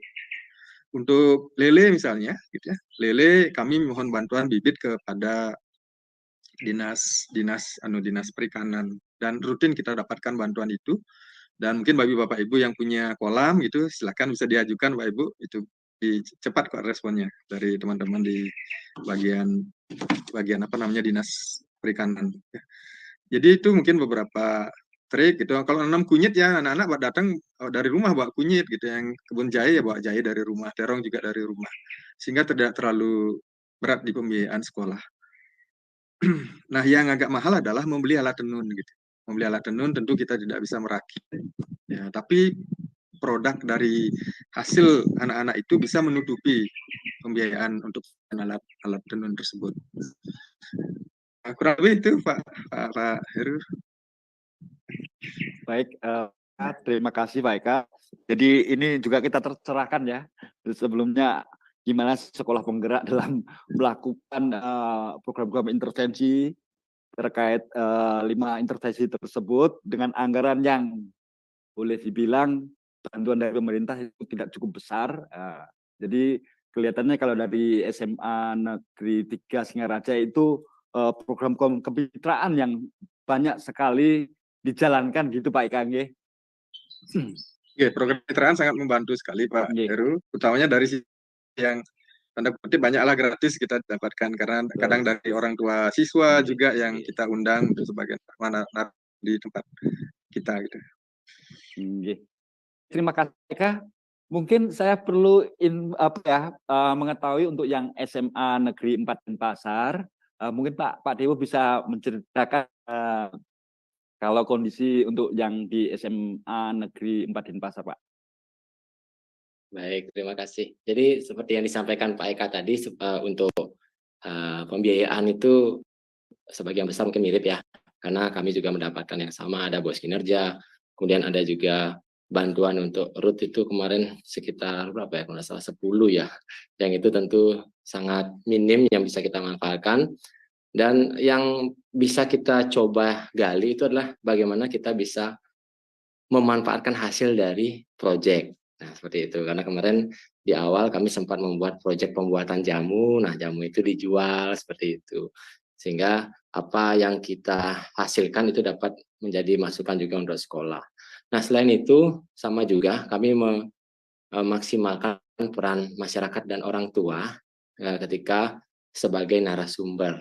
Nah, itu tentu gratisan juga ya, seperti Pak Eka tadi, sehingga bisalah kita tekan biaya yang harus kita keluarkan. Nah, yang paling penting itu sebenarnya tidak semua proyek itu perlu biaya. Nah, itu yang harus kita tekankan kembali. Kita bisa pilih proyek-proyek yang memang tidak memerlukan produksi dengan menggunakan alat-alat. Karena seperti tadi apa yang disampaikan Pak Swarsina tadi, bahwa target kita proyek itu adalah pencapaian elemen-elemen dan sub-elemen dari dimensi profil pelajar Pancasila. Nah, sehingga ketika memang tidak ada biaya yang mencukupi untuk kita membuat suatu produk yang mahal, tentu itu kita bisa analisis dari awal, sehingga proyek yang kita ajukan minim dengan dana, seperti itu. Selain itu, Bapak Ibu semua, ketika tidak ada bantuan lain, karena kemarin di awal ada IHT, setelah itu kita laksanakan secara mandiri, sebenarnya Bapak Ibu juga bisa maksimalkan komunitas belajarnya Bapak Ibu. Ya, kalau tadi dari Semantiara Jaya juga ada, kami juga di SMA Negeri 4 Denpasar ada komunitas belajarnya juga. Nah, di mana kami berdiskusi pulang sekolah, pulang anak-anak itu 15.35, sedangkan guru-guru jam 4 baru bisa pulang, sehingga kami manfaatkan walaupun hanya diskusi singkat. Nah, di sana kami coba gali informasi yang ada di PMM Bapak Ibu semuanya. Jadi sebenarnya PMM itu sudah lebih lengkap dibandingkan kegiatan-kegiatan workshop lainnya yang harus berbayar Bapak Ibu. Di sana sudah disediakan gratis dan juga bahkan ada sertifikatnya juga. Sehingga selain kita belajar secara gratis, manfaatnya dapat kita terapkan, kita juga dapat peningkatan kompetensi dari pelatihan-pelatihan mandiri yang ada di PMM. Jadi saran saya, maksimalkan PMM Bapak Ibu semuanya, karena di sana sudah tersedia berbagai macam informasi yang dapat kita manfaatkan. Dan itu juga merupakan salah satu intervensi terkait dengan digitalisasi sekolah. Mungkin itu kalau dari Tian Pak, terkait dengan program-program pembiayaan seperti itu. Baik, terima kasih Pak Dewo. Ini juga menjadi pencerahan bagi kita semua Bapak Ibu ya. Mungkin saya juga ingin menyampaikan bahwa misalnya terkait untuk sekolah implementasi kurikulum di Provinsi Bali itu juga sudah cukup lumayan Bapak Ibu ya, sekitar 70% sekolah yang ada di Bali itu sudah mengimplementasikan kurikulum Merdeka. Jadi dan terkait progres pembelajaran di PMM ini ada sekitar 13.000 ya yang belum memanfaatkan PMM. Ini sekolah pelaksana IKM Bapak Ibu. Jadi ini juga menjadi PR kita bersama, dan kita juga sudah koordinasi dengan Dinas Pendidikan Kabupaten Kota maupun provinsi terkait sekolah-sekolah pelaksana IKM harus memanfaatkan PMM di dalam proses pembelajarannya, begitu. Jadi ini PR bersama Bapak Ibu. Dari sekitar 70 yang terakhir datanya berapa, yang jelas yang dicermati nih Bu, Bapak Ibu, itu 13.000 guru untuk Bali, semua jenjang.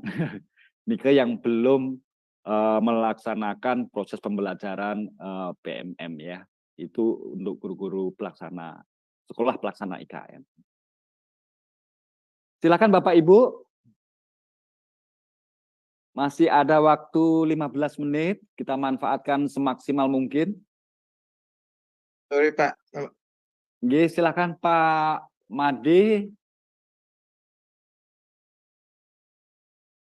Terima kasih waktunya. Saya hormati Bapak Heru dari PPMB Bali, rekan narasumber Pak Eka, Pak Dewi, dan rekan-rekan lain yang bergabung. Jadi melalui paparan tadi terkait dengan apa namanya kegiatan ini, itu adalah kegiatan pengimbasan. Berarti nanti ada tindak lanjut bahwa kami yang ikut ini akan menjadi sasaran pengimbasan, mungkin seperti itu. Terkait dengan implementasi sekolah penggerak, itu seperti tadi memang disampaikan ada dana khusus ya untuk pelaksanaan PSP-nya. Apakah nanti juga kami yang, katakan kalau kami ikut jadi sasaran itu juga mendapatkan seperti itu, tapi Pak Eka tadi menyatakan malah nilainya sudah berkurang atau mungkin nanti menggunakan kemampuan sekolah. Artinya apa sih yang membedakan sehingga PSP itu harus dibantu lagi dengan kami sekolah yang tidak PSP gitu. Kemudian yang kedua, dalam intervensi kegiatan literasi numerasi, ya, itu kami yang kami lihat di dalam pameran-pameran itu biasanya yang ada di luar kegiatan pembelajaran. Saya membuat pohon apa cerita dan sebagainya ya. Nah, bagaimana implementasi literasi numerasi ini di pembelajaran, termasuk juga di asesmen dilakukan. Barangkali teman-teman ada pengalaman untuk itu. Kemudian yang ketiga terkait dengan implementasi kurikulum merdeka, karena ada di sana pemilihan mata pelajaran oleh siswa, jadi mendapatkan kebebasan. Bagaimana teman-teman yang sudah mengoptimalisasikan, memberikan kemerdekaan itu. Kan itu kan ada kaitan dengan masih perlu 24 jam, dan juga nanti kebutuhan kelas, barangkali katakanlah yang paling seandainya ada satu mata pelajaran. Nah, bagaimana itu teman-teman punya pengalaman. Jadi kami ini kan yang baru pertama ini terus terang saja kami justru masih lebih banyak intervensi gitu. Jadi agak menjauh dari roh kemerdekaan kurikulum merdeka ini yang memberikan kemerdekaan kepada siswa. Jadi justru kami yang banyak hal yang kami takutkan sehingga harus lebih banyak kami intervensi. Bahkan terus terang saja ada siswa yang ingin ke sini saya paksa ke sini gitu. Jangan dengan apa namanya? Dengan motivasi-motivasi tertentu supaya unsur kepentingan guru yang lain juga bisa terpenuhi. Nah, itu yang ketiga ya. Yang keempat, Bapak-bapak juga yang sudah melaksanakan kurikulum merdeka itu terutama di intervensi digitalisasi. Bagaimana upaya kita ke depan terkait dengan makin masifnya daripada perkembangan artificial intelligence. Sehingga di dalam penyelesaian persoalan kita sering siswa tidak boleh ini, tidak boleh itu karena udah ada jawaban ya. Seharusnya kita harus gimana mencarikan yang belum bisa dilakukan oleh robot maupun orang lain gitu. Nah, selama ini kan tes kita kalau menggunakan CBT atau ini tidak boleh buka ini, ataupun anak-anak membuat tugas sudah langsung bisa dibuatkan. Misalnya buat ringkasan, membuat paper itu sudah bisa dibuatkan. Nah, itu kan bukan apa namanya, katakanlah karena perkembangan teknologi bukan salahnya siswa, lalu kita mengekang untuk tidak menggunakan itu, nah berarti kita menjauh dari teknologi. Nah, tentu mungkin teman-teman ada pengalaman untuk bisa adaptasi dengan perkembangan daripada AI yang semakin masif dan tidak bisa kita hindari ya, karena di semua sisi ini sekarang AI itu sudah mengambil pekerjaan-pekerjaan itu. Tentu bagaimana kita guru kepala sekolah memanfaatkan daripada AI itu di dalam dunia pendidikan. Sekarang itu terima kasih Pak waktunya, saya kembalikan kepada Pak Heru. Terima kasih Pak Made. Ini pertanyaannya sangat luar biasa nih. Yang sampai bingung menyimpulkan pertanyaannya. Jadi yang pertama itu terkait PSP, terkait PSP khususnya terkait kegiatan kita pada saat ini ya, kalau nggak salah saya tangkap nih terkait pendampingan pengimbasan PSP nih. Nanti apakah sekolah Pak Made di SMA 1 Sawan itu sebagai sekolah sasaran kan begitu nggih. Memang nanti pada saat tindak lanjutnya merupakan sekolah-sekolah non PSP inilah yang akan menjadikan sasaran untuk bagi sekolah penggerak lainnya untuk memberikan pengimbasan ke sekolah-sekolah tersebut, Bapak. Di sana. Terkait penganggarannya, mungkin nanti Nike kalau misalkan nanti ada pendampingan yang akan dilakukan oleh BPMP bekerja sama dengan pemerintah daerah dalam hal ini melalui sekolah penggeraknya untuk melakukan pendampingan di sekolah-sekolah sasaran lainnya begitu Pak. Jadi itu pasti terkait anggaran itu tidak dibebankan pada sekolah sasaran Pak, pasti dari BPMP-nya lah selaku yang mempunyai anggaran nih ke Kenten. Jadi sekolah Bapak nanti dijadikan sebagai lokasi kegiatan untuk istilahnya pengimbasannya lah di sana. Kemudian dilihat dari pengimbasannya itu praktek-praktek baik apa yang sudah bisa diimplementasikan mungkin di sekolah Bapak kan kayak begitu. Kemudian yang berikutnya terkait implementasi kurikulum khususnya yang mengenai Litnum Pak ya. Mungkin ini Pak Eka atau saya agak nggak menangkap gininya Pak tadi, mohon maaf nih keterbatasan tiang. Mungkin Pak Eka atau Pak Dewo yang bisa menginformasikan terkait pertanyaan-pertanyaan kedua dan ketiga nih dari Pak Made. Kami silakan Pak.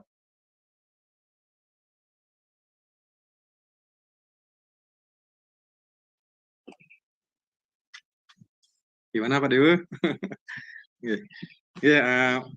Izin lagi Pak Heru, mohon izin ya.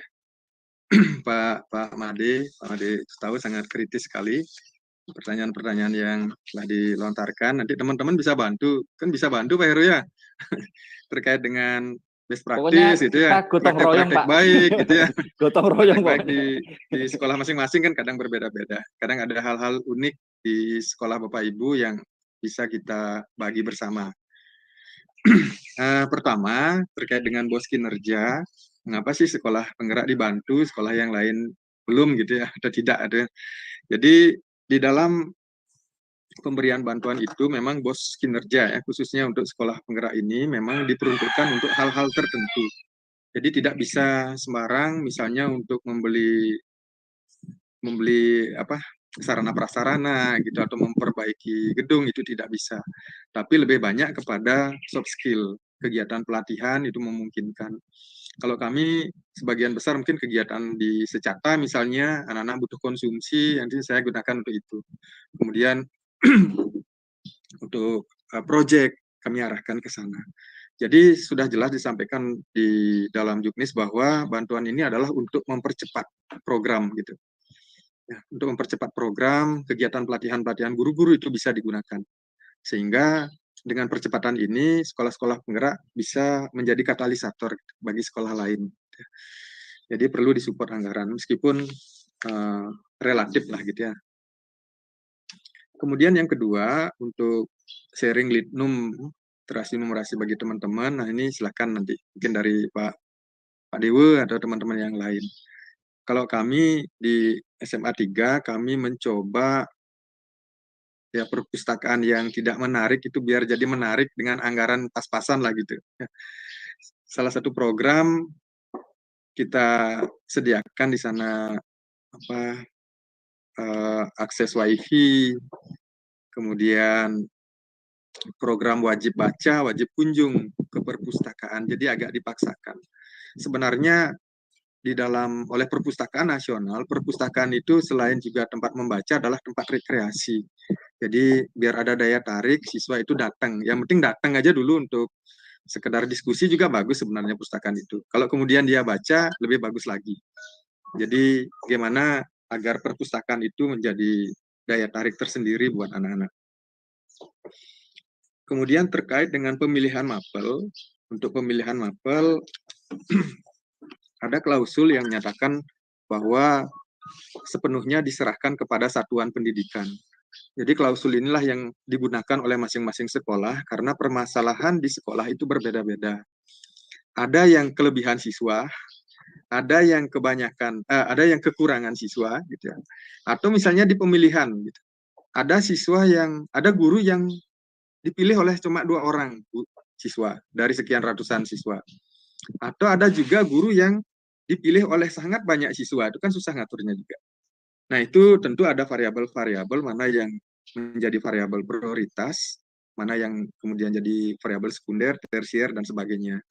Dan kami untuk di SMA Negeri 3 Singaraja tetap juga mengakomodir dulu keinginan daripada siswa dan orang tua siswa. Kami menyebarkan kuesioner, keinginannya mata pelajaran apa saja yang dipilih sesuai dengan paket yang kita sediakan, kemudian cita-citanya mau kemana. Nanti ada juga masukan dari pihak orang tua. Nah, itulah yang kemudian kita godok, disesuaikan dengan ketersediaan sarana prasarana dan juga kebutuhan guru. Dan sementara ya bisa jalan sih gitu. Ya, mungkin teman-teman juga melakukan proses yang unik di masing-masing lembaga. Nah, kemudian yang keempat terkait dengan teknologi artificial intelligence. Jadi permasalahan Pak Made adalah permasalahan dunia, Pak Ade, bahwasanya kalau di Eropa sekarang sudah mulai mengusulkan, ini saya baca sih di BBC, mengusulkan bagaimana kalau itu dibutuhkan undang-undang khusus lah gitu, ada batas-batas toleransi. Tetapi di sisi lain juga kita patut berbangga kepada anak-anak kita karena mereka sudah mampu memanfaatkan teknologi gitu ya. Tinggal kita saja gitu, karena teknologi tersedia, mereka bisa, mereka gunakan. Itu kan kreatif sebenarnya. Tapi di sisi lain memang penguatan-penguatan karakter itu harus disisipkan kepada anak-anak itu. Dan beberapa teknologi artificial intelligence ini digunakan bahkan untuk hal-hal yang unik, misalnya pengembangan antibiotik gitu untuk di dunia. Jadi di sisi lain bermanfaat, tapi di sisi lain ya tugas kita lah sebagai guru untuk bisa menanamkan karakter. Nah, itu kurang lebih Pak Ade. Ya. Atau teman-teman, ke Pak Dewa silakan kalau ada yang ingin disampaikan, ditambahkan. Ya, terima kasih Pak Eka. Mungkin Pak Dewa ada tambahan? Baik, terima kasih pertanyaannya Pak Made dari SMA 1 Sawan ya. Jadi secara gamblang tadi sudah dipaparkan oleh Pak Heru dan juga Pak Eka terkait dengan mengapa sekolah penggerak yang diberikan intervensi seperti itu. Karena seperti dasarnya tadi bahwa memang sekolah penggerak itu sebagai katalis ya Bapak ya. Sehingga begitu teman-teman yang belum tergabung di sekolah penggerak bisa mengunjungi sekolah-sekolah penggerak seperti program berikutnya Bapak nanti akan berkunjung ke sekolah penggerak terdekat sesuai dengan surat itu, di mana nanti akan mendapatkan pengimbasan kembali secara tatap muka di sekolah tersebut, yang tentunya nanti biayanya akan ditanggung oleh BPMP. Jadi Bapak tidak perlu susah memikirkan untuk biayanya. Jadi itu mungkin salah satu intervensinya kembali dengan memaksimalkan peran dari sekolah penggerak, Pak. Nah, terkait dengan pelaksanaan penguatan literasi dan numerasi, Pak, sebenarnya kalau di perpustakaan kami seperti tadi saya sampaikan sudah ada pojok baca di kelas masing-masing, ada balai bengong yang ada pojok bacanya juga. Di perpustakaan juga ada lesehannya, Pak, sehingga seperti disampaikan Pak Eka tadi bisa rekreasi di sana sambil baca. Ada komputer juga. Nah, namun tidak menutup kemungkinan juga kegiatan literasi bisa kita masukkan dalam pembiasaan, kegiatan pembiasaan, yaitu di dalam kegiatan pembelajaran. Nah, sementara kalau Bapak masih membutuhkan inspirasi-inspirasi lain, seperti mengutip lagi apa yang disampaikan Pak Heru tadi, kita maksimalkan PMM, Pak. Di sana ada banyak sekali inspirasi terkait dengan literasi dan numerasi. Jadi bisa diakses di sana, sehingga yang mana yang cocok dengan sekolah kita, itu kita coba terapkan. Seperti itu. Nah, terkait dengan pemilihan mapel ini, Pak, benar apa yang disampaikan Pak Eka tadi, bahwa pemilihan mapel ini tidak semena-mena kita bisa ikuti apa yang anak-anak mau, seperti itu, Pak. Karena jujur, pemilihan mapel ini sangat rumit, Pak. Jadi tentu kita refleksikan dulu sekolah masing-masing dengan melihat SDM juga. Karena kebetulan kami juga di SMA Negeri 4 merupakan sekolah yang kelebihan murid, gurunya terbatas. Nah, itulah bagaimana kita merefleksikan bagaimana SDM yang kita miliki. Sehingga di sekolah kami buatkan menu-menu paket pelajaran, Pak. Jadi kemarin karena ada 13 rombel, kami coba buat 13 paket pembelajaran, di mana di 13 kelas itu beda-beda komposisi pelajarannya. Sehingga anak-anak akan lebih leluasa untuk memilih kelas mana yang sesuai dengan kebutuhan mereka. Nah, tentu proses ini tidak bisa berlangsung secara cepat, Pak. Karena polanya itu ada 6 bulan, ada 1 tahun. Paling bagus 1 tahun, Pak. Jadi ketika kelas 10, kita sudah mulai lakukan proses pemilihan itu. Dari mulai persiapan. Bapak bisa lihat langsung di panduan pemilihan mapel ada di sana. Ada pola 1 tahun, ada pola 6 bulan.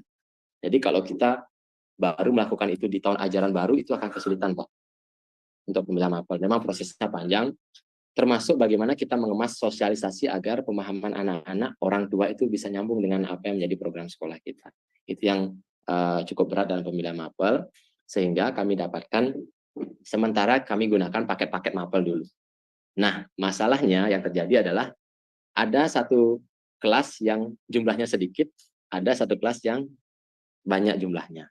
Nah, itulah yang kami lakukan pendekatan kembali kepada anak-anak dengan bantuan dari tim kami di BK ada, tim pengembang kurikulum juga ada. Sehingga ketika anak-anak lebih memahami terkait dengan kebutuhan apa yang mereka butuhkan, khususnya dalam SNBP ya, tadi sudah disampaikan terkait dengan mata kuliah, mata pelajaran prasyarat. Nah, itu ketika mereka sudah memahami terkait dengan itu, mereka akan lebih memahami seperti apa cara memilih kelas. Sehingga sampai sekarang kami dapat 13 rombel kelas 11 dengan 12 jenis menu pelajaran, Pak. Jadi tiap kelas itu ada 12, ke-13 kelas itu ada satu kelas yang kembar menunya, sisanya beda-beda menunya. Itu yang kami terapkan di sekolah. Nah, itu terkait dengan mapel. Kemudian apa lagi nih, Pak? Mohon maaf. Ketinggalan lagi satu sepertinya saya. Artificial intelligence-nya. Oh iya. Wah, ini Pak, benar sekali. AI ini sudah bisa mengalahkan manusia bahkan, walaupun yang membuat itu adalah manusia. Karena yang namanya kecerdasan, Pak, kalau kita bisa manfaatkan dengan maksimal, tentu itu akan bermanfaat bagi kita. Kita janganlah kita alergi terhadap perkembangan teknologi. Jadi bagaimana kita bisa manfaatkan. Nah, tentu apa yang disampaikan Pak Eka tadi benar sekali. Yang penting dalam anak-anak kita itu selain intelektual mereka juga karakter yang paling penting. Itulah kenapa bahkan kita disiapkan waktu alokasi proyek sedemikian rupa, karena memang yang dipentingkan di sini juga adalah karakter. Nah, di mana ketika mereka menggunakan AI tersebut, mereka hanya mendapatkan pengetahuan-pengetahuan saja. Mereka belum bisa mendapatkan bagaimana pendidikan karakter yang seutuhnya yang dapat mereka alami di kelas masing-masing bersama teman-temannya. Mungkin itu yang kita fokuskan sekarang, sehingga apakah AI kita manfaatkan? Iya. Karena itu sesuai dengan kodrat zaman anak sekarang. Kalau di guru penggerak ada kodrat zaman, ada kodrat alam seperti itu. Jadi kita ikuti kodrat zaman, tapi tetap penguatan karakter itu yang kita tekankan kepada anak-anak. Sehingga AI jalan, proyek kita jalan, pembelajaran juga berjalan di kelas dengan sesuai dengan tujuan yang kita ajukan bersama dengan anak-anak. Seperti itu Pak, mungkin dari saya. Terima kasih. Baik, terima kasih Pak Dewo atas tambahan-tambahan ilmunya ya, dan juga Pak Eka. Mungkin untuk kegiatan kita, niki sisa 3 menit niki Pak. Jadi mungkin bisa kita tutup ya untuk sesi tanya jawab. Sebelumnya kami mengucapkan terima kasih kepada Bapak Eka Wilantara dan Bapak Dewo Made Yuda Andika untuk transfer ilmunya terkait penguatan dan praktik baik 5 intervensi di sekolah penggerak. Dan sebelum kita masuk di acara penutupan, mungkin kita akan ambil gambar dulu Bapak Ibu ya. Mohon untuk videonya bisa diaktifkan Bapak Ibu. Dan mohon bantuannya Mas Bambang, hostnya, untuk ambil gambar ya. Mas Bambang. Oke. Silakan Bapak Ibu, kameranya dihidupkan. Kita akan ambil kamera, ambil fotonya. Mungkin Mas Bambang kasih apa-apa ya.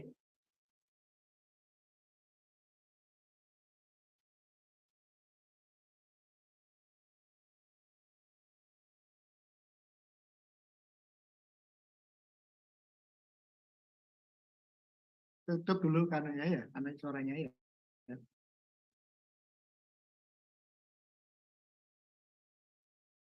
Yuk. Ya udah.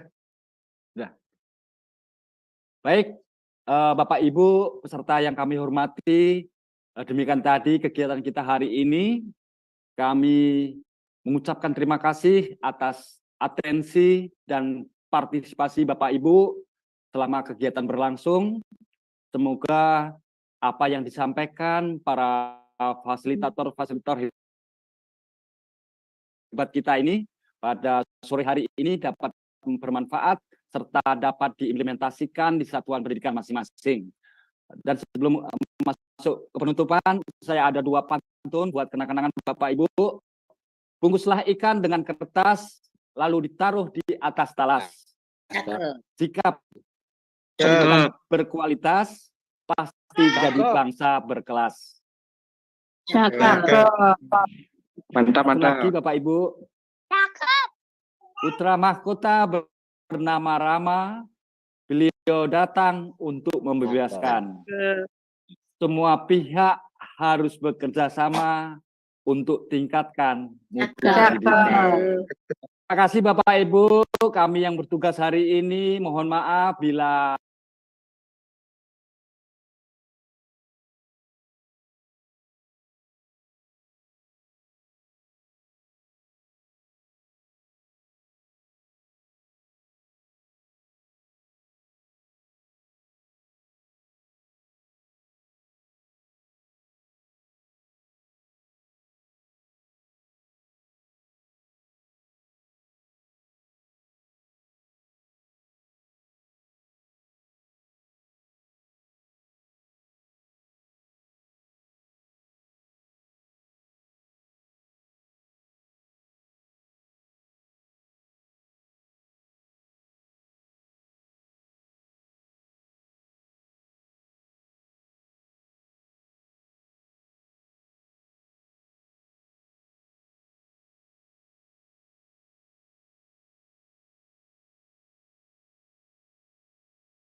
dapat